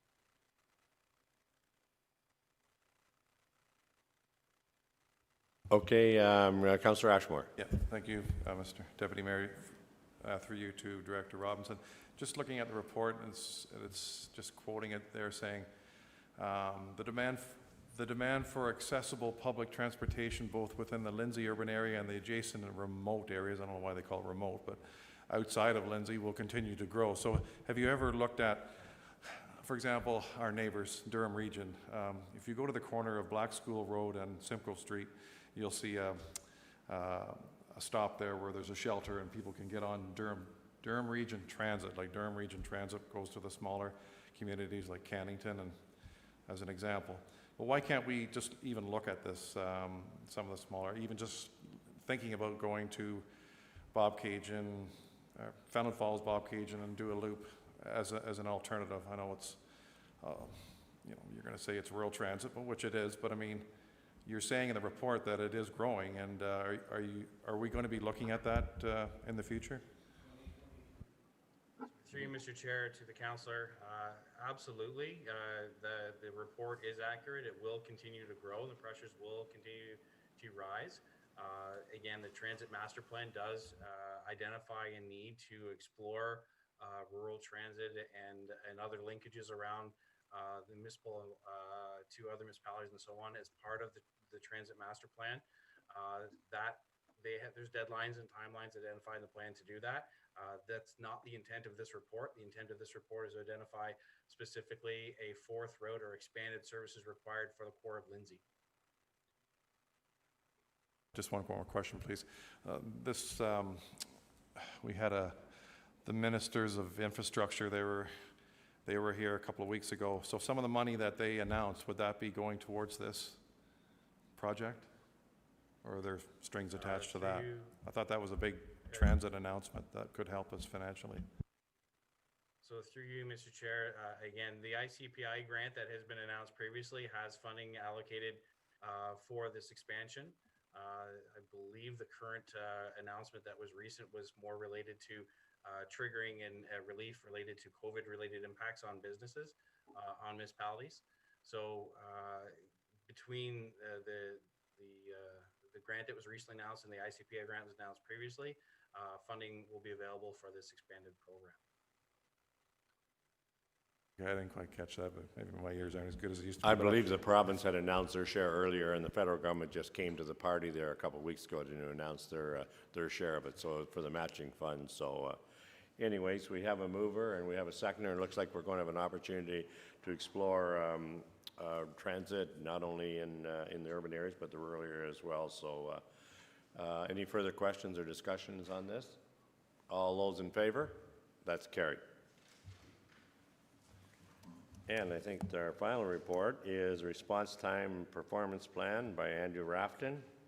The plan be received, and the council approved the 221 Response Time Performance Plan for submission under the Part 8 of the Ontario Regulation 25700 made under the Ambulance Act, and this be forwarded to council. Is Andrew with us, or there's Andrew? Thanks, Andrew. Do you want to give us the Coles Notes version of it there, Andrew? Sure. Thank you, and through you, Mr. Chair, to Council. We are bound by legislation in the Ambulance Act to report annually by October the 31st on our response time performance plan, which sets the target time for emergency response for sudden cardiac arrest patients and CTAS 1 through 5 patients. This report outlines those estimated target times for the upcoming 2021 year. We are required to report by March the 31st of the following year on how well we performed in meeting those targets in the previous year. And just as a point of clarity, we have not adjusted our performance targets since 2016, and we have been able to meet or continually meet our targeted time since then, as outlined in this report. And currently our operating conditions and trends suggest that our proposed response time targets are reasonable, and we therefore recommend that maintaining them as previously done by City Council. Thank you for that, Andrew. Members of what's your wishes? Move the report as printed. Seconded by Councillor Yeo. Any further questions or discussions of Andrew? Well done, Andrew. Thanks for hanging in there this late in the day. Anyways, all those in favor? That's carried. Thank you. So we just go to councillors' memorandums. The first one is a recommendation that memorandum of Councillor Richardson regarding traffic calming on the Glengarry Road, Bethany be received, and the Glengarry Road in Bethany, Ontario be considered for addition to the rural traffic calming 40-kilometer speed area, and the staff be directed to review and consider the options to improve the functionality of the Glengarry Road in Bethany and report back to council in Q1 of 2021. And this recommendation forward to council for consideration next council meeting. Let's move by Councillor Richardson, seconded by Councillor Vail. Any discussion? All those in favor? That's carried. Following recommendation is for the Committee of the Whole from Councillor Vail. The memorandum from Councillor Vail regarding the implementation of the automated speed enforcement cameras be received, and the staff be directed to review the logistics, costs, and procedures associated with the implementation of the automated speed enforcement cameras in the City of Kawartha Lakes, school zones, and safety community zones, and staff report back with its findings in Q2 of 2021. And this be forwarded to Council for consideration. Councillor Vail, second by Councillor Seymour Fagan. It's about time. All those in favor? That's carried. And I believe our next one is from Councillor Ashmore, that the memorandum from Councillor Ashmore regarding the implementation of a four-way stop at Mary Street and Sturgeon Road will maybe be reserved and staff be received, and the staff investigate the intersection of Mary Street and Sturgeon Road to be considered for a four-way stop and report back to council in Q2 for 221. You want to move that, Councillor Ashmore? Second by Councillor Seymour Fagan. Discussion? All those in favor? That's carried. And a memorandum from Rod Sutherland. Is Rod with us, or is... Maybe he's gone for supper. There's Rod. Okay. Pretty patient there, Rod. Do you, there's a memorandum. Do you wish to speak to it for a minute? Seeing you hung in this long. Thank you, Mr. Chair. Just, I think it's fairly self-explanatory. Just a quick update that the task force is continuing. The primary work the last month or so has been with the working groups, and it just references around the workshops that were being held last week for the grant writing in conjunction with ECDEV, Economic Development. And the co-chairs of the task force, Heather Kirby and Amy Terrell, will be coming to council, I believe, on November 3rd's Committee of the Whole for a presentation with some specific recommendations.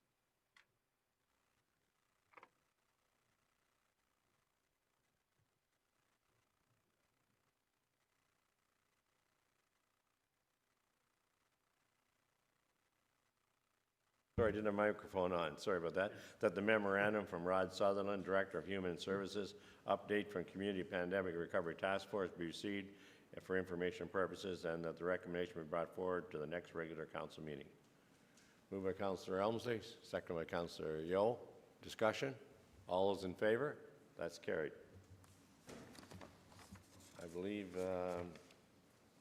there's no closed session or matters from closed session, so I believe we just need a motion to adjourn. Councillor Seymour Fagan and Councillor Dunn. All those in favor? That's carried.